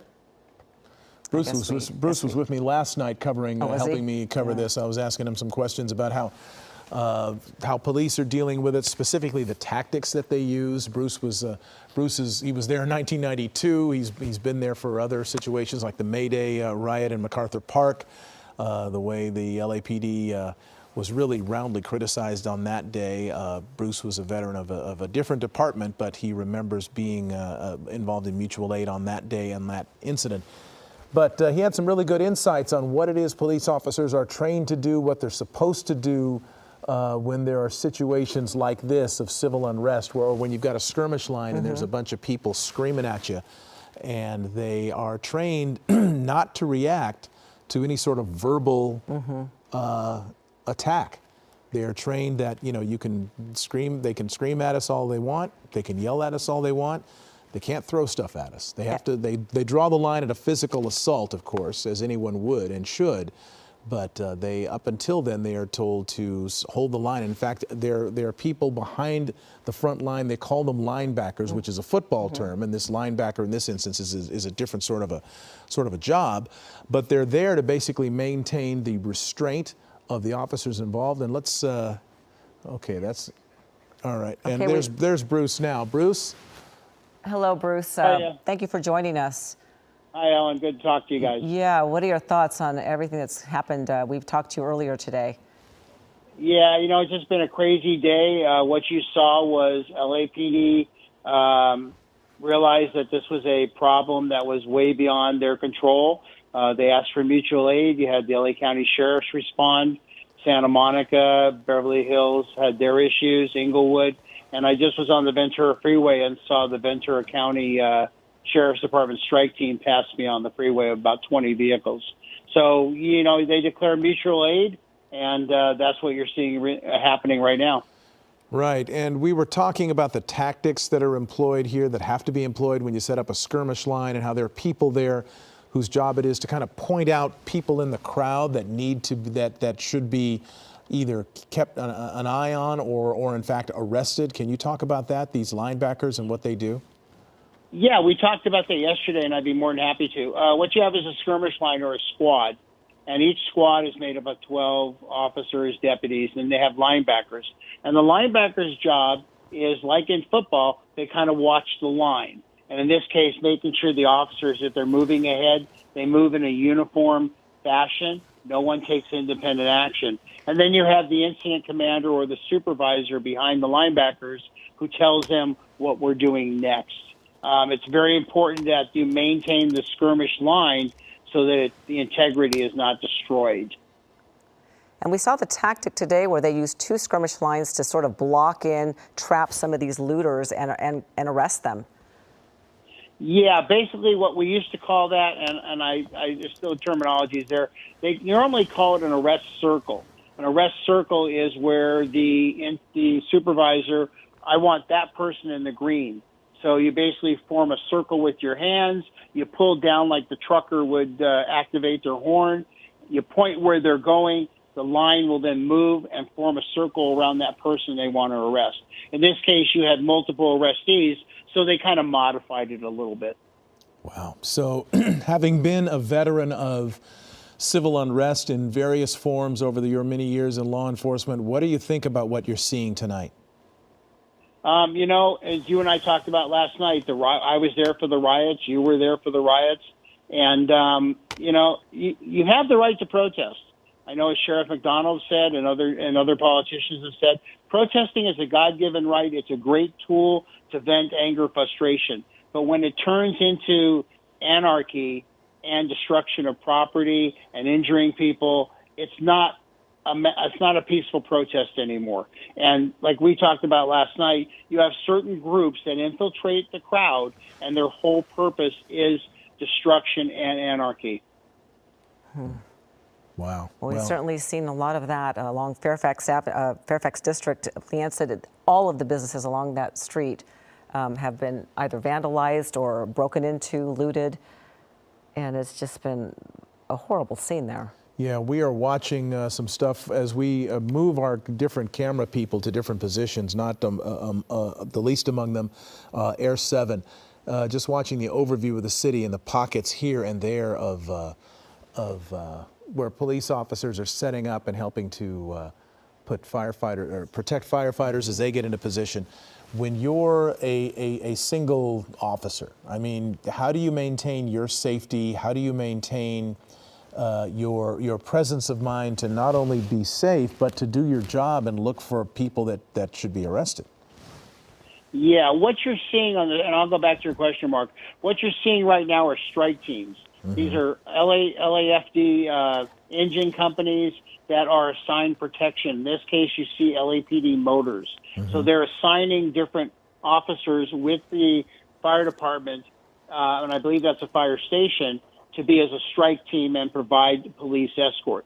As a single, going back to your question, as a single officer, you really can't take any independent action. You're going to be overwhelmed. You're going to be just, in fear because there's more people than you. So ultimately, a single officer cannot take independent action.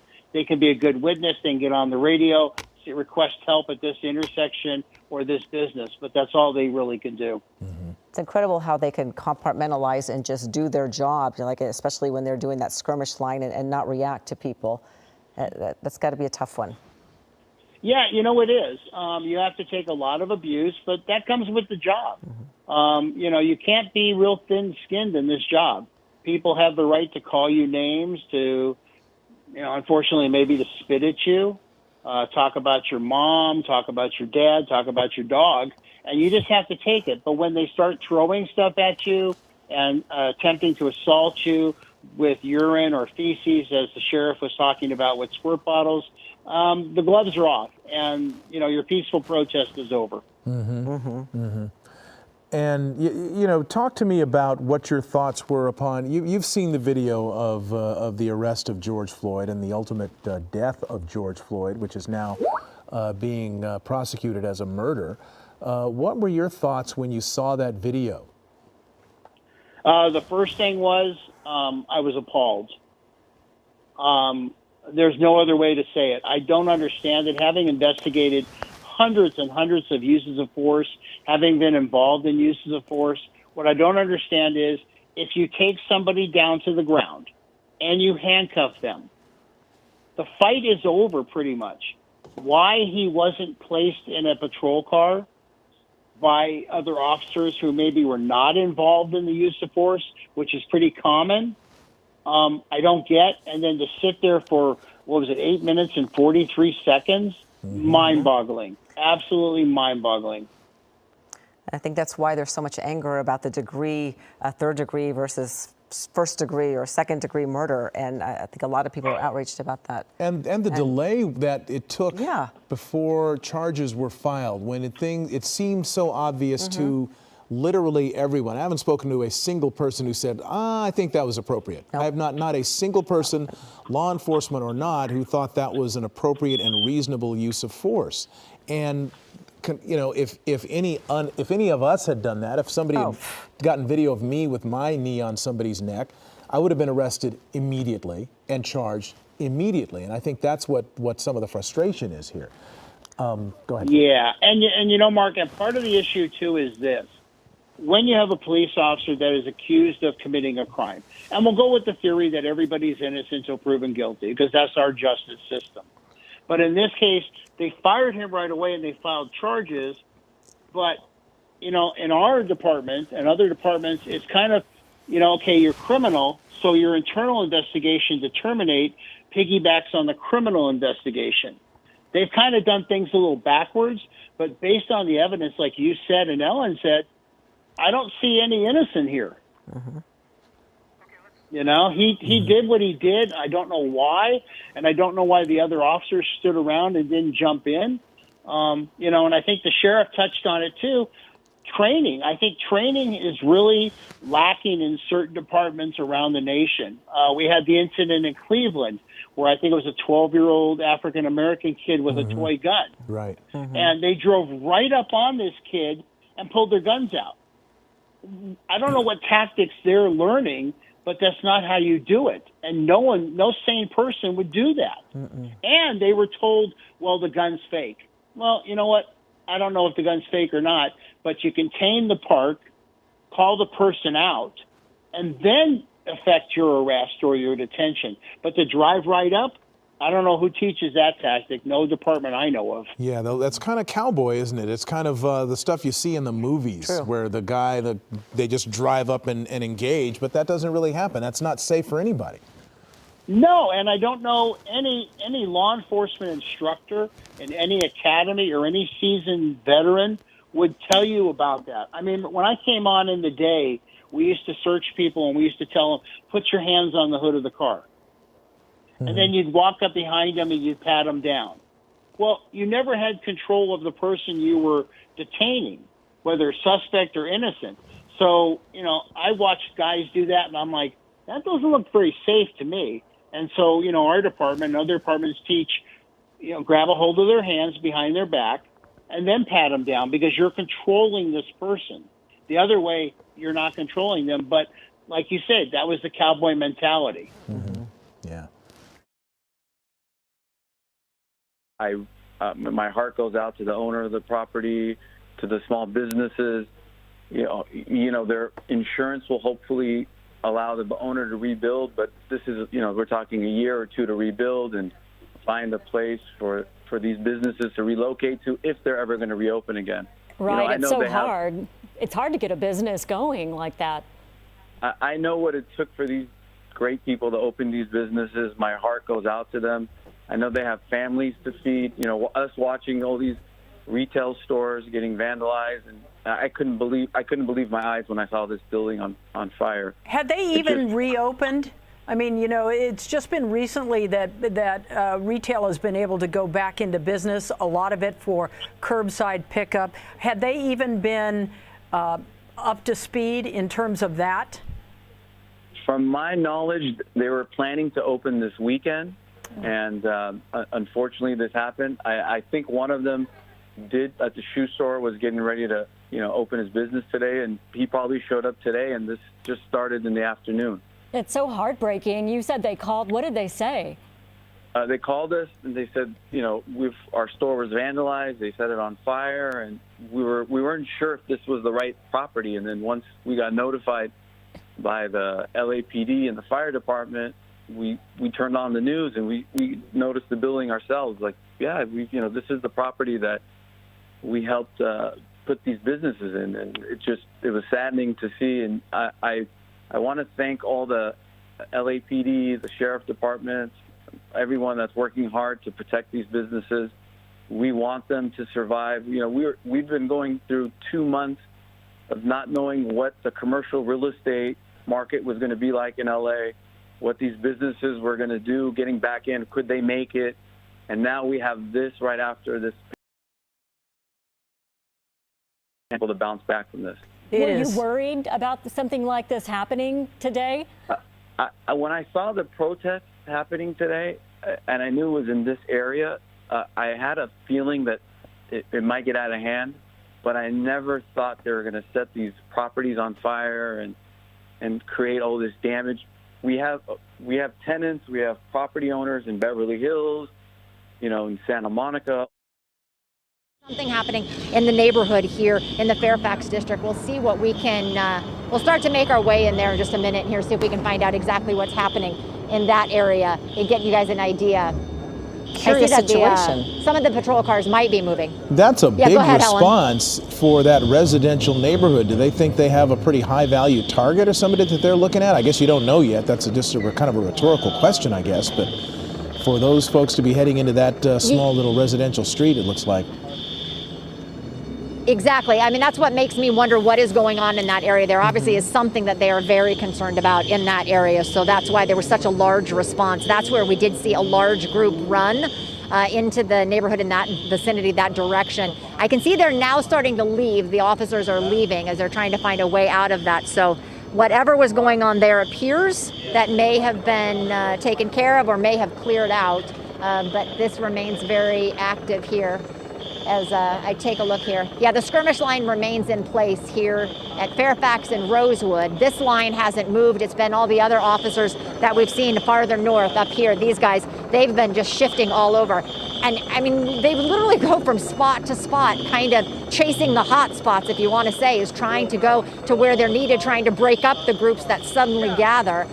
We've been seeing enough, quite a few folks that just suddenly pop up in one location, starting a problem or just gathering in one group, and that's when we'll see the officers come back in to try to take care of it. But as soon as they leave, then, you know, everybody comes right back to the same spot. So certainly a very fluid and, you know, concerning situation, especially for all the officers out here and for everybody that remains out here on the streets. Well, for you guys too. You just said you had an studio. M80 thrown at you, right? Did you just say you had an M80 thrown in your direction? I will say it wasn't thrown in our direction. I will say that they threw it in the middle of the street. It caught me by surprise. I just didn't see them throw it. But we have seen that repeatedly today.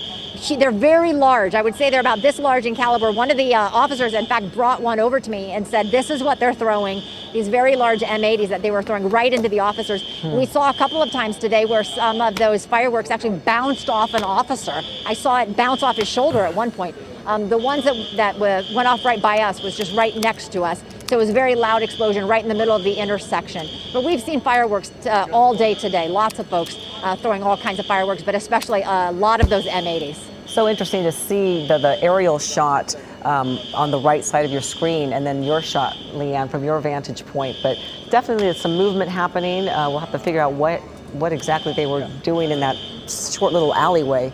Such a large police presence there and firefighters as well. Absolutely. I'll see if I can get an answer as to what may have been going on in there. But as you can see, I mean, they've cleared out now for the most part. They're still sitting back there. So it appears that they just are following these groups as they move through the area, move through the neighborhoods. They're kind of following along as they make their way throughout the area here. Yeah. All right, Leanne. Well, thank you. Well, you are watching Eyewitness News at 11. I'm Ellen Lave along with Mark Brown, and we're on a little early, like about 7 hours early. I think we went on a little before 4 o'clock. And yeah. Been watching these protests happen throughout the city. We've been concentrating on this Fairfax district, but also it's been happening near Beverly Center. It was happening in Beverly Hills, and now we're hearing reports of downtown Los Angeles, where we will get there any minute. Okay. Somebody's talking to me in my ear. All right, let's get to Chris Christie now. He is overhead in Air 7 HD. Where are you, Chris? Hey there, Mark. We're all fueled up and back over Fairfax. This is that original block just south of Rosewood, where upwards of 25 or 30 rioters and looters are being taken into custody. It's taking forever, quite frankly. It's been hours since they first started rounding these guys up, guys and girls.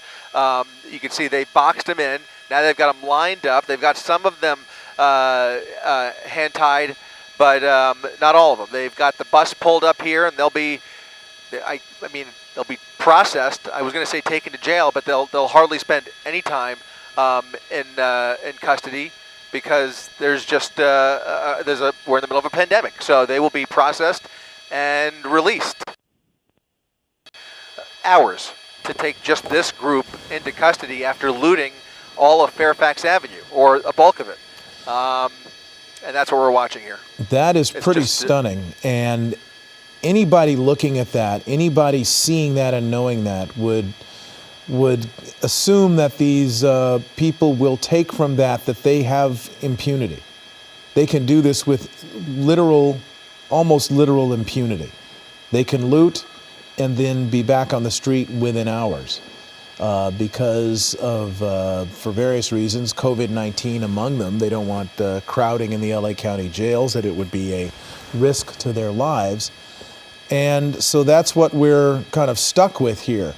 And once that word kind of spreads, I just don't know what you do about that.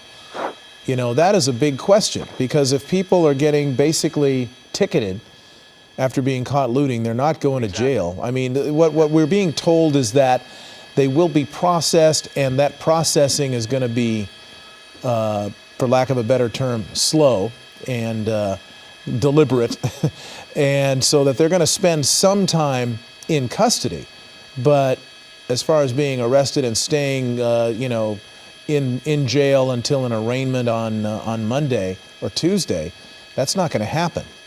Right. To say nothing of the resources that are being exhausted just to take them into custody and to process them and manage the rest of what's going on this evening is a little bit mind-blowing. And I'm trying to just look at this and call it like I see it, but it's just it's hard to describe. You said it perfectly, and it is a recipe for anarchy that begs a lot of questions from our leaders, I think. Yeah. Well, what is going to help in that respect is that some 1,000 National Guard troops are going to be in the city of Los Angeles within the next hour and a half. And that will help in terms of preventing looting, in terms of helping police establish skirmish lines and giving police some of the resources that they need in terms of backup. And then hopefully that'll prevent this and just keep people from causing problems. But in the meantime, this group, I mean, they will be booked. Their records, their fingerprints will be taken, their statements will be taken, or their names and all of that. So for any further prosecution. But as it deals with tonight and this weekend, they're going to be out. One thing I think is worth stating here is that the day started over at Pan Pacific Park with easily 8,000 to 10,000 legitimate protesters. And what we're left with this evening, aside from the dozens that are being arrested from our vantage point and the several hundred maybe that have just gotten away with whatever they can get their hands on, speaks to what's left of, or maybe even what it didn't even start this morning. I mean, you're talking about a group that maybe wasn't even here this morning for the actual protest. These are not protesters. They have joined a mob later in the day and into the evening to take advantage of an ugly situation. And it speaks to the other 9,000 and some odd people who were here for legitimate reasons, got their point across and went home. And what's left this evening are vandals and rioters and looters who are sticking around, and we don't know what their cause is. Most likely there is none. As we are looking at your pictures, Chris, of these arrestees, we're going to bring in Bruce Thomas again, our law enforcement expert. Bruce, tell us this situation that they're arresting these people. What is the process to get them on that bus? Well, like Chris Christie said, what they're doing is what's called a field booking. Basically, it's a 9-line booking to get your name, your horsepower, your height, weight, date of birth, your address, your phone number. They get tagged, and now each officer is making an arrest. So there's going to have to be a report written. So they get processed, they're put on the bus, they're taken down to central processing. Another wrinkle in this is if they're a juvenile, you cannot mix juveniles and adults. So now you've got another problem. You've got to get a separate bus, separate personnel to transport. And as Chris Christie said, they realistically are going to be out before the sun comes up. And basically they get a ticket, promise to appear in court at a certain date, 6 months, 9 months out, because the courts are backlogged because of the coronavirus. And, you know, have they really solved anything? They've sent a message, and that's the most important thing. Well, as somebody who's been in law enforcement for a lot of years, how does that strike you? You go out, you make an arrest and of somebody who was doing a legit wrong thing, and they're out in hours. How does that make you feel? You know, there's two sides. You never take anything personally, and this is just business. And that's just the way it is. People work the system. If someone wants to post bail for somebody in that group, you have to expedite that bail, which means that person gets singled out and they get processed more quickly than others. So you don't take it personally. It's just business. Wow. Well, it's hard not to, as a citizen, feel a little upset about that. And forgive me, but for those of us who are residents of the city of LA and who don't have to maintain the detachment that a law enforcement officer would, this is difficult to take. People who are causing damage out there, you know, breaking the law, hurting businesses, hurting people. Speaking of hurting businesses, we're seeing another fire right now. I don't know where this is. If we'll get Chris Christie, you're over that. It's Orlando and 3rd. Yep, we just spotted this one a few blocks away. It's going to be near the Beverly Center, Orlando Avenue and 3rd Street, and no sign of any firefighting activity at all yet. This just popped up very quickly. We saw the smoke. Obviously, it had some time to burn inside there, but you can see some LAPD units arriving, but basically rolling on by. The fire apparently, like I said, has had some time to burn to emit this much smoke. Not even sure if it's been called in, but you can see an LAPD helicopter obviously has spotted it. That's where that light is coming from. So one would imagine, if history is any indication, there should be an LA City fire crew waiting for a police escort to make their way over here. Obviously, this is a building that's been tagged up. I don't know if it's a business. It's a liquor store, so it's likely been looted and set ablaze. And we're getting, Governor Newsom has declared, proclaimed a Actually, state it of looks like an emergency. abandoned liquor store. I should clarify. Okay. Looks like the space is for lease. Okay. Governor Newsom has proclaimed a state of emergency in Los Angeles County. This after LA City and the County of LA asked for assistance. But that's probably a given that it is. We are in a state of emergency. It is, Okay. but that sets up the stage for certain procedural things to happen. Okay, go ahead, Christy. Go ahead and fill us in what you're seeing. I'm sorry, Mark. I didn't mean No to interrupt. problem. I Not just we just noticing. We saw the pocket of flames and we saw the smoke, but this entire building is going to be burning inside. I did not realize you've got about 3 or 4 storefronts that have smoke coming out. Let's go ahead and widen out a little bit, Chad. Show me the front of those storefronts. You've got not only that liquor store that's for lease, you've got JLF, I'm not familiar, and then another empty storefront to the right. So just pan over to the right a little bit. Show me all 3 stores. So that building right there, that fire started probably in the liquor store and has spread its way across 2 other storefronts. Look at this block. I mean, there's these storefronts have been smashed in, debris in front. People have obviously tried to take down some of the gates, the gates. Obviously, looters have been through here, but it took some time for this fire to evolve enough to where it is putting out a lot of smoke and obviously some very heavy flames coming from the back. And at this point, no sign of any firefighters. Yeah, at first it looked like it was just one part of a building, but it looks a bit more ominous now that we've seen it overhead. This whole block is starting to look pretty ominous, to be honest with you. This is 3rd Street, right down the block from the Beverly Center, not far from where we saw all of the looting at the CVS on the corner. If you remember earlier, we saw dozens and dozens of people running out of the CVS with whatever they can get their hands on, and looks like other looters have made their way all the way down. All the way down 3rd is looking very similar as you look at some of these storefronts.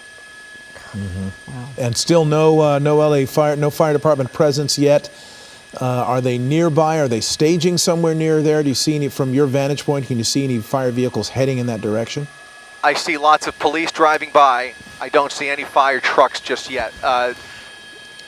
Trying to find it on the scanner. I just don't hear it. I just don't know if it's even been, I'm sure it's been called in. They're just not able to get to it. We know that there is a personnel shortage. I'm not clear on it because we've seen some fires, but this is a big city with a very big fire department. So obviously I understand why the LAPD is maxed out. I'm not exactly sure. They've just called it in. It just went over the radio. It just went over the radio, and it's just been dispatched. So this is a fire that's had a lot of time to burn, and the fire department is now officially en route, guys. Okay, well, another building going up, but again, if what you're saying is correct, if what your assessment is correct, at least it started in a building that is for lease, so that means there's no business in there. It's vacant, but then it is endangering some other businesses that are right next door. In fact, they may in fact already have fire in them. There's certainly smoke coming out of the neighboring businesses that are part of this big structure here. But we are awaiting a fire department response, and we're going to try to see if we can get a total, if we can, just by the way, of just the number of people who've been arrested tonight. If there's any sort of a statement coming up from the LAPD and from the Sheriff's Department about the number of arrests, the number of injuries, we are hoping to get that information to you. It's one thing to go from place to place and see kind of this toll anecdotally of what we're seeing in front of our eyes and what we can kind of chronicle from what our reporters are gathering in their locations. But if there's an overview that can tell us what's been happening kind of citywide, if you will, and countywide, that would be helpful. And I'm saying that because I'm hoping that somebody will, there will be some sort of a statement with regard to those numbers coming up pretty soon. There's the fire department. Yeah, there it comes. Here they are. So they have the LAPD in place. I did see a few suspicious people across the street, and they have disappeared once the police pulled up here. And now you have the fire department pulling up, and hopefully we'll be able to get this out. Like you said, if there's any saving grace, 2 of these businesses at least are up for lease. And look at that. Was that he just, so he's accessing it. He's accessing it from the rear there. Look at that. The firefighter just kicked down the door. Good for him, and he's going to assess the situation and see how they can put this out. So, like I was saying, 2 of these businesses are vacant.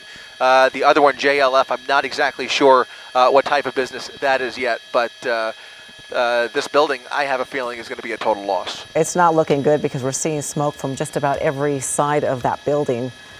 Looks like you see the smoke from the front of those storefronts there as well. What we've been told is that they are unable to safely access the rooftops of some of these fires. So that's why we've been watching them pull out as much hose as they can and use hand lines to fight these fires. And we have another fire. If you guys will roll with us, we'll pan up the camera a couple blocks on the northeast corner of the Beverly Center. Looks like a fire in the street this time. This is a new one. There is traffic over there, but somebody has lit a fire right there in the center of your screen, chat. Go ahead and pan over to the left. Beverly Boulevard, just to the east of La Cienega, is where we're looking. And towards the bottom of your screen, if you just tilt down a little bit, right there is what I'm looking at. I'm trying to find out what's burning here. I suspect it's another trash fire. And there are obviously people around. That's actually a car fire. Somebody has set fire to a Porsche, and now another minivan, if I'm not mistaken. Yeah. Looks like a minivan and a Porsche that have been set ablaze. This is taking place a block away from the Beverly Center, just to help you get your bearings here. So another project for the fire department, if they can make it over here and have the resources to do so. You see LAPD just rolling right by because this is a busy night. They have places to go, and a car fire is just not the top priority. But you can see somebody's property is being destroyed. You see those other vehicles going around it thinking, what is happening here? But that is, yeah, right underneath that tree, too. Hopefully that tree won't catch fire. The LAPD has put out information regarding just the number of calls for service they've gotten since about 2 o'clock this afternoon. There have been some 4,000, almost 4,400 911 calls between about 2 o'clock in the afternoon and about 10 o'clock this evening, 9:30 or so this evening. And they wanted to put the word out that 911 is for emergencies only. It's not for questions. It's not for statements. It's not for complaints. It is to deal with immediate life-threatening emergencies. See that man? Yeah. Is it fire? Okay, good. That's nice. Security guard. Okay, great. But look at that. Well, somebody's coming along. You know, looks like maybe a police officer or possibly a security guard. It looks like he's somebody in uniform. It looks like. Well, that's good. Has gotten their hands. I can't read the back of his security. It looks like. Yeah, it looks like, or police. I can't tell. Can you focus up just a little bit there?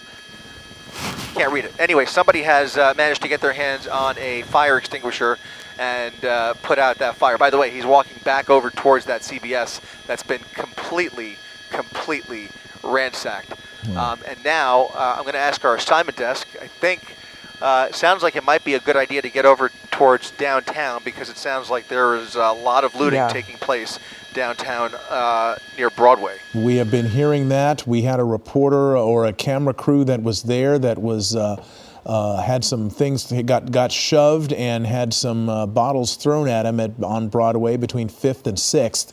So yeah, it would be a good idea to head downtown. It's probably about a 10 minutes by helicopter from where you are right now. So we will await your arrival downtown to give us an assessment of what's happening there. We know that as far as the human toll of this, a number of LA police officers have been injured. We don't know about whether any civilians have been injured. We don't know yet the number of arrests that have been made. We don't know a total toll on the number of buildings that have either been looted or set afire. We're trying to make an effort to get that information as soon as it becomes available to us. We're counting on the agencies to compile that and get it to us. But as you can imagine, those agencies are a little busy right now. Exactly. We have heard a lot of reports on looting in downtown Los Angeles and tagging, and a couple stores that have been broken into. One report said there was a bank that was broken into. We have to confirm that. But on the right-hand side, you're seeing a little bit earlier when they were looting that store, you see a complete clothing rack. That guy's making off with an entire clothing rack out of that store. And it's just been difficult to control because the entire Fairfax area, there has been looting happening, and it just, like Leanne said, she can't keep track of everything that's going on. Wow. Well, yeah, we can't even keep track of everything that's going on. It's a pretty big area between downtown LA, which was the focal point last night, and kind of the Melrose Fairfax area, where it's been kind of almost West Hollywood, that's been focused today and this evening. This has been a difficult story to cover and wrap our arms around, and to give it context. What we've been trying to do, though, throughout the evening is remember the why. Remember why this is all happening. This didn't happen in a vacuum. This isn't some spontaneous eruption of violence and protest and mayhem. There was a precipitating event that led to this, and that event, among others, was the death of George Floyd in Minneapolis. He was killed by a police officer who has now been accused of murder. That officer had his knee on Floyd's neck. Floyd went to a liquor store and bought some cigarettes with a $20 bill that turned out to be counterfeit. It is unknown whether he knew at the time it was or not, but the person in the store did what the store manager later explained was store policy. He called police, and they've done it before where it doesn't end up in anything, and but in this case it did.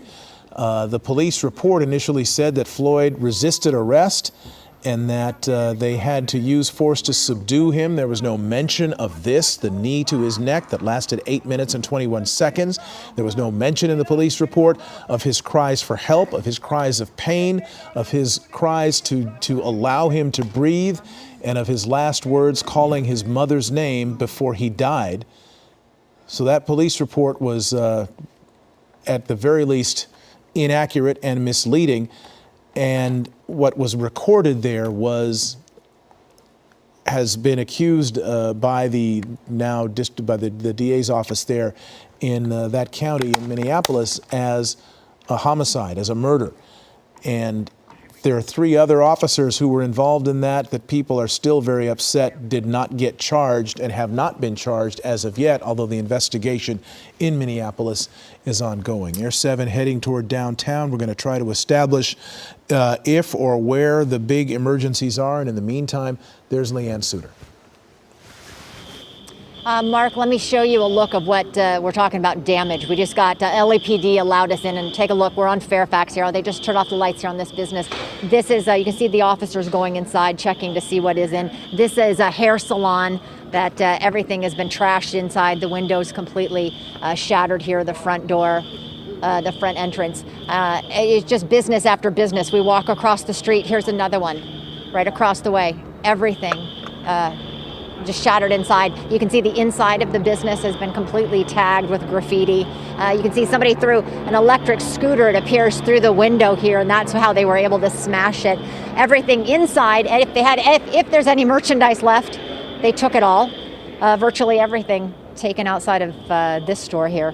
You just see hangers left behind, and yeah, all of the graffiti on the store, all the broken glass left behind by this. There was both sides of the street, pretty much not every business, but quite a few along here have been shattered. This one had the window shattered behind the metal gate there. Another one, they pulled up the gate to see here. I'm going to see if I can see. Were you guys in here when this was going down? Yeah. Can we talk to you about that? Is it your business? Yeah. Can we talk to you a little bit about how did you guys escape the damage, or did you get hit? Yeah, no, we escaped the damage, for sure. You guys did? Yeah. What was it like to kind of just watch this and kind of see all these stores that were hit? It was just sad. It was just, more sad just to see all these kids who were, most of them peacefully protesting, just get arrested, and, business comes secondary to life. And, this is not what we're used to seeing on Fairfax, obviously. So. And there's so many. I see just, it seems business after business that has been damaged along here, quite a few. Yeah, absolutely. Yeah, I mean, it's just from everything on Fairfax is damaged in some way, shape, or form. So. And I know you have a lot of friends, obviously fellow business folks along here. Hate to see what they have suffered. I mean, you guys have been shut for so long. You were finally able, this is the first weekend you were supposed to be open for a lot of these stores. Yeah, you know, it's you know, again, it's hard to think of it in that context when, you know, we see what's happening everywhere. And, you know, like I said, business is secondary to life, and everyone's lives are what's most important. And, you know, these businesses, they'll come back. You know, they'll figure it out. The businesses will figure it out, but, you know, not every person will, unfortunately. You know. I get the sense, obviously, supporting obviously why they're protesting and what they're angry over. Just hard to see. Just it's hard to see. It's hard to see everything that's going on in the world. You know, at the end of the day, it's hard to see everything that's going on in the world, and how it's not just our community; it's everywhere. So, you know, unfortunately, this is indicative to the state of the world right now. You know, coronavirus or no coronavirus. You know, this was here before coronavirus. So, yeah. It was hard. I see you shaking your head over there too. Was it hard? Was it just hard to watch this as it was unfolding? Yeah, definitely. It was hard to watch. It was scary, but I understand. And we're very supportive of everything that's going on. One's rescuing us, we get taken out again. Oh, you guys have been stuck. So they were at work here. You guys were working when this kind of happened? Yeah. They were at work and you got caught by this. When it first started with the protesters coming down, can you describe the scene and how it unfolded for you guys? Well, it was just, it was pretty amazing to watch it all unfold. And then it got very intense. And then we were deciding that we needed to stay here, keep an eye on everything, make sure that nothing happens here. So, yeah, very intense though. And you guys were able, did any of the protesters try to get into your shop at all, or they kind of left yours alone? They left ours alone. Yeah, we don't have clothes, we don't have any type of merchandise or anything like that in here. So I think that's one of the biggest things we had going for us there. Mm-hmm. They were targeting, obviously, it appeared, the other stores that had things and merchandise to take. Mm-hmm. I think so. For you, though, difficult to see them smashing the windows and just kind of Yeah, I think, it was all very difficult to watch. Yeah, but again, like, we understand it. And we're not broken up over it or anything like that. We definitely are very supportive and understand. Mm-hmm. I appreciate it, you guys. Oh, and I didn't even catch the name of your business. Sweet Chick. Sweet Chick, yeah. Sweet Chick. You guys survived. They're okay. Thank you for your time, you guys. I appreciate it. But can you imagine? I can't imagine being out here watching this as it was unfolding with all of the damage out here. Very understanding, they said. They understood why the protesters were out here, but certainly this is not what they expected. You can see some folks inside this store. Oh, that's shattered inside. You can go over here. I'm going to cross the street. It appears that they smashed through all of the glass in this one. And you can just see everything cleared off the shelves.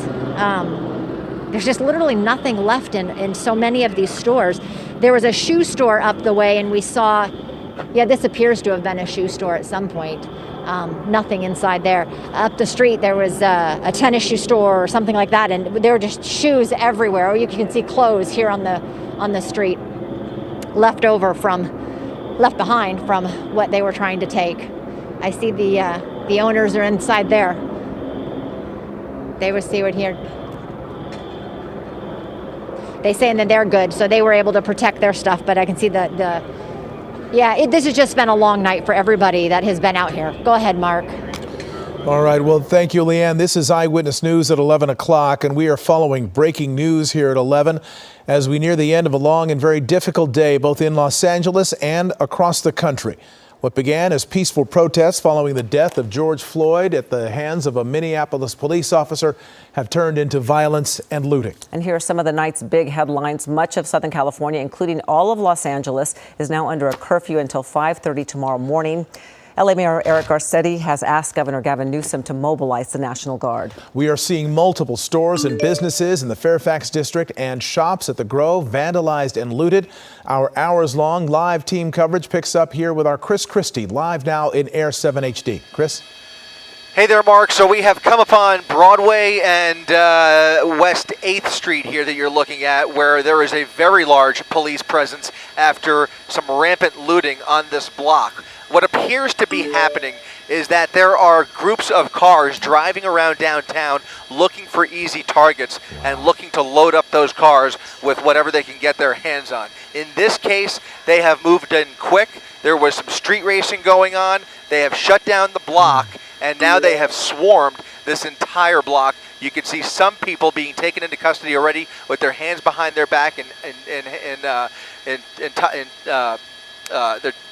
in handcuffs, basically, and or hand ties, excuse me. And you can see, unfortunately, I can't make out what businesses are being affected here, but there is a whole line of storefronts on the right side. That's going to be the east side of 8th Street that have been impacted here. So some rampant looting going on downtown. I can tell you the LAPD helicopter is doing circles trying to find these groups of cars. It's a lot different than the situation we were dealing with last night, which was a protest that got out of control and very aggressive. This is not that. This is people who are driving into town looking for easy targets. Where they're coming from, we don't know, but they are looking for an opportunity to get their hands on stolen goods. Yes, certainly taking advantage of just the situation and getting what they can. We've seen looting happen all afternoon and all into the night now.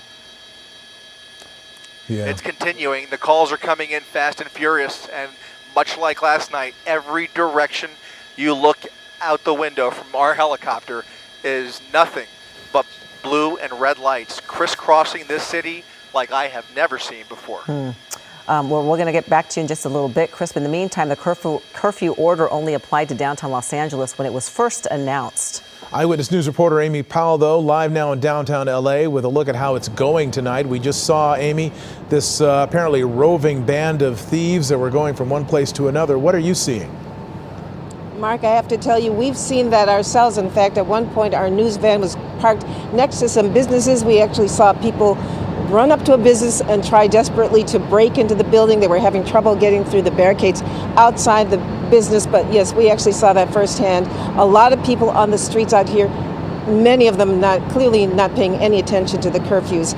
We've also seen, though, something I've never seen before here in downtown Los Angeles. There's just been so much police activity. We've heard helicopters and sirens almost nonstop.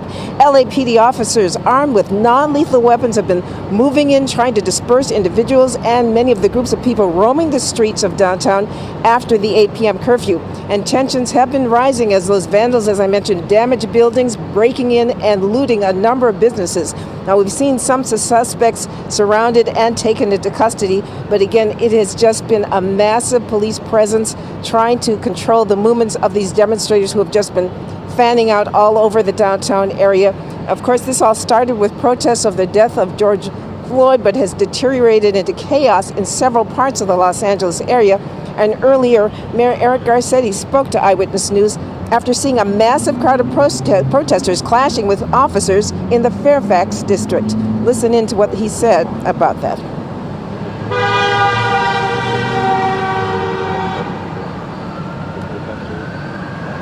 Officers and peace officers who are on the front line. And for the interest of public safety, people need to stay at home.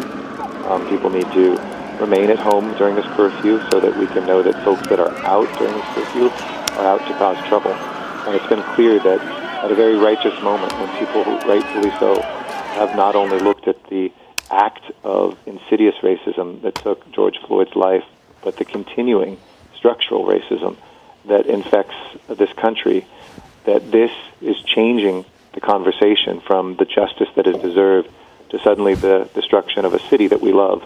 There's clearly people who are out to destroy not only parts of our city, but to destroy any hope of a coalition that would bring us together to get justice for George Floyd.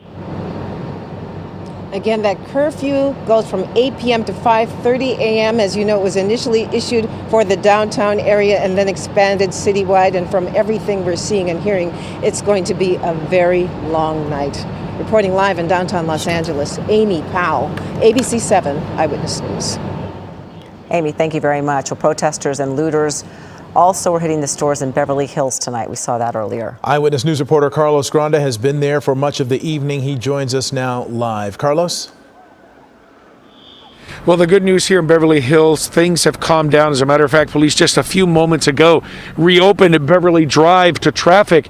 You can see cars can now go through, but the police are still here. They're on the side streets. They've also reopened Rodeo Drive, but they're still in the area. They've been driving around, keeping a close watch on any vehicles, anyone trying to come through here. And of course, there were incidents of looting in the afternoon, and that's why police came here, blocked the area with all of the high-end stores. Now, earlier, there was a huge crowd here right across the street here in the park, and people were setting off fireworks, screaming at police, and tagging the walls of some of the businesses here. Now, when the curfew time hit, that's when the police asked people to leave. A sheriff's helicopter was overhead. We could hear it alerting the crowd. People did not leave, and that's when we heard a pop. We could see a huge cloud of tear gas. The crowd started running in our direction, and the tear gas moved quickly. It was on us in seconds. It hit my photographer, Rich Cannell, and I as we were standing here, and the crowd came right at us. We just got hit by tear gas. We just got hit by tear gas. You can see it over there. It happened. To track down as many of the looters and arsonists as possible. In fact, one of the things that's been happening is as the lines of officers have been sweeping up and down the streets trying to push anybody on the streets in a particular direction, they've discovered that some folks have managed to work their way back into areas that the officers had pushed through to begin with. So there are reports that officers are being sent to check out of looting in businesses that the big lines of police officers passed perhaps an hour, 2 hours ago. There are still groups of people running around trying to steal things from a variety of businesses, including a Big Five. We're getting reports that looters had broken in and were stealing rifles, shotguns, and ammunition from that store, so that obviously is significant concern. We're hearing from officers on the ground that a number of people who have been detained tonight have been found with weapons. At least 2 people were armed with handguns, they tell us. And the big change in the last hour is because there is so much less crowd control going on, because the department has been able to manage where people are going, the chaos to some degree has subsided. They're now in a position to begin making many more arrests than we've seen at any time earlier today. That's the Fairfax area. In downtown LA, there was another much smaller area where there was some looting of businesses. We're talking about in the area of 8th and Spring, 9th and Broadway. The LAPD is still working to try to push people out of that area, but they have begun to make arrests and impound cars there as well. And again, the reason they're doing more of that now versus 2 hours ago is because there's much less crowd control going on. Anybody out on the streets now is subject to arrest because of the emergency order about a curfew. That makes things legally somewhat easier for officers. There's less concern about having to deliver unlawful assembly orders or follow other things that would have to be done if it was simply an attempt to clear out a big demonstration in a crowd. Now anybody on the street for any reason can be stopped. Granted, these are considered low-level offenses. In all likelihood, the people who are being detained on these violations are going to be issued a citation and released, probably fairly shortly.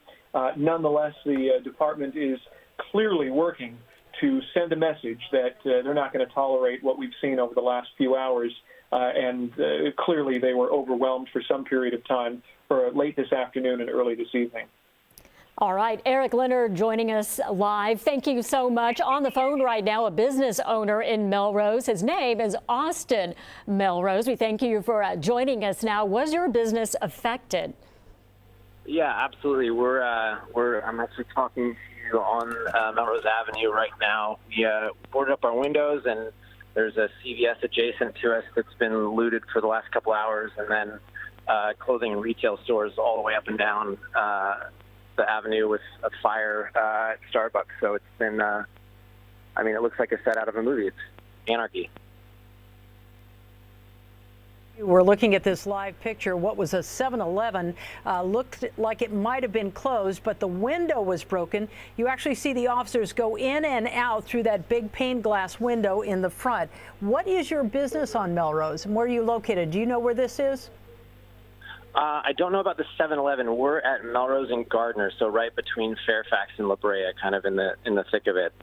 We're a craft cocktail bar and restaurant called Melrose Umbrella Company. Do you know if you had damage? I know you said you boarded up everything, but that hasn't stopped some people. Do you know if you're okay there? We've been posted up out front. Our neighbors across the street have had their windows smashed in, but us, along with Blackbird Pizza, Antonio's Mexican restaurant, the owners and I have all stood out front and just, said we're family-owned businesses. This is crazy, and we've been somehow okay. I think we're the only little section of Melrose that hasn't been kind of scathed by this. And with the pandemic, has it been especially hard? I mean, you look around, you see this now. Yeah, I mean, absolutely. The craziest part, I think, and why I said it looks like a movie set is, everyone's wearing masks. It literally is like a scene from a movie, and everyone's, faces are covered, which normally is odd to see. And, you throw a hoodie up over your head and have a mask on, it's like you can't tell. It's wild. It's alarming. So we've actually pulled our masks down and just been giving us a friendly smile and a wave at people, and, And they skipped you because of that?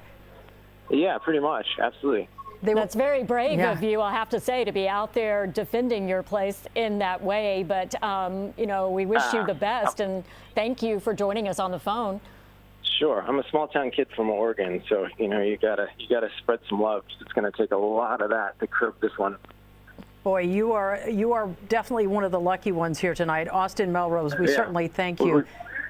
We're going to go. We've just got an officer inside now. We're giving everyone some water. Oh, good for you. That's great. Yeah. Good for you. There are a lot of officers out there today, and Gil Lavis is over a group here just outside the 7-Eleven we were talking about. Gil? Yeah, that's right, Colleen. You're looking at two suspects of the three that have been taken into custody here. They're looters. They were looting the 7-Eleven here at the corner of 3rd Street and Gardner. Let me tilt up and show you that. We've been looking at that. A lot of officers coming and going out of the store. Now, the report was that there were looters in the store, and at the time the employees locked themselves in a rear room and were calling 911 to be rescued as those looters were going through the 7-Eleven. The LAPD made quick work of coming over here and securing at least 3 of those looters. They are in custody right now. Again, 3rd and Gardner, not too far down the street from the Grove. That's the latest in News Chopper 4 Bravo. I'll send it back to you in the studio. All right. Thank you so much, Gil. We've been collecting some of the images that we've been seeing throughout the day. We're going to go over to NBC4's Darsha Phillips. She has more on that, everything that we have seen today on the streets of L.A. and surrounding areas. Darsha. From the scene for safety reasons, but there were plenty of people who were there and had cell phones and got video from the middle of it all. Here's what it looked like from their vantage point. Hands up! Don't shoot! Hands up! Don't shoot! Hands up! Don't shoot! A peaceful protest in the Fairfax district dissolves into civil disobedience. Video captured by protesters on the ground shows clashes with police that were at times violent.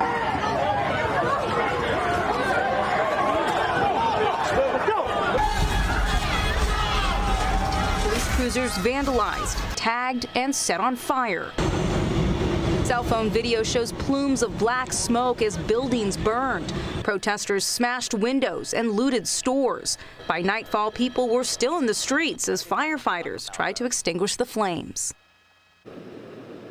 Really unbelievable images coming out of those areas today. And Kathy, Colleen, I do want to mention that we have covered other protests in past years that remained peaceful, but we have seen a marked change, a boiling point that has really reached a boiling point right now. And we've seen such a change in these protests, and the result is some of the destruction that we're seeing in the streets of Los Angeles right now. So, of course, such a tough day for Los Angeles right now. We'll send it back to you guys. You know, really is shocking to see, Darcia, when you see all those pictures condensed together in that short period of time. Gil Levis, topside once again. Gil, where are you now? Where are you headed? Well, Colleen, we're moving over here just west of the Beverly Center. We were hearing reports, and we're going to check on this as we were pulling up here. This is the 100 block of South Robertson. We're hearing of an arrest of multiple people at this location. We see the police activity here, and as we roll into the scene here, we'll verify if the numbers are correct that I heard. I thought I heard there was a 40 in custody here, but we're going to look and see. That looks like there was some looting going on here at this store on Robertson, and you see the deputies actually going in to the unit, or to the it's a cannabis shop that I'm hearing now from our assignment desk. So they're moving in here, and we'll see how many exactly they have in custody. I heard the number 40. I could have heard that wrong, but again, they're sending a lot of LAPD units here as a backup for the Sheriff's Department that have moved it in here to this cannabis shop at the 100 block of South Robertson, just west of the Beverly Center. Yeah, we see a lot of debris out there on the sidewalks. I came here on my bike. I'm tripping sweat. This shirt is I came here on my bike from way all the way down West Side. I'm talking all the way down West Side. I rode my bike to be here for this moment. I'm not letting nobody fuck it up. I'm not letting them do nothing. We have to stand together. We've been killing each other and shit for too motherfucking long. So now it's time to be gangsters for real. Stand up for real. I'm tired of killing. I'm tired of hating you. I'm tired of fighting you. I don't want to fight you no more. I love you, my nigga. I love my brother. I love you. They want us to kill each other, and we don't even have to fight. We don't even have to fight. That's the thing. All we got to do is come back to the true Most High God. I know you know about God. If you know about him, then we got to stand for that. Hey! Every police over here. Man, fuck y'all. Stupid. That's all I'm saying. Fuck all these niggas, man. Listen to stupid ass. Fuck every police over here. You thought it was nice too, huh? You thought I was about to say some shit. Fuck you too. Dumb ass police. He walked up like he big ass nigga right here.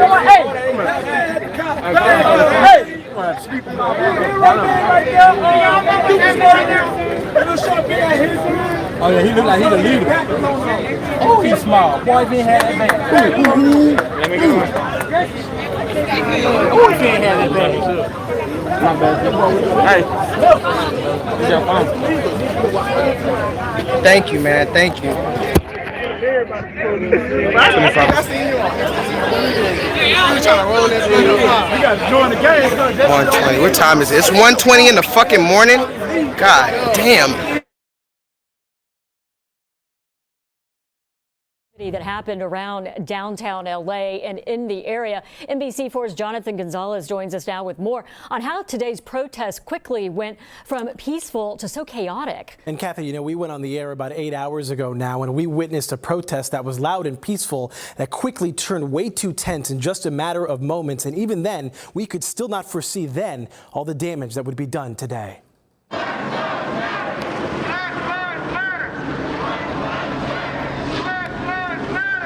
The peaceful protests in the district today spiraled He dead ass gave me a whole ass charger. You know what that means? Charge this bitch. Yo, I got chargers for sale. Who needs? I'm good on chargers now, though, guys. I think I'm good. Damn, people actually fucking watching this, bringing some fucking shit too. Yeah.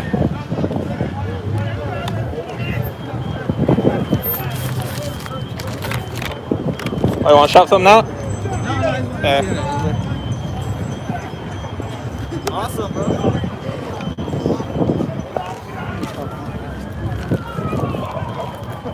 Where's this at? Downtown, Las Vegas. Yo, this shit nice too. Look at this. Yeah.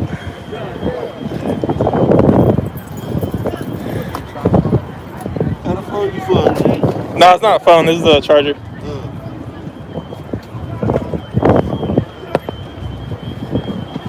All night. Let me plug this shit in real quick.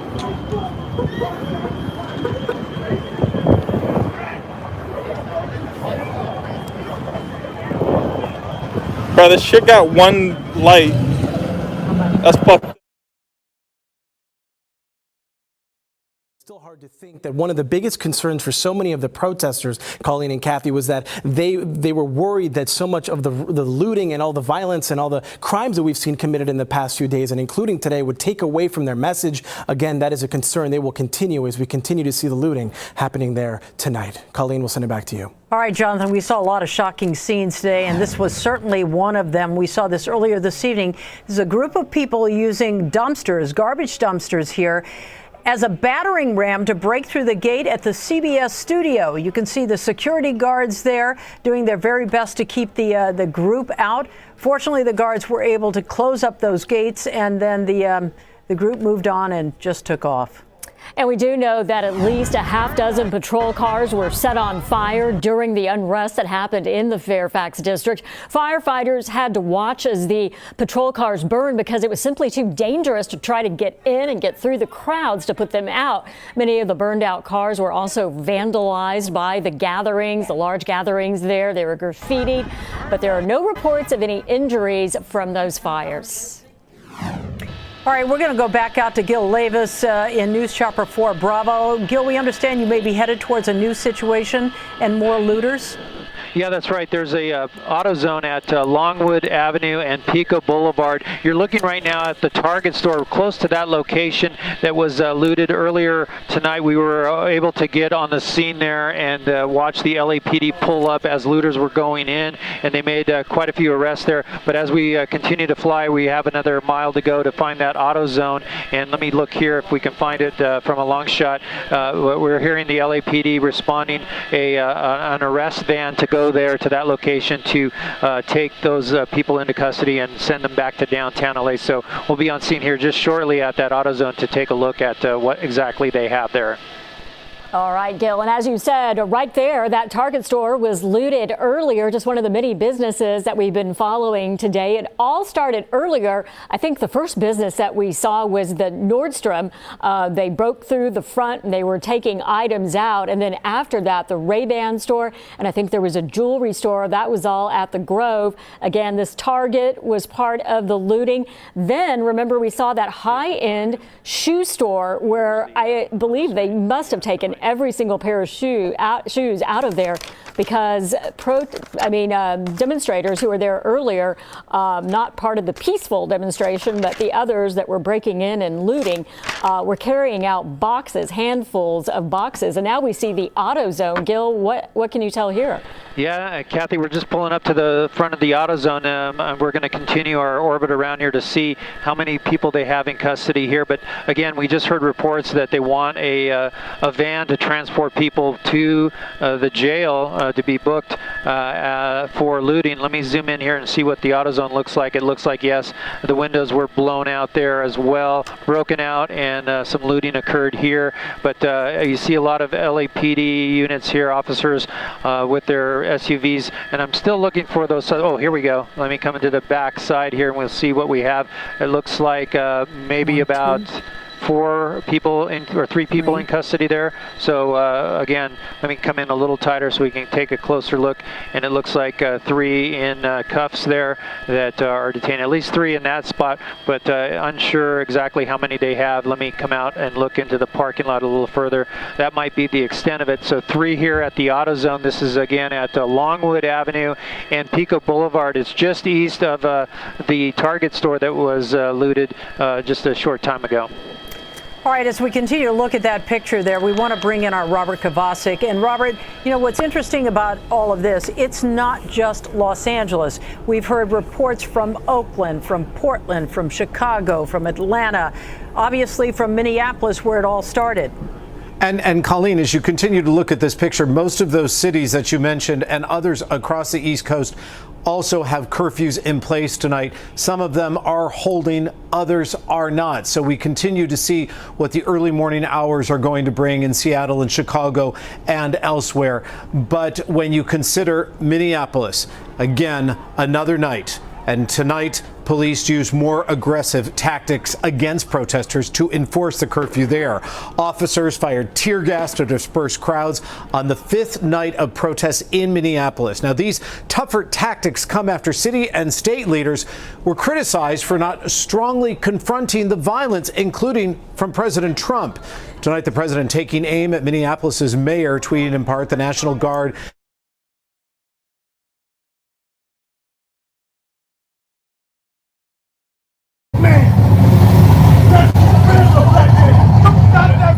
I'm staying.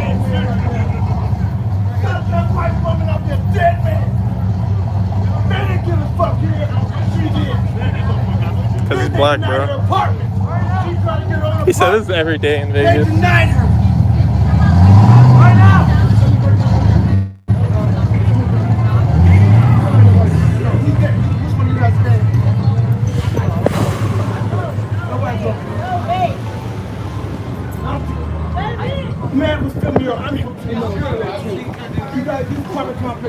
Free hugs. I ain't hugging shit. You see that scar right there? When I was in the hospital, they tried to evict me. They said I had a competition. Dude said big chunk is because it's stupid. I had eviction notice on my door. I'm not offering this dude a hug. Racism says here. You gonna squeeze me too hard? This is the worst apartment complex in Las Vegas. It's the worst. Look at my back. Something that's really gonna trip you out. Back in 2003, 2004, I lived here. It was under different ownership. That's why I came back, because it was so nice at that time. Now it's corrupt. It's racist. It's terrible. I don't give a fuck they put another eviction notice on my door. I need to speak to you good people and let you know. Facebook it. They're terrible. Please, man. They're terrible. They're terrible.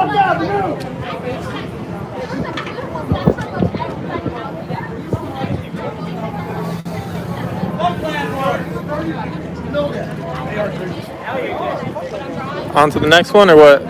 Hey, you guys. I thank you guys so much. You guys are beautiful, man. And you know so when... Oh, fuck. I thought they were going to book us all because they got the fucking big-ass vans out. Yeah, I know. Because when they pull on that corner, I was like, man, they're going to hop out, scoop as many as they can.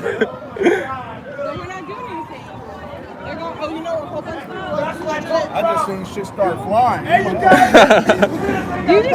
Do you know if anyone went to the strip, actually? Yes, we were walking with them. We got all the way past Charleston. They turned them around. Is that where the big group went? Because most people, like, kind of scattered over here, but... Yeah, we were up there. And then they turned around.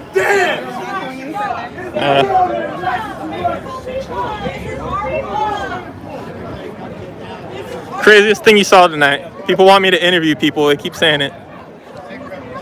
Yeah.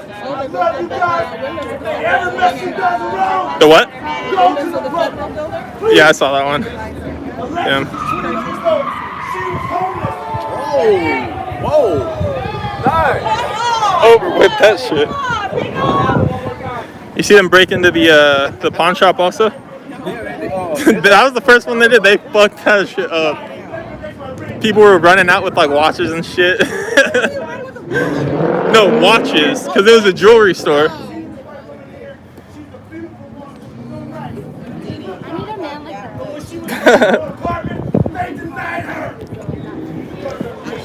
Oh, what the fuck?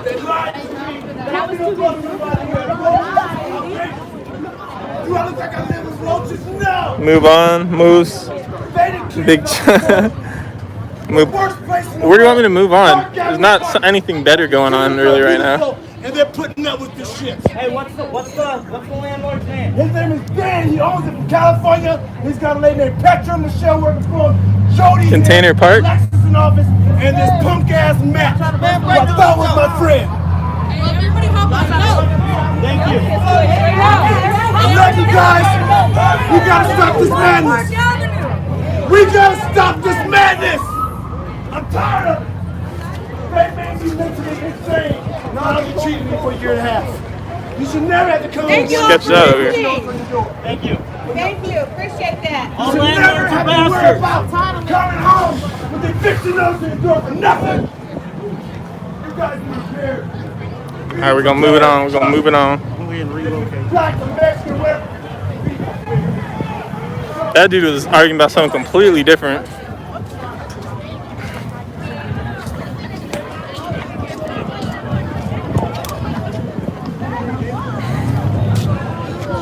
Y'all said, move on, move on. Actually, yeah, you're right. People are at Container Park. I'm gonna go down there.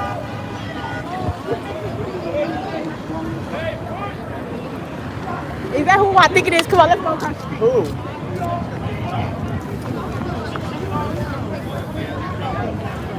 Oh, they got another little line. They're gonna start booking. You ain't gonna catch me on this side of the street.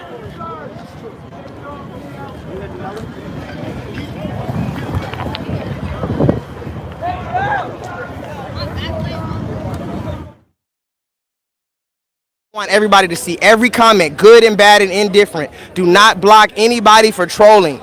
Do not block anybody. I want to see all the shit. I want to see all the shit later. I'm gonna watch this live stream later, and I'm gonna watch all the comments and see what y'all gotta say. Am I comparing myself to the Christ? Yes, I am. Yes, I'm comparing myself to the Christ. You know why? Because any Christian, any person who calls themselves a Christian should be comparing themselves to the Christ. What are you talking about? Shut the fuck up.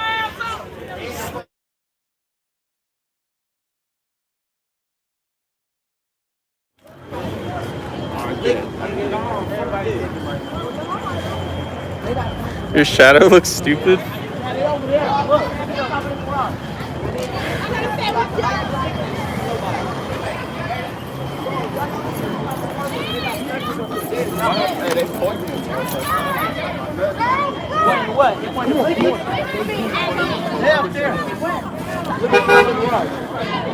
They're saying stop running, quit being a bitch.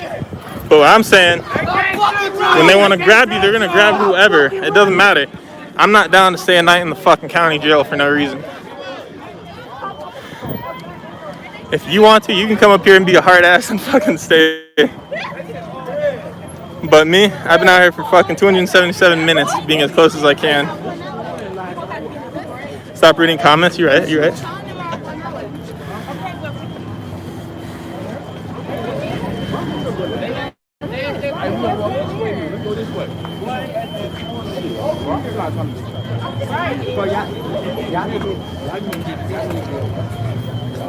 Jail's around the corner. Yeah, I can be there in 5 minutes.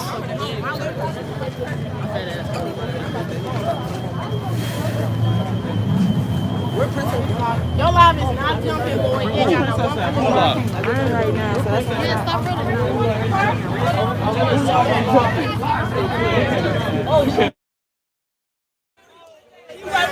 Oh, do you want me to go follow up with the people by the car? I got too much shit going on, y'all. I got 20%. Hold on.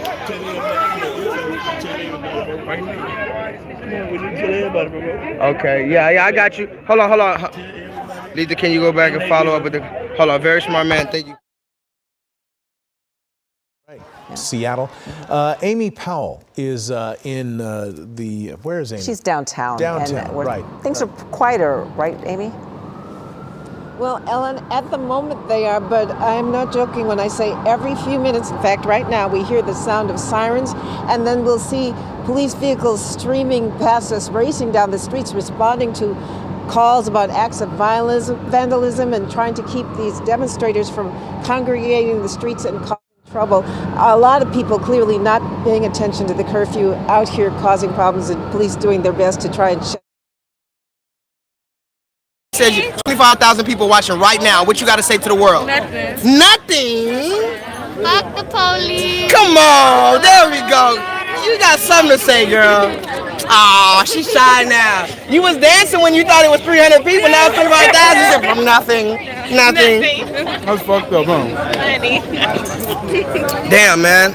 Hey, this Gatorade hitting though. Thank you, bro. I didn't even realize. Quarter, man. My nigga Pippin.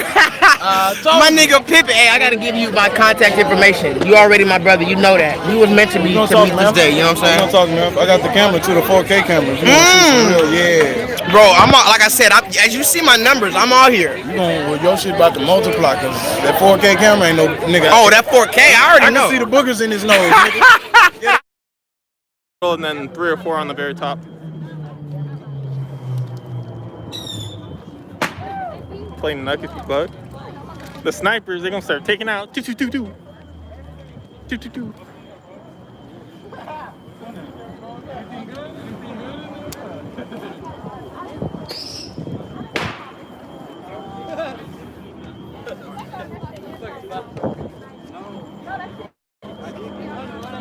Nah, I'm not doing that. Probably gonna dip pretty soon though. Seems like nothing's happening now. Got hit at least 300 minutes left. People want to see shit.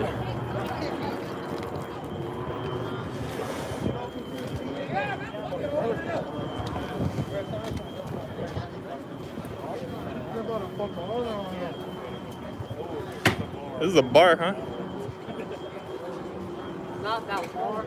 He opened the door. Wild.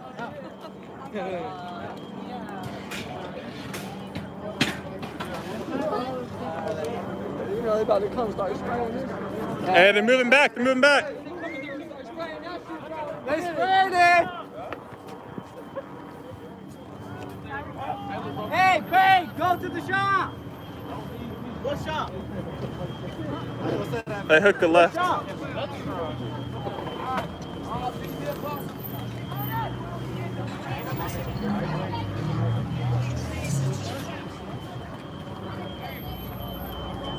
Oh yeah, makes everyone. I don't know if you've been shot by a fucking pepper ball. It's not that it hurts that bad, but it's enough to fuck up your eye up if it hits you in the fucking eye.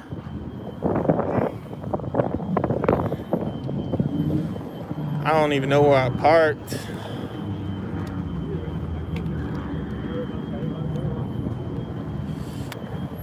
There's graffiti, a row of patrol cars bashing windows, busting doors, even setting them ablaze. Wow, this is horrific. This is exactly what we did not want to see. More cars torched, windows smashed, an LAPD kiosk burns, and boxes litter the street as looters hit the Grove. It's random destruction. Looting escalates, swarm of protesters pushing gates on Melrose, taking things large and small. There goes the ATM. There goes the ATM and the pickup truck. 8 p.m. The curfew takes effect and looters spread, one person even stealing an entire rack from Target. Blocks away, flames shoot from clothing stores. That roof is caving in, and now you see this building is really going up. LAPD mobilizing, thousands of officers moving in for a long night across Los Angeles. Veronica Miracle, ABC 7 Eyewitness News. Like we said, it's been a very long day, and Chris Christie's been above it all day long and joins us now. And Chris, where are you now? Yep. Hey there, Ellen. So this is interesting. The LAPD Air Support has spotted a suspicious vehicle. They've got the light on him, and they're keeping an eye on him. The reason it's interesting is we're a block north of Melrose, and the order has just been put out to begin pulling people over. Anybody on Melrose at this point is being considered up to no good, essentially, and violation of the curfew.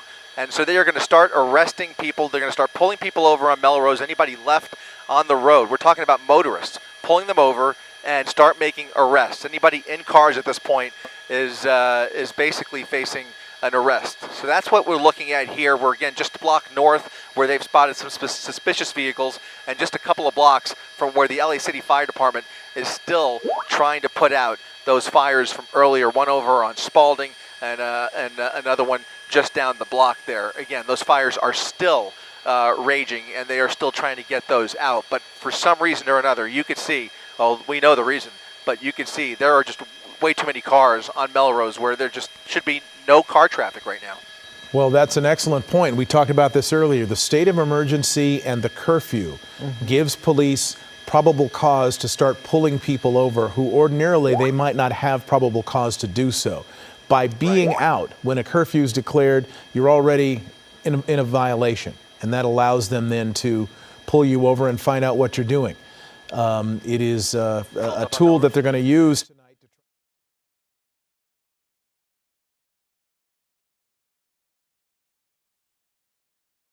Been racked by this spasm Multiple of violence cars leaving and looting. the area. The Also a good LAPD sign that airship they can saying afford yes, to for use sure those these guys are resources involved for in that. some looting. It It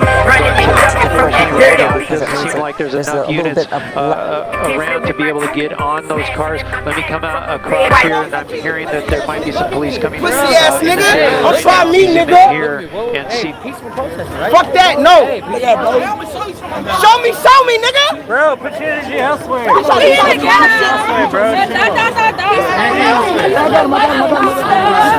why we don't play ball. Go, that's the last thing you want to do. So fuck out. I got it. Let that nigga be mad or whatever the fuck. Just do that shit. We gotta calm down. We can't let that shit happen. Hell no. This is not an example we need. Exactly. So he's good. I don't He's know, good. but Hey, it was we about to good. fight, so. Yeah, I'm good. That's exactly what we done. You trying to say something funny? Hey, bro. Hey, shoot me then, nigga. Oh my fucking god. Why would you say some stupid shit like that? Hey, this is like, yo. Hey, this is like, bro. This is like. I got you, bro. I'm making sure. Pussy ass niggas. I'm just showing y'all niggas that y'all pussy. No, listen. You letting a young ass nigga fuck with you, my nigga. Cause I'm showing. I'm showing the difference. I'm showing the difference. I'm a grown ass man. Stop fucking with him, bro. I'm a grown ass man. I'm not myself. mad at you, bro. So I'm saying, look at all these people, bro. Fuck that shit, nigga. Nigga, leave that shit alone. That nigga's a kid. I got you. Fuck. I got you. That's what they want to see. I got you. You're right. Just chill. You got it. Don't do that. I got you. We good. All right, come on. We good. Let me get my charger. I'm gonna charge my phone. They broke into a pawn shop, fucked up downtown, the government area.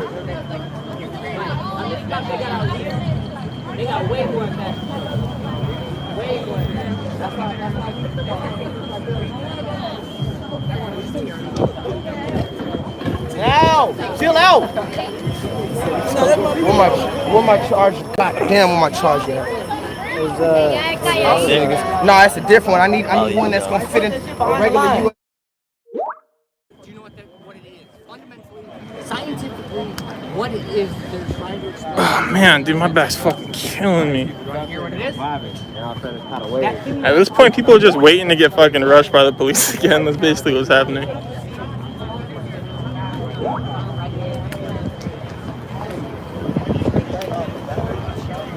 That was way worse. It wasn't the Pawn Star shop. No, it was an easy. We're going to watch it. We're going to watch what the police do and how they do it. Yes. Because this is not just about stopping crime. This is about making sure that people's civil liberties are protected. Something that has been that was told to us earlier by somebody who was a protester was talking about those people that she called angels, who were going around giving people rides and getting them out. So there is somewhere the possibility that this could be that also. This could be perfectly innocent. And so that's something that enters into the thinking here as well. So we got to see how this all plays out. Exactly. Yeah, these three, we were listening to it for a little bit. These three in particular were definitely deemed suspicious. I don't know what exactly made them suspicious, but this is a group of vehicles, a group of several groups that they've had their eye on for the last several minutes. Not sure where they caught up with them or where they saw them come from. But now you see them going one by one. Now the passenger stepping out of the vehicle. Again, as you mentioned. People said, well, no, wait. If they were just hooligans looking for any excuse to go off, then when the Rodney King beating was saturating the airwaves, they could have gone off. But instead, they waited for justice. They waited for the promise of the criminal justice system to deliver justice to the officers, and then rioting only broke out when that promise of justice seemed to many to be so flagrantly flouted by the acquittal of the officers. So, yes, I do have a concern here that this will affect how we're going to interpret this civil unrest. If our diagnosis of the problem is that we just have some hooligans and some professional anarchists, as some people are describing them, then enforcement, right? On the other hand, if you see the problem as one of social justice, social inequality, redistributing wealth and power, then we're going to seek radically new political and economic solutions. So, yeah, we're going to be, for the next several days or weeks, really trying to figure out what it is that is happening here and how to think about it, its causes, how to properly interpret it, so we know what the right diagnosis is and can come up with the right prescription. And Jody, what is the answer then? Is it dialogue between groups to understand each other, to figure out where we go next and how we understand? Well, the sheriff earlier said something to that effect, our sheriff here in L.A. County, that change is not going to come from burning things. He said change is going to come from civil discussions. But, many would say change did not come from those civil discussions. We've been here before. It's kind of almost like a racial injustice keep coming back to. We sit down and we have as it is, and as disruptive as it is, sometimes these kind of violent outbreaks do get our attention at least and make us see that there's something we have to attend to that maybe we've been ignoring up until now. So I think it's going to take more than just discussion. And what we're looking at, we've got a split screen here, Jody. News Chopper 4 Bravo, what you're seeing there is a live picture of new looting here.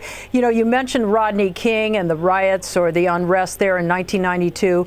One of the most poignant things I remember covering that was when Rodney King stood up. He was very, very emotional, and he said to everyone, his message, can't we all just get along? Do you envision the Floyd family? I know they've spoken out, but do you envision the Floyd family having that sort of message as well for these groups? Yeah, well, I think we've grown and matured. As a society, we went through that. Rodney King said, let's just try to get along. But, that's the kind of let's have the conversations. Let's sit down and just like the poster child for fucking all of them are a problem. This sad guy, that guy is separated right there, holding his belt. Come on with the charges. Sorry, y'all. Sorry about this. I'm trying to charge my phone because I got 15% left. Living the American dream, but you guys from a foreign company comes down from London trying to take our First Amendment right away. What was that? What do they take it by? They're gonna go ahead and take it by giving us privileges, rights, and duties. Fuck what they have to do for us. He said, "Fuck the police," and just did.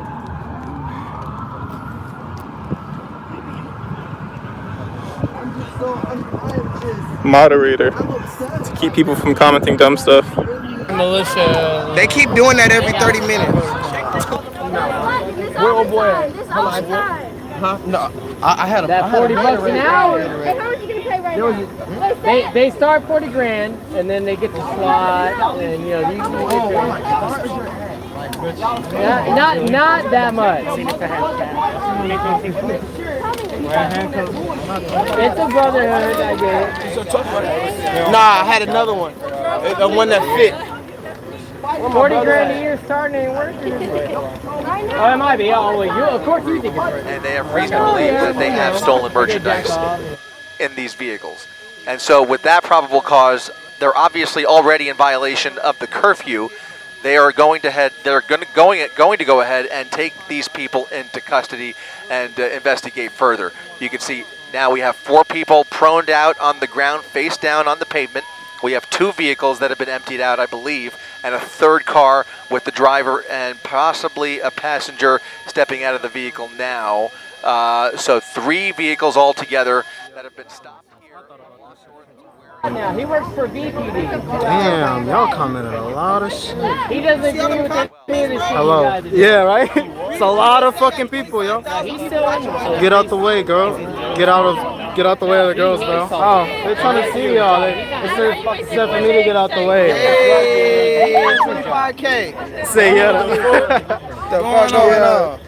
Oh Lord, we got a Karen in the chat, he says. Oh, we got a Karen in the chat? What she said? They got Karen in the chat. Turn camera around. Oh Lord, we got a Karen in the chat. It's not my call. It's not my decision. Man, Karen, you better get your stupid ass on somewhere. Yeah, Karen, you can go about your business, Karen. We don't need you. Hey, we sliding Anyone tomorrow? want to meet up in Houston I'm tomorrow? sliding here, nigga. Somebody come back here. Oh, that's what and they there's said? probably gonna be niggas here. I'm sure. I can't wait for opposed racial aspect to come to my home. They got a This million firearm new session. comments coming every second. They got a bunch of RG3 on the comments cam. They call this nigga RG3. RG3. Man, how many times I got that shit? We're linked. $5. We downtown with it. That Jay Prince? What's Jay Prince's day? What's who's Insta? I think somebody's trying to get your Instagram over here. Come see real quick. That's Jay Prince? We're trying to find out. That's not no fucking Jay Prince, bro. It says where link? I don't know, nigga. We over here about where we at again? Playing Bill. By Toyota Center. That's what I meant. Almost at the Astrodome. Playing No, we Austin. over here by the Toyota Center. Playing Austin. Yeah. This is from Australia. Yo, if you guys have any Confederates. We ain't doing that. We ain't doing that. We ain't doing that. We ain't doing that shit. Hell nah. We not doing that. Buddy gotta change that. He gotta change them clothes, then y'all can fuck with him. Yeah. I put that. It says those chicks behind you in heat. I don't know what that means, y'all. No bullshit. Man, y'all go follow a nigga, bro. Yeah, tell him your shit. Yeah, for real. I ain't gotta tell they find me, nigga. Look at this face and find the nigga, bro. You gonna see me. Screenshot that. I'm famous where I'm from. Real shit. Bellin asked me, what language are they speaking? Nigga, we don't speak Everything. English We over speak here. everything, nigga. We speak universe. Somebody says, bro, get it together. I don't know what that means. Give them the D. Give who the D? The cops? No. Fuck 12, but not like that. Damn, deadass? What the fuck? See, bro, I told you, them niggas evil for real. Some niggas is really evil out here. From UK. I will send pieces to your house. Go ahead, bro. Send like 60 boxes to this address. There's a hell of people over here. They'll be more than grateful, I'm sure. They got little bro him. Hey, gangster, we gonna ride. Let me get right here, bro. Let me see how much is left. 14. We got 14%, y'all. Damn, I almost brought my charger. And it's crazy because I had it on me. I got it. Like when I got into it with him, I dropped it. Yeah, I saw him, his old pussy ass. You know what I'm saying? Like I just don't like pussy ass niggas. Like you guys don't know protest tomorrow shit. Nigga, do that shit, Come nigga. straight, right the fuck over here by Toyota Center. That's what I'm saying, my nigga. I hope she ain't drive off of my clothes. Damn, that's a lot of shit. I've been following Christian. You talk about you. Luda Charger, man. He says, yeah, cops aren't above the law. Hell no, they're not. What are they saying? Somebody said Luda Charger. Luda Charger. Just tell the girl in the black to just dance. It'll be better than this. What? Boy, get your stupid ass off this hole. You want to see a whole dance? Yeah, you feel me? Crazy ass You feel me? Niggas be This really. This ain't no fucking twerk session. This ain't no. Right. Facts. So fuck. These niggas talk about they want to see some twerking and shit. All them fucking niggas go get on OnlyFans. Grow your own food. Right. That nigga knows what's Go up. subscribe to some shit. Be positive. Yeah, grow your own food. No bullshit. They got GMOs and all that shit trying to fuck you up. Go dance. Go dance. Boy, nigga, go dip your fucking head in some mayonnaise. Nigga, what?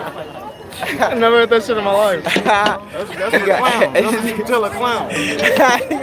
Fuck, put a pie in your face. Yeah, that's coon shit. The fuck out of here, bro. I'm not lying. Find a charger, anyone want to meet up? Keep saying that. Ask a cop for a charger. Hell no, they're not gonna give you a fucking charger. When you come fucking answer. Dead ass. The fuck? They just okay. How do I flip the camera? How do you flip the camera? That's a good question. Oh, there it is. So yeah, it's a lot of niggas here. They're just in a big fucking line, trying to keep everybody off the street, pretty much. Here, I got some water. Actually, this shit goes way down there. God damn. What the fuck? But why that girl in the white looking so fine, bro? She did not matter. Shut up. The fuck is you talking about? Jeez. Nigga, I bought a bag of Takis this big. He's over here trying to shoot his shot, bitch. Say, cuz, you good? You good, cuz? Oh, I'm from Houston. What they talking about? Yeah, we are too. I stand with the boys in the blue. Most are family men and women trying to do good. You hear that? Hey, y'all need some water? Bitch, we know that. We've been knew that. No, Liquid death. Yeah, Mountain water, baby. It looks like a tall boy, right? Looks like some beer. That's some good water. That's some good ass. That's some good ass. Is that really water? Yeah, it's mountain No, water. it's cool. I'm good. I have some, but I just want. I'm not gonna lie. I thought it was a beer. You gotta watch that game. This is going to do it for us for right now. We'll be back. That we never get out of. Well, Jody, if you would stay with us right now, we just want to talk a little bit to what we're seeing on the air right now, live. Gil Levis is in News Chopper for Bravo, and as you've been talking continuously, we have been seeing people going in and taking items out of this Melrose Mac, and it's just been going on the entire time, people driving up. Gil, can you speak to this a little bit, what you have been seeing as we've been talking to Jody, listening to his insight that he's giving us into what needs to change and how we need to change the way we think about things, what's going on right now live? Yeah, Kathy, let me pull out and show you a lot of cars that are pulling up in front of the store. And what we're seeing is basically self-service here. People are pulling up, people are jumping out and running into the looted store here. This is the Apple store, Melrose Mac, 6600 block of Melrose at Highland. And you can see individuals inside the store right through the window. They're running around, scampering around, grabbing items and pulling out the boxes through the windows. You see this individual there going through one of the holes there in the window underneath the guardrail gate there, coming through, and then he'll run off to an awaiting vehicle in different areas. He's going to cross the street and go off so right in front of dangerous. that Look car. at that car. Yeah, Man, Gil. it is so dangerous, these people taking chances like that, and they're going right back into the store, and so it's pretty obvious when we see these lines of cars. That's why the airships are, the police airships are focusing on the vehicles that are driving around, because for the most part, you know, the curfew is in effect right now, and people should not be out in their cars driving around. So it's almost easy pickings for the airship to focus on these businesses along Melrose and to watch the vehicles pull up. We'll see if that happens here again, but you see individuals running back and forth in and out of the store once again here at the Mac store on Melrose. And Gil, the problem is the police are, for the most part, on foot in this area, correct? So it would be hard for them to get over here? They are, because their cars are lined up behind the skirmish lines, so they would have to break the skirmish lines, get in their vehicles, and make their way over here to this area. So it makes it very difficult for those ground units to get back into their vehicles and get on scene here. But they've been mobilizing some of the units. We did see that one traffic stop with 3 vehicles. They were taking out those suspects and putting them on the ground, and then they're going to go through their vehicles. But here is another mob scene here as the people come running from vehicles that are parked. Here you go. Here's some cars that are parked along the street here, and these cars that are lined up stopped here, they're the ones that they're jumping out of here. Well, let's watch this individual. He's walking away with a box here, and he'll go up to one of the cars at some point and jump into one of these and load it up, and then they're off they go. Do we know what Melrose Mac is? Is that the Mac like the makeup department or makeup area? Colleen, I thought the same thing, but it's not. It's actually an Apple store. Oh, okay. Yeah, I thought the same thing at first, but you can see what looks like all about boxes branding, isn't it? It is. It looks like boxes of computers coming out in that guy's hand. You'll see him come out as those fellows go in to the store. Here comes the guy with 2 what looks like computer boxes there that he's going to be sliding through the window to his companion there. They're going to pull that out. Here's looks like maybe a female. It's hard to tell, or a guy with long hair. Yeah, we've seen this person several times. Like, it's the same people over and over. Yeah, I believe you're right, Kathy. Here you go. This guy's going to take those, and he'll come over to whichever vehicle he came out of. He's going to cross the street again. A dangerous move there as cars go by him. And he'll make his way to his vehicle, and it looks like maybe this car stopped in the alleyway. We'll just kind of watch him there as he kind of looks around. Yeah, he's still walking there as we continue to follow Gil right now. And he's got 2 large boxes. It's interesting. Where is he going to end up putting them? Well, there we go. Yeah, Kathy, I was told it's a repair and a Mac store. There you go. Both. So that would explain. That's like a computer you would find in a box that size.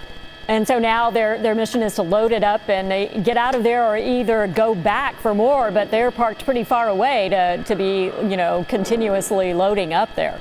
Yeah, these guys are pretty wise. They got under that palm tree and they're kind of hidden there just north of Melrose in an alleyway. They walk down that alleyway, loading both of those computers into the back. It looks like computers back into the trunk there, and we'll see if they run back. Here comes a third person moving in, and we'll see if they drive off or maybe go back for more. We're seeing it looks like maybe several people that came out of that vehicle, but here, once again, that's just one example. Here's more that are coming in and out. Here's a fellow running down the street with a box there, and we'll see which car he goes into.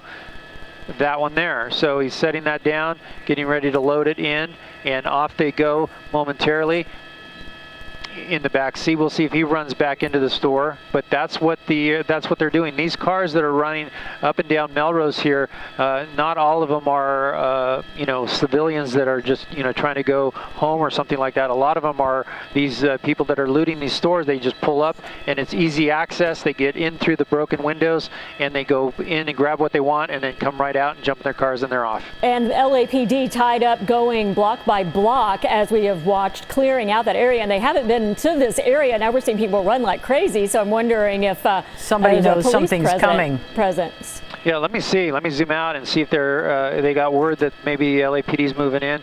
Let me come over here and see at these cars now. It looks like so maybe they far, heard sirens or who knows what, but they scattered. They did scatter. I don't see any right in the general area here. You know what? As we continue to look at the picture, I'm going to refer to Eric Leonard. He's our expert on all things law enforcement here. Eric, why wouldn't they set up something like a DUI checkpoint here? Just block off the roads and box in these cars? There are elements that have been working on exactly that, certainly because anybody who is out at this hour is subject to arrest. We know that there are numbers of officers and deputies that have been assigned to go and deal with looting, but there is one wrinkle to that perhaps you hadn't considered, which is when they have arrested people, which has happened a lot more in the last hour or so than it has at any other time today, they have to keep custody of those people and book them in jail. Well, the officers who are out trying to catch the looters cannot get into cars and drive to a police station and go through the conventional booking process. It's too time-consuming, and on top of that, many of these officers have been working on foot for hours and hours and hours. They may be miles away from any kind of a vehicle. So instead what they've done is they are waiting for buses to go from location to location where arrests have been made to pick up these individuals. And it is a logistical headache, to say the least, and it's taking a lot of officers out there. The ones who have made arrests, we're told, are sometimes having to wait several hours for a jail van to come by and pick up the individuals they've detained. That has a snowball effect, and that's part of why there aren't as many officers as the department would like right now to be able to rove around and stop these looting events from happening. Certainly the one we've been watching here at the Macintosh store seems to have just been going on endlessly, and yet law enforcement hasn't been able to get over there yet. And I certainly suspect the reason why is they just have so many people who have been detained, people who are going to be booked on suspicion of a charge, whether that's violating the curfew or something much more serious. The logistics of getting those people taken care of and booked has bogged down the whole system right now. And you mentioned something. These people may never be caught because we've seen the dynamic change. We're not seeing as many people on foot. We're seeing them in cars, and they park and they load their goods and then they're gone. That's right. We were talking earlier this evening about whether law enforcement had any indications that this was part of some kind of big organized effort. No. The resounding word we've gotten from a lot of different officials is certainly nothing was planned or organized that they've been able to pick up on. However, as the streets became cleared of foot demonstrators and protesters and those smaller groups of agitators that the police had been confronting and trying to corral and deal with all afternoon, as those streets were cleared of people on foot, folks started coming in behind into the areas that officers had already moved through. And then we've seen really caravans of cars going from business to business, taking part in the looting tonight, not just in the area that we're watching right now, but also some areas much further to the west and to the south of that Fairfax district that's seen the worst of it. Yes. Yeah, I want to interrupt you real quick and go back up to Gil Levis. Tell us what we're looking at here. This is this computer store. It almost looks like they're offloading the store. People are pulling up, they're loading up their cars and you see cars come in, and then it goes dark for a while, and then it comes back on. They got more cars lined up here. I've seen this car several times, actually, once before here. So we'll see if this guy's going to try to load up something. This person, I did see a couple of people come out of that vehicle and move on. Here comes someone out of the store with a big computer box. That's for sure a computer there. And they just continue to hit this store on and on. Because you know most girls don't really. It's like you. It's like bro. He's the cutest nigga in the world. A lot of niggas tired as hell. Through all the access points and making their way in. Here they come out with more product, and they do have a couple of different areas to come out through the window there, and also to the right here you see more cars pulling up, and they can access through this window that was blown out, and they can make their way into the store and pull out the product. So it just continues to be a cycle here. They just keep pulling product out of the store and into the cars. Yeah, I know exactly what you were talking about, Gil. It looked like there was going to be a pursuit where they were following those two cars, and then the LAPD cruisers went straight and the cars turned right, and that was that. We really did think that, and I think the cars that were in front of those cruisers thought for sure they were after them, but they weren't. They made a right turn, and the police continued northbound. So I think they were breathing a sigh of relief after that happened. You know, the way people are scattering now, you wonder if somebody is pulling up the street. You know, as we continue to look at the picture here, we're going to bring in Robert Kovacic as well. Robert, are you up and ready? I am ready and watching and just somewhat in a little bit of disbelief. I know this Melrose Mac store very well. Oh. It has been around for quite some time, and that is very popular. It has remained very popular, and it's also in a very unique area in that it's right adjacent to Highland. I bet you and Colleen, you know those restaurants. You will get like a freaking probably 10,000 subscribers. I got no ads. I just came from the club. What is the clubs that are local here that are being disrupted right now? What's the name of it? Status. I'm mad. That's my club. I promote there. You promote. So you're like a cocktail waitress? No, I just like sell tables. Sell tables. Oh my God, they're really right now. They're really trying to get me.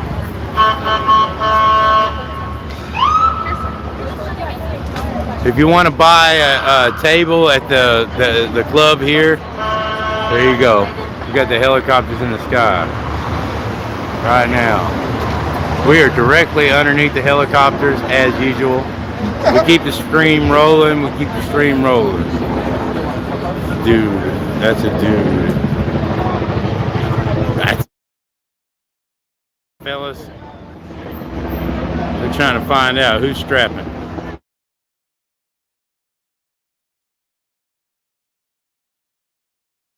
National Guard will be doing. If you look at it, they were supposed to be here by midnight, as many as 1,000. The sheriff told us earlier tonight they will be blocking barrier detail is what he called. So they'll be blocking streets and blocking traffic, but as well they'll be offering up protection. Gil Levis, I see your camera moving around. You obviously have something in your sights here. Yeah, it looks like patrol cars there. It does. Does Gil hear us? Yeah, a whole line. Yeah, they were rolling towards the Mac store there, but they're coming into where the skirmish line once was. You see the LAPD here loading up. Now I'm going to show you exactly how far they are from that Mac store as I come out. I'll come down Melrose here. Sorry for the quick move, but you'll see as I come back around. Here is the store, I believe. We're back on Melrose. So not too far away is a big group of LAPD officers right down the street, and they're just stopped there I would say it's probably about 6 blocks or 7 blocks away from the Mac store here, but they're not able to, or for whatever reason, they have maybe other assignments that's going on, but they're that close, but yet this still is happening. Yeah, we're not really seeing a lot of people right now at the Mac store. We don't know if they're going to come back. We've seen that a couple of times, but right now, not a lot of activity right there.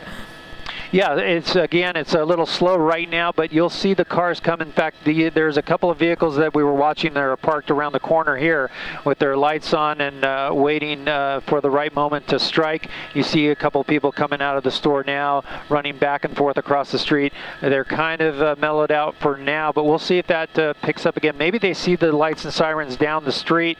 Maybe that's what's scaring them off a little bit, but they're not too far away. The LAPD is not too far away from this Melrose Mac store here at Highland and Melrose.